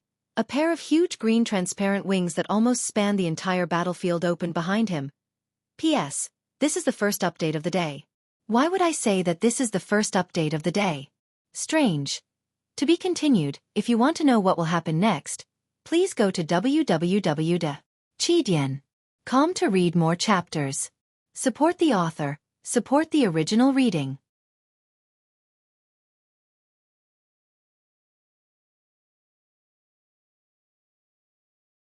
Chapter 392. That's Dragon Strength Potion. How can there be so much of it? The black-haired youth who was standing far behind almost bit off his tongue when he saw Brando's youths drinking the potion. Rono, what's wrong? The young lady of the flower domain seemed to have just recovered from her shock. She asked in a low voice, as if any louder voice would attract the attention of the ferocious Erwin country bumpkin. He treats the dragon strength potion like plain water. Rono said with disappointment, it would be better if he used it on a more talented knight. He said this because he was worried for the people of ancient times. What's so surprising about the dragon strength potion? Elman glanced at his comrade coldly. When he thought Brando was going to kill them, he pushed him away. Although it was an instinctive reaction, the Viscount knew that there was a grudge between them now. Instead of explaining, it was better to make a prompt decision. Although Rono was a genius, he only had the potential for the future. In the dark forest, he had plenty of opportunities to make him lose his future. When Rono heard his words, he turned to look at his comrade. Unlike Elman's indifference, the black-haired youth had contempt written all over his face. Elman's previous actions made him angry and disdainful. What do you know? That's a genuine dragon strength potion. The one you took was trash compared to the one the youths took. If I'm not wrong, the purity of the potion might be genuine dragon blood. The black-haired youth did not hide his disdain. Elman took a deep breath, but he did not show it on his face. He only looked coldly at Brando. All right, it's about time to go back. It'll be too late if we don't leave now, the Viscount said again. It was not easy for him to say that this trip was a mistake. However, this was the proposal of the little princess of the flower leaf territory. Even if there was a problem, he had to take the responsibility. Unlike Rono, he had seen many geniuses, but there was only one successor to Duke Manderhill. He was willing to take the risk to come here just to please this little princess. But Brando's sword had almost destroyed his perfect image. At that time, he thought he was going to die. Since he was going to die, then being an alchemy genius and being the daughter of the flower and leaf caller was meaningless. At the moment of life and death, one's own life was still the most realistic. However, he didn't expect that the damned Erwin would only give them a warning. Elman took a deep breath with a cold expression. Fortunately, the young lady was too scared to notice anything. Although Rono had a grudge with him, he wasn't the kind of person who liked to gossip. However, Viscount Elman still felt uneasy that his weakness had fallen into someone else's hands. He looked at Rono as if he was looking at a corpse. Look over there, Vahina yelled. Everyone felt a faint light under the night sky. A pair of huge green transparent wings that almost spanned the entire battlefield opened up. However, those weren't wings made of light. Instead, they were miniature magic arrays. The wind spirit spiders appeared in the air one after another, each holding a golden holy sword. The light wings turned golden in an instant. Everyone sucked in a breath of cold air. Although this wasn't the first time some of them had seen this scene, under the night sky, there were countless sparkling golden holy swords hanging upside down in the sky. Compared to the spectacular display during the day, it was even more fantastical. Count Audine raised his head, almost petrified. The Erwin nobles behind him were even more shocked. What was this? Was this a spell? Their gazes fell from the huge screen of light in the sky to Brando. Was this a spell from that young man? But wasn't that young noble a gold-ranked swordsman? This wasn't a spell from a magic swordsman. Or was he a spellcaster? Brando didn't care about other people's gazes, or perhaps he was already used to it. He only pursed his lips and pointed Halrangaya forward. Lower your heads. Lower your heads. His lordship has begun his attack. The group leaders understood and immediately shouted. On the other hand, the knight on the side was slightly stunned. They subconsciously turned their heads and saw a dazzling light in the sky. The white light was so dazzling that everyone squinted their eyes. Then, a beam of light pierced through the sky. The beam of light pierced straight down, like a sharp sword piercing through the body of a black wolf. A single black wolf had the strength of a peak dark iron, but under the attack of the holy sword, the defense of a peak dark iron was as weak as a piece of paper. The beam of light first burned through the black wolf's fur, and then turned its innards into ashes. The black wolf was still pouncing forward, but with a poochie, it exploded into a pile of broken cotton in midair, turning into ashes that fluttered and drifted down. Following that, more beams of light rained down. Some of them brushed past the heads of the knights, and the terrifying power caused everyone to shrink back in fear. But the black wolves that were targeted by the beams of light were not so lucky. Almost every time a beam of light flashed, it would take away the lives of 2 or 3 black wolves. Brando commanded the dragoons to sweep across the front of the formation 2 or 3 times. It was as if a golden hand plowed through the tide of black wolves 2 or 3 times. The number of these monsters was reduced by more than half in an instant, and the first wave of attack of the black wolves collapsed instantly. Brando could get 7 or 8 EXP for each black wolf he killed, and this round of attack gave him nearly 300 EXP. As the attack of the black wolves weakened, the young men and the knight suddenly felt the pressure lifted. They immediately heard Brando shouting from behind, "Attack forward!" Austin was shocked. His original intention was to retreat while fighting, so that he could meet up with the main force of Erwin's envoy group, or at least retreat to the defensive line of the druids behind. "My lord!" he shouted. "Brando Baron Abes," Brando replied. "Mr. Baron, Austin shouted. "We have to retreat." "It's not safe in front." Brando smiled and pointed forward with his sword. "Erwin will never retreat." Austin was stunned. He thought that the young man had lost his mind. Although they had a large number of silver-ranked warriors under their command, in the face of the endless tide of wolves, they were just a stone in the sea. "My lord!" At this time, Dolent ran up from behind. Although he looked down on Brando at first, at least the latter had helped them teach those arrogant Toquinen beasts a lesson. This made him feel a little better about Brando. But Brando's decision was too shocking. There were only 20 or 30 of them. If Brando insisted on moving forward, they would have no choice but to follow Brando. Seeing the black wolves swarming out of the forest like a tidal wave, Dolent felt the ground trembling beneath his feet. It wasn't a good feeling at all. This wide and fat fellow endured the pain in his scalp and loudly advised, "Sir Baron, please calm down. If we go any further, we will all be torn to pieces." But Brando shook his head. "Count Dolent, you are wrong. We won't."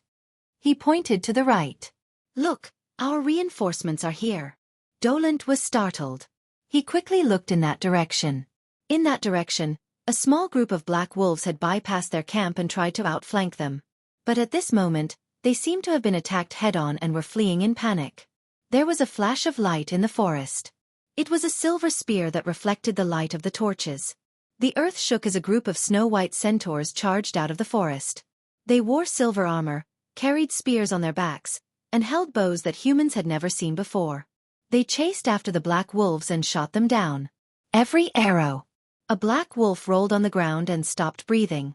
Many of the centaurs had druids in cloaks of grass on their backs. The druids raised their wooden staffs, and huge vines ran along their sides. Green tentacles rose from the ground and lifted the bodies of the black wolves high into the air. Then they threw the bodies of the black wolves into the fleeing pack. Many of the black wolves were smashed into the ground.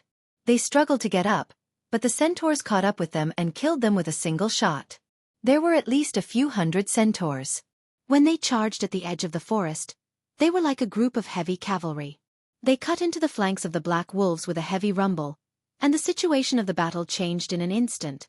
The centaurs continued to charge forward. They cut into the area between the black wolves and Brando, blocking the front of Brando's group. Then, a centaur that looked older than the rest broke away from the group. This centaur wore armor that was different from everyone else. It had a pair of horns that curved backwards on its shoulders, and an exquisite breastplate that fit its skin perfectly. The metal outlined its muscles. It held a spear in its hand and shouted in front of Brando. "Human, I am Wade. We have heard of the Druid Elder's suggestion. We will protect you from the first wave of the calamity of wolves." The Erwin nobles were shocked. They immediately turned around to look at Brando. They didn't know what kind of agreement this noble had reached with the druids. "You agree?" Brando asked. "What about the tree sprites?" "I am here, young man." The light on Wade's back distorted, revealing a tall elf with a head full of green hair. He wore a leaf headdress and a cloak, and his upper body was bare. He carried a longbow on his back that was much larger than the ones used by the centaurs. It made people wonder how the elf could use a bow. But when the elf appeared, Amandina, who was behind Brando, was shocked. "It's you." This elf was the one that she and Scarlet met in the afternoon. The elf smiled and nodded. "If it was another human, I might have rejected the Druid Elder's suggestion. But I have a good impression of you, young man. Perhaps I can try to believe your words." Brando was also surprised. Why does this elf seem to know me?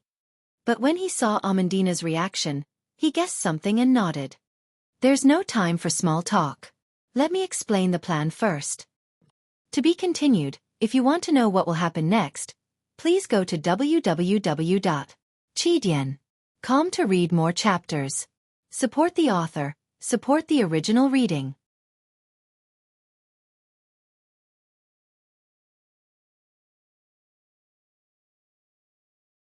Chapter 393. The calamity of wolves surrounded the entire loop of trade winds, and the wolves that had entered the Green Tower were only the vanguard. Brando recalled that there were at least 12 packs of wolves in the first wave of attacks. He did not know if Greyclaw, Bloodfang, Whitemane, or Frostback were the ones in front of the Wall of Roses, but he was certain that there were at least 2 medium-sized packs. This was the weakest part of the first wave of attacks, but it was not to be underestimated. A pack of wolves led by a male wolf could reach the size of tens of thousands, and a mature black wolf was close to the peak of iron rank. Most of the druids in the Witherwood Council were not even at this level. Not to mention, in terms of numbers, humans could not be compared to these monsters. The only advantage that the druids had was that the monsters within the range of their fire seed would be greatly weakened. Brando remembered that when the black wolves attacked the green tower in the game, the large and stable fire seed suppressed them by 15 levels. However, the Wall of Roses only had a small and unstable fire seed, which was much weaker than the one in the green tower. Furthermore, Brando had to break through the blockade of the wolves and enter the loop of trade winds. It was easy to imagine how difficult it would be. In comparison, Brando's plan was not that complicated. There was a gap of about 10 hours between the first wave of attacks and the second wave of attacks. Therefore, as long as they could break through the blockade of the first wave of attacks, they would be able to enter the loop of trade winds before the second wave arrived. The only problem was how to break through the blockade within the limited time. And this was where Brando needed the druid's help. When Elder Wydd led his subordinates to Brando's position in the south, the druids had already launched an attack on the Wall of Roses. It was as if a long horn had sounded in the forest in the middle of the night. Countless birds flapped their wings in the dark, attracting the attention of countless people. It was as if a sleeping dragon had raised its head and let out a long cry that signaled its awakening. The sound was clear and melodious, and it shook the entire forest. In that direction, under the call of the horn, over 1,000 druids and tree elves surged out of the forest. These forest allies draped in cloaks of vegetation seemed to form a green defensive line, instantly blocking off the left flank of the black wolf pack that was surging like a tide in that direction. Then, hundreds of deadwood guards awakened from the dark forest under the druid's summons. These ancient trees that were a few stories tall stepped into the pack of wolves and lowered their bodies. Their huge palms could send the calf-sized black wolves flying with a single sweep. As soon as the 100 deadwood guardians entered the fray, the attacks of the black wolves came to a halt. Even the peak iron rank wolves could not withstand a single blow from the wrath of nature. Summoning the Deadwood Guard was a level 4 spell. Although the low-level Deadwood Guard was only a temporary existence, it still had the strength of a mid-silver. Although it was not comparable to the real ancient Trey ants, it was more than enough to deal with these black wolves. However, only the elites of the Druid Council could summon Deadwood Guardians. These elite druids had no intention of returning to the Green Tower alive. It was evident that the Druid Council had put in a lot of effort to support Brando's plan. However, the Deadwood Guardians were only meat shields, while the Tree Elf archers were killers.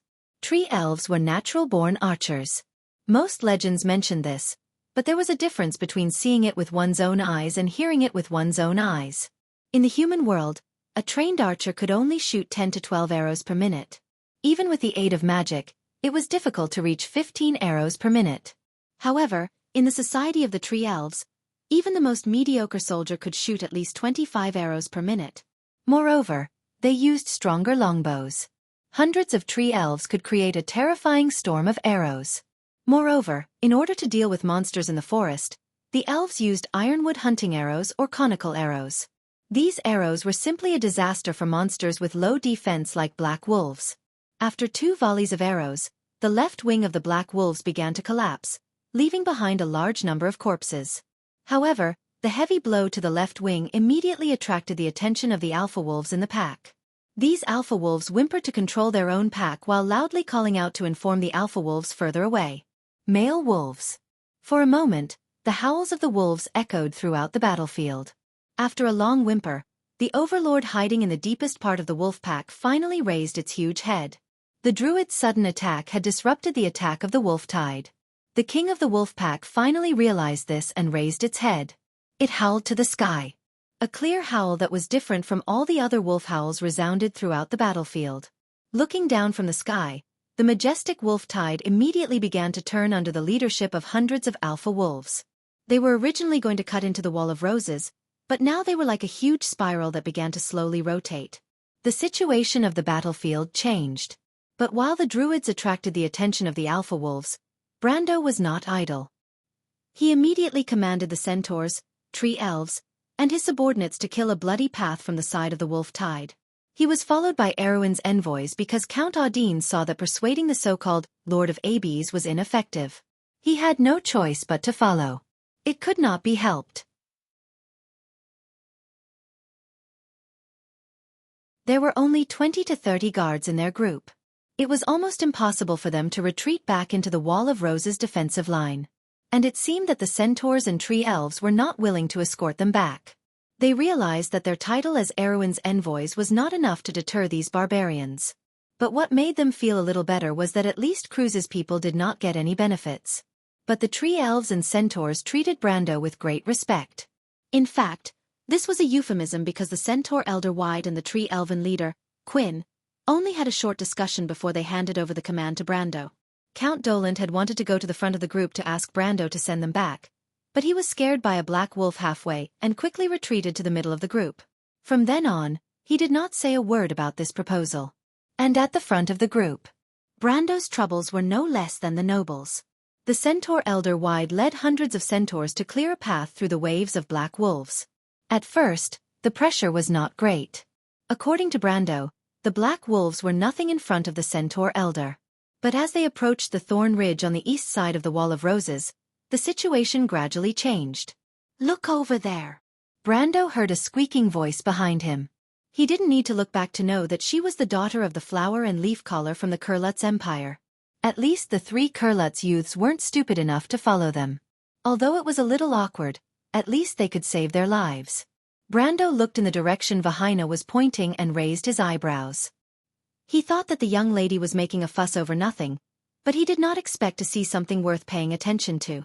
He saw a dense pack of black wolves in the north. A few giant wolves were clearly taller than the other black wolves around them. They were charging towards them with their pack. Lord-tier black wolves. 1, 2, 4, 5, 6. Brando counted 6 black wolves from the nearest direction, and there were 5 more in the distance. The appearance of 11 mini-bosses made his heart sink. It was not strange for alpha wolves to appear in a pack, but it was unusual for so many of them to appear at the same time. Brando immediately looked around to see if there were any traces of a male wolf. Logically speaking, the appearance of so many boss black wolves in the vicinity must have been ordered by the male wolf. But he did not hear the male wolf's howl that was different from the other black wolves. Did he make a mistake? Or was the male wolf nearby? But when he looked around, he did not find the male wolf's unique figure. Brendel knew that his perceptive sense had reached 25 ounces, and even if it was night time, there should not be any blind spots within a few hundred meters with the help of the dim light. But to be safe, he still looked around carefully. There was indeed nothing. But Brando was not at ease. He immediately shouted towards the group of centaur elders, "Elder Wade!" The centaur elder was currently piercing the head of a black wolf with his spear. He immediately turned around and looked at Brando with a questioning gaze. "Do you see that?" Brando pointed towards the direction of the black wolves and said loudly, "Those black wolf lord-tier black wolves are on your left." The centaur elder immediately nodded. Although it was his first time experiencing the wolf's calamity, as the highest commander of the centaur elders, he had plenty of battle experience. "What's wrong?" he asked. "Tell your men to back off," Brando ordered. He wanted to see the black wolf lord-tier black wolf's reaction. It would be best if he could capture the position of the male wolf when it gave the order. Although Wade was puzzled by Brando's sudden order, the centaur elder did not say anything. He immediately blew a whistle, and the hundreds of centaurs immediately changed their formation and moved closer to Brando's side. The young men under Brando couldn't help but sigh when they saw this scene. It was their first time on the battlefield, but they were still greatly shocked by the tree elves and centaurs that only existed in legends. At the same time, the lord who could give orders to the tree elves and centaurs was even more unfathomable. Those big guys are called Black Wolf Lord-tier Black Wolves? What a strange name. Brando immediately heard the young lady behind him ask curiously, "What does that mean? Is it the same as the human Lord-tier Black Wolves?" "Hey, I'm asking you too." Erwin people. She couldn't help but shout when she didn't get a response from Brando. Brando turned back to look at the young miss in annoyance. Although he didn't say anything, the words "Am I that close to you, young miss?" were written all over his face. Seeing Brando's expression, Vahina managed to hold her breath. Who would dare to treat her like that when she was in the Empire? However, this young lady's sharp eyebrows were raised all the way to her forehead. She widened her eyes in shock, but in the end, she did not dare to point at Brando and say a single word. TSK. Forget it if you don't want to say it. In the end, the young lady grumbled in a low voice. Of course, her voice was so soft that she was afraid that Brando would hear her. Author's note: originally, I wanted to have a few more days of outburst, but in the end, I got stuck in the plot yesterday. Luckily, I was able to break through the bottleneck after one day of outburst. It seems that talking about outburst without a draft is a little unreliable. From tomorrow onwards, I will continue to prepare the draft. Let's see if I can give you guys a surprise in a few days. If you want to know what will happen next, please go to www.chidian.com. There are more chapters. Support the author and support the original reading.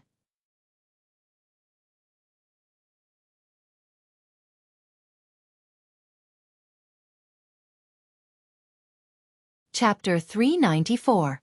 Brando could not be bothered with the spoiled noble's daughter. He raised his head and looked in the direction of the pack of wolves. As soon as WYDD's centaur guards retreated, the black wolves became restless. In just a few moments, the beasts had surrounded them. The 11 black wolves were like sharks swimming in a black tide.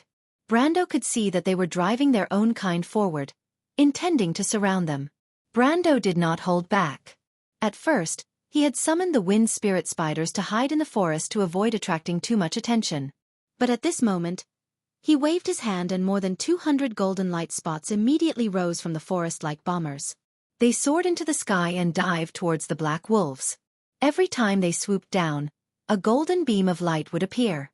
Brando did not hold back this time. He directly launched a round of attacks. More than 100 beams of light flickered in the night sky. Every time they flickered, a few black wolves would turn into ashes. He looked expressionlessly at the number of experience points flowing down like a waterfall. It looked spectacular, but in reality, there was not much experience points. It was just that the source of experience points was a little shocking on the battlefield. The golden beams of light were at their densest, almost weaving into a large net. Under Brando's command, the net of light slowly extended backwards. Any black wolf that passed through the net of light would immediately be set ablaze and turned into a dazzling ball of fire. For a moment, the fire within the pack of wolves rose and fell one after another, forming a dazzling field of white light. The black wolves that were set ablaze continued to move forward, but after a few steps, they would turn into a ball of burning tar.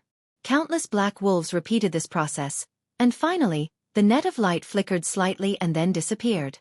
The whole process lasted only a blink of an eye. In the next moment, WYDD and his centaurs stopped at the same time. These centaurs had seen the most tragic battles in the Black Forest. They had even fought against dragons before. But this time, they could not help but suck in a breath of cold air.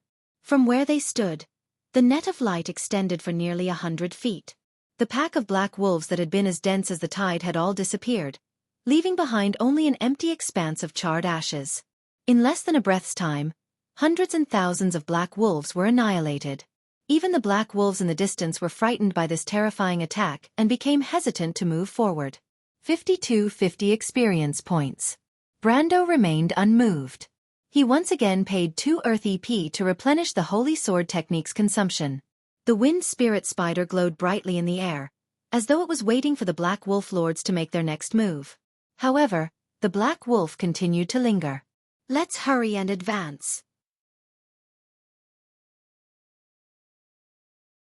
Brando heard Wade ordering his subordinates from afar. Indeed, this was a once-in-a-lifetime opportunity. But that was not what Brando wanted to achieve. He raised his head and looked past the black waves. Beyond the limits of his vision, he saw the foggy areas on the battlefield. Beside him, Quinn, the leader of the tree elves, also looked in that direction.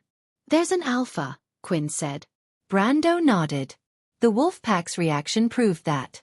He didn't use Holy Sword Technique to open up a path through the tide of black wolves.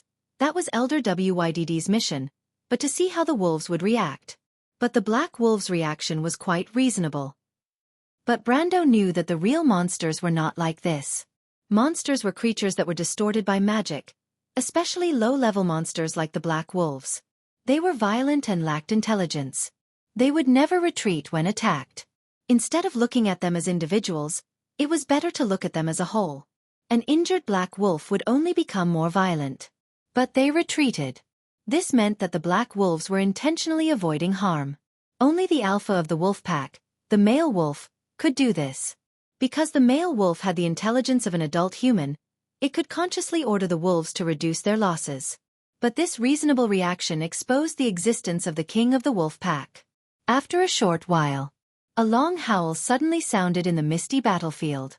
This howl was different from the usual black wolves. It was loud and mournful, as if it was announcing something. It knows that we've found it. Quinn's expression changed. He took out his longbow and whispered. The black wolves began to move. Brando nodded again. The beast was very cunning. It probably guessed his intention. It was a little creepy, especially when you knew that a beast had the same intelligence as you and was plotting to rip out your throat. You couldn't help but have a feeling of goosebumps on your back. At least Brando saw Carglass, who was always fearless, change his expression. How can a beast be so smart? The young noble from the Maxon region could not help but ask. The tree elves put up a finger and made a shushing gesture. Shoo! That's a male wolf. Don't question its authority. Be careful, it might slit your throat in your sleep. The tree elves whispered. This time, it was not only Carglass. The strange tone made Genos and Roland shiver. Brando saw this scene and did not find it funny at all. This was a male wolf. In the Black Forest, there had always been a legend. Every 100 years, when the two moons shone together, the year of the tidal cycle, the young wolves that were born under the red moonlight would eat their siblings and parents. They would then grow into giant wolves that were stronger, more outstanding, more cunning, and more ferocious than ordinary wolves. Male wolves. Another legend mentioned that the male wolf was the mate of Ekis, the wolf's calamity. They would mate in the summer, and their offspring would walk like humans. They were the scourge of the dark forest that had existed for thousands of years, the night shadow. No matter which legend it was, it portrayed the cunning and ferocity of the male wolf. And it was the truth. Brando looked at the misty battlefield. His gaze seemed to penetrate the fog. Amandina, he said. Yes. Amandina took a deep breath and turned around. Her face was a little pale. Amandina was very nervous. She could barely hear her own heartbeat due to the low growls around her. She was surrounded by an endless tide of black wolves. It was as if she was a small boat in the middle of a stormy sea that could capsize at any time. In fact, everyone was the same. The young people did not look too good either. Moreover, the air was filled with a pungent burnt smell. Amandina, who came from Bragg's, could not help but feel nauseous when she thought about where the smell came from. But she resisted the urge to vomit. She pulled her skirt with one hand to prevent it from getting dirty. She walked up to Brando and asked, "My lord, is there anything I can help you with? I remember that the potions I made are with you, right?" "Yes." "Give me the gray one."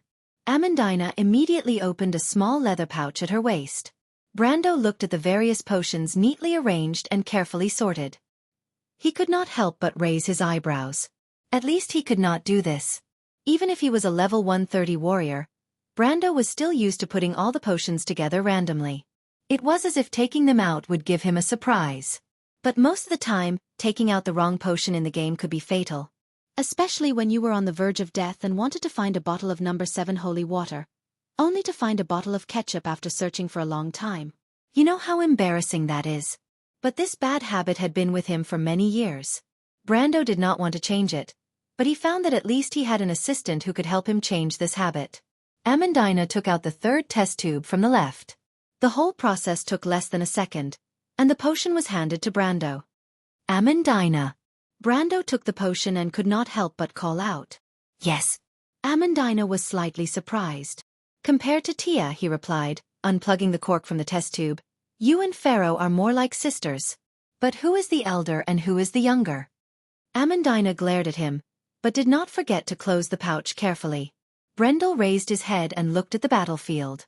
The fog seemed to have thickened, and there seemed to be an endless number of beasts with blood-red eyes surging out from the fog. They were closing in again, and the situation on the battlefield was changing. Could it be that this pack of wolves is the Mist Howler?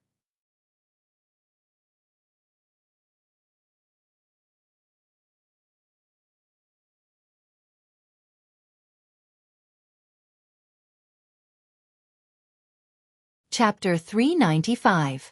Everyone turned around and saw the knights chasing after the two silver-gray wolves, but they were too slow.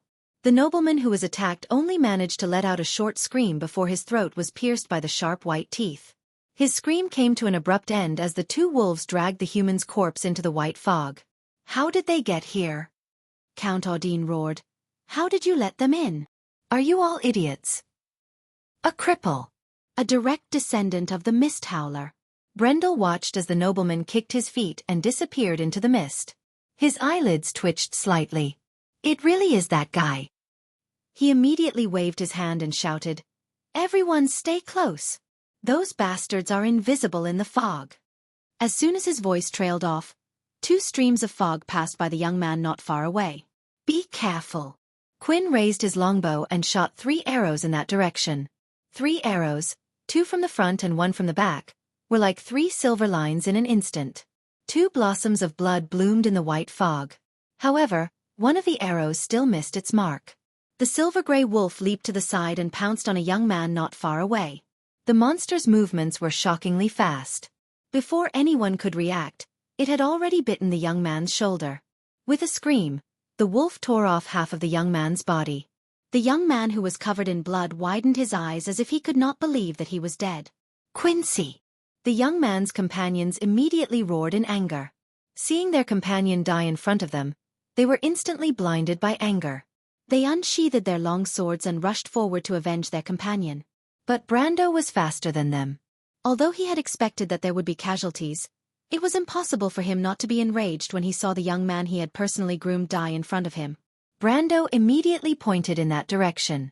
10 beams of light pierced through the fog and punched a few holes in the body of the cripple. At the same time, with a thought, the net of light immediately formed an airtight net around everyone, forcing the invisible demons to stay far away. However, the knight and the centaur elders who were further away were not so lucky. Although the limpers were only silver-tier creatures, as long as they did not attack, they would not show themselves in the mist. That was why they were able to take advantage of the situation. What's more, once the demonic wolves launched an attack, there would be many of them working together. Even if they were slightly stronger than the demonic wolves, they would still suffer a great loss. More than half of the knights were killed in an instant, and the centaur elders also lost more than 10 men. Most of the people who were attacked were dragged to the ground, and then 2 or more limps pounced on them and dragged them into the fog in the blink of an eye. For a moment, shrill screams rose and fell one after another. The entire group seemed to have turned into a slaughterhouse in an instant. Looking around, one could see wild beasts fighting over human corpses that had been torn apart. Flesh and blood splattered everywhere. An intact soldier was dragged into a pack of wolves, and in the blink of an eye, only a pile of white bones was left. Amandina was so frightened that she held her breath, but she still stood by Brando's side. Even if her face was pale, the hand that was holding onto her leather pouch could not help but tremble slightly. Vahina, who was not far away, had lost all color in her beautiful face when compared to the calm noble's daughter. Fortunately, the black-haired alchemist still showed some of his true colors as a descendant of a Kurlutz noble. He used a few strange plants between himself and the flowing fog to protect the 3 of them. Even though Viscount Elman's expression was a little ugly, he still pulled out his long sword and stood beside Vahina to protect her. Occasionally, he would force back the silver-gray demonic wolves that wanted to pounce on them. The 3 of them finally managed to hold their ground. When they looked up, they saw that the fog was getting thicker and thicker. It was obvious that the attack of the limpers was just the beginning. For a moment, everyone could not help but feel a little hopeless. Except for Brando. He commanded the dragoons to protect the flanks of the youth's formation while diverting his attention to the battlefield. Finally, after a short moment, he caught sight of the male wolf's presence again. It ran to the center of the battlefield. Brando furrowed his brows. "Falern Tia Windwall!" The young lord shouted as he held Halran Gaia in one hand. He knew that there would be more and more limpers on the battlefield. Even if they were not a threat to him, they were a fatal threat to the youths under him. He brought them to experience the battlefield, not to send them to their deaths. When the two wild elf sisters heard Brando's shout, they immediately took a step back and went to the center of the formation. After attaining Vientiane, the mercenaries of Lopez had the strength of a peak silver rank. For a peak silver rank elementalist, casting a second circle wind wall was too easy. The two wild elf sisters worked together to cast a spell, and it only took them an instant to create a whirlwind around their fingertips. "Wind, spread your wings." Falerne raised her hand and shouted. The whirlwind around her fingertips seemed to have expanded 1,000 times in an instant. It was as if a tornado had appeared out of thin air and swept across everyone. Then, it stabilized around everyone and formed a roaring wall of wind with a radius of more than 100 meters around them. The second circle wind wall was a powerful weapon used to counter physical arrows.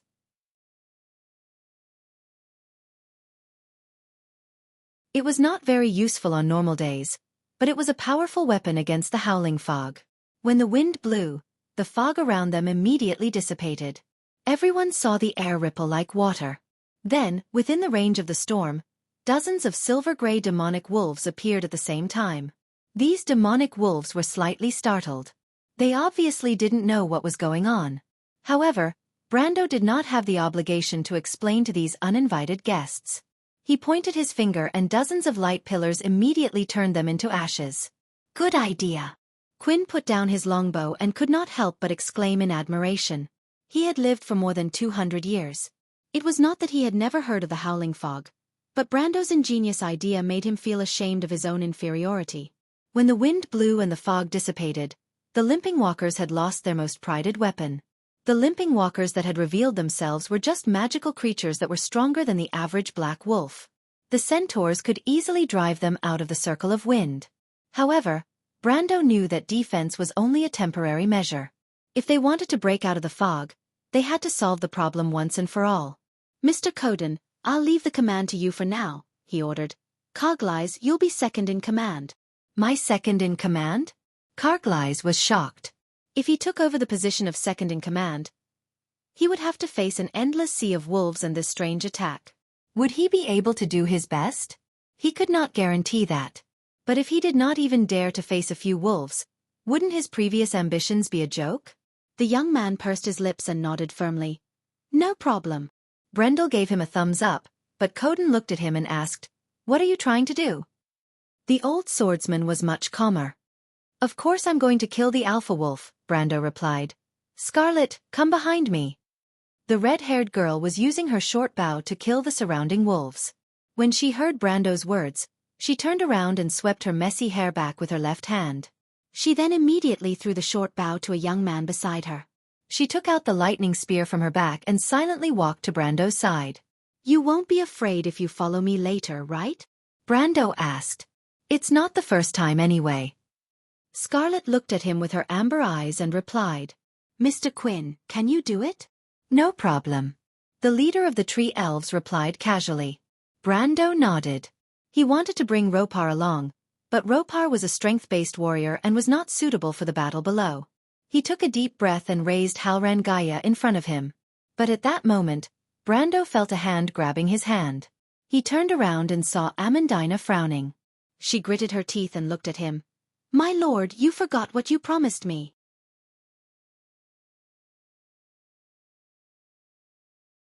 "You're already a lord with responsibilities. Why are you risking your life again?" Brando paused for a moment, but he still let go of Amandina's hand. "This is a battle, not a matter of personal heroism. Don't worry, I'm confident." Amandina opened her mouth, but she gritted her teeth and swallowed the rest of her words. "I understand." She lowered her head and replied with gritted teeth. Brando did not know what she knew, but he was not lying. If they stayed here for too long, the wolves would have the time to surround them. Then all of them would die without a grave. But the wolves were cunning and would not let them succeed so easily. If it was anyone else, they would have to fight to the death in this situation. But Brendel knew that if he had a chance to strike, he would be able to do it. Because this was him. Because this body had the memories of another person's soul. "But how do you plan to get past them?" Coden asked. "Outside the circle of wind, the wolves are like a tide. It's not easy to kill our way out, so how are we going to approach the wolves?" "Do you want the centaurs to open a path?" Quinn asked. "No need." Brando shook his head. He held his sword in his right hand and thrust it forward with his left hand. "Everyone, listen to my orders. Split up." The entire battlefield fell into silence. Elder Wydd turned his head to look at Brando. He was slightly startled, but he knew that he could not disobey an order from the army. He was full of doubts, but he raised his halberd up high. Author's note: I've already told you the reason yesterday, but there will definitely be 2 chapters. You can just come and refresh at around 8 every day. Also, I'm looking for a proofreader. There are typos, you know. To be continued. If you want to know what will happen next, please go to www.chidian.com. There are more chapters. Support the author, support the original reading.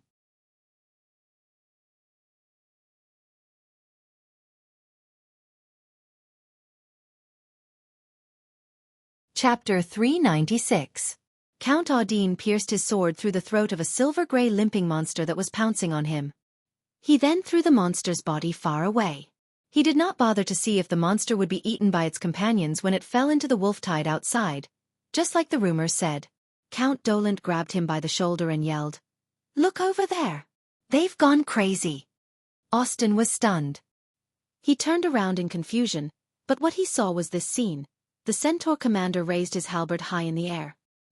He raised his front hooves and stood in the middle of the battlefield, as he turned to his subordinates and roared out with all his might, "Formation, split up!" His voice was like a clap of thunder. The silver centaur elders were stunned for a moment, and then there was a ripple in their formation.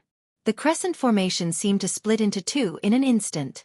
At the same time, the leader of the tree elves, Quinn, raised his longbow and shouted to the tree elves, "Thorazar!"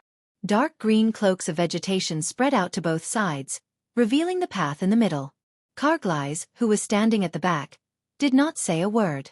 He only raised his hand to the right, and the group leaders immediately separated them.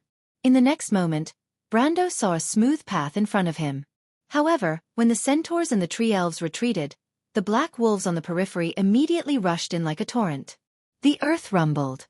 Audin was shocked. He did not understand why the young man would do this. Was he not seeking his own death? Or was he trying to encircle Brendel? But the black wolves outside were endless. It seemed that letting a few of them in would not help the situation. Instead, it would only add to the situation. "They've gone mad," Dolent shouted from behind. "They want to die, and they want to drag us down with them?" Audin did not answer. He just looked at the battlefield. Suddenly, the noble soldier had a premonition that things were not as simple as they seemed. Because things were not as simple as they seemed, the black wolves formed a torrent that crossed the path between the centaurs and the tree elves. They were almost charging towards the youth who was behind them.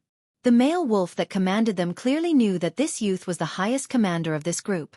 It wanted to kill Brando in one fell swoop. But Brando had the same idea. "Are you ready?"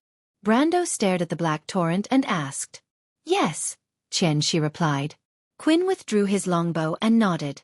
The young lord retracted his left hand and gripped Halran Gaia with both hands, then pointed at the black torrent that was sweeping towards him. 10 meters. The black wolves in the front row had already lowered their bodies and were ready to pounce. They bared their snow-white teeth and growled from the depths of their throats. Brando could almost see the undisguised madness and thirst for slaughter in those blood-red eyes. He exhaled.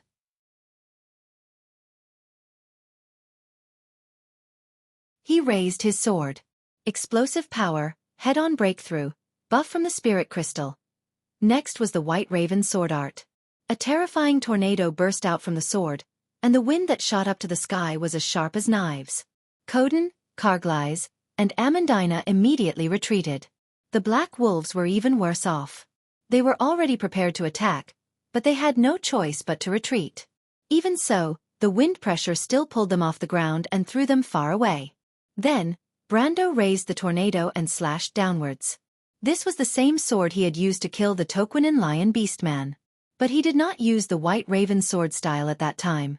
Thus, he did not receive the buff from the 17+2 ranks of the military sword style. Thus, this attack could be said to be the combination of all the power that Brando had mastered over the past year. The huge wind pressure caused Halran Gaia to shine and emit a dazzling white light. Everyone could not help but squint their eyes and stare with their mouths wide open at this terrifying attack. No, they should be looking at the tornado in Brando's hand that was gradually tilting, bit by bit, towards the ground. A flash of light. Everyone closed their eyes. Then, they could barely see the wind blades exploding in all directions. The black wolves that were at the front of the tornado were directly torn to pieces, and those that were further away were at least pulled up into the air. Their fur and bones were separated, and a rain of blood sprayed in the air. The wind pressure pushed forward, and the black tide that was rushing in was swept away by the sword like a reverse river. The wind blades swept across 100 meters in an instant, decapitating all the black wolves within range.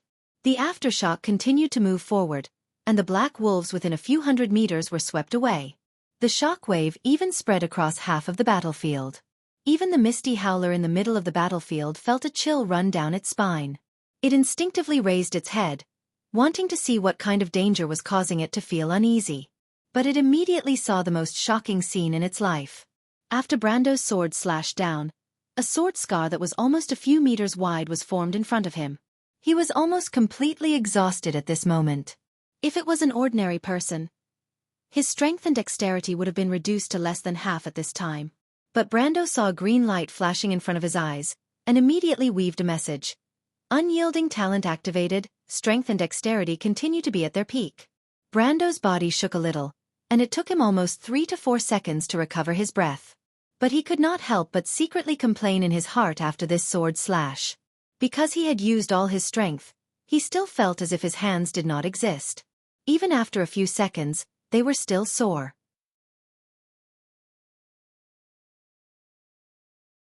But when he opened his eyes, he already saw that there was an unobstructed passage between him and the male wolf that was hiding in the pack. The only problem was that the passage had shrunk by half in a moment. The black wolves did not seem to care how many of their kind died under the sword slash just now. They immediately began to fill the empty space that Brando's sword had created. Hurry up! Austin took a deep breath. This count finally understood what Brando and the others were going to do. But in his opinion, this attack did not seem to be successful. Because almost in the few seconds that Brando recovered his breath, the wolves had occupied the passage again. Too slow. Austin could not help but sigh secretly. But Brando's attack was not over yet. He took a breath, then raised his left hand and roared, "Earth, give me a blade!" Although he had used all his strength, the sound was still inaudible. But the effect caused by it made the male wolf that was watching this scene from afar almost turn around and run away. With a loud bang, the ground in front of Brando broke. The floor collapsed to the middle, and the two sides rose up high, the width of dozens of meters. The black wolves that had just rushed into this area could not dodge in time and were all pulled to the center by the huge force. Although they reacted in a moment and tried to escape to the sides, the power of nature was not something that a few monsters could resist. Only a series of continuous sounds could be heard. The ground sank down layer by layer, and countless black wolves were buried in the soil. The broken ground stretched forward until it was less than 10 meters in front of the misty howler. But before this cunning male wolf could react, Brando had already clenched his 5 open fingers. A rock tooth that was more than 20 meters tall suddenly protruded from the deep ground in front of Brando, and then a second, a third, and countless sharp teeth protruded out in succession. It was as if a man-made bridge was built between Brando and the male wolf in a moment. The whole process seemed to have gone through a long time, but in fact, it was only a flash. The misty howler was stunned for a moment before it realized what the human was going to do. It looked up at the towering bridge that protruded from the whole battlefield, and could not help but be slightly stunned. It then reacted and wanted to avoid it, but unfortunately, it was in this short period of time. It had already lost the chance to escape. Brando finally regained his breath after the Halran Gaia unleashed its power. He immediately shouted, "Come close to me." Quinn and Scarlet immediately reacted and approached him from the left and right. The weight of the two people was no pressure for Brando's current strength. He grabbed the two of them and instantly activated charge. With 900-ounce agility, a black line extended forward on the rock tooth bridge.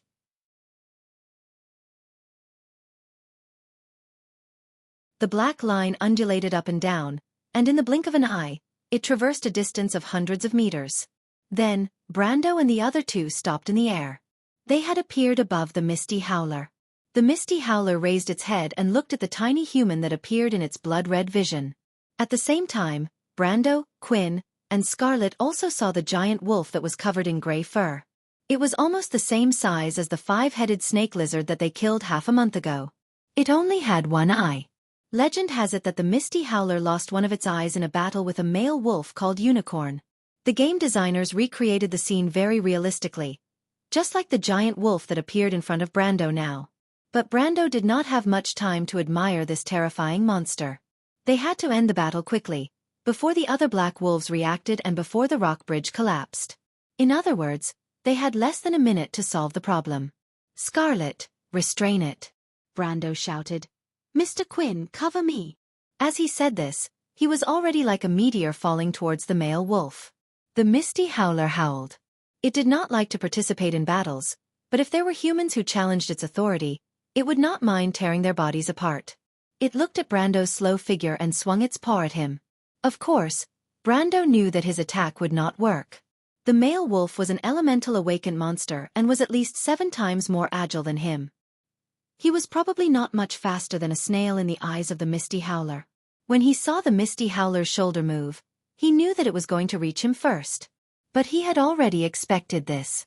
He stretched out his right hand and activated the ring of the Wind Empress on his index finger. A wind bullet was shot out. Although the seemingly sharp airflow was no different from a gentle breeze to the male wolf, the recoil from the airflow was enough to push Brando back, barely dodging the wolf's claws.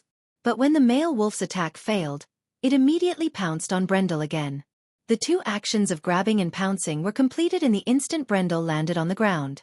It was so fast that only a blurry white shadow could be seen.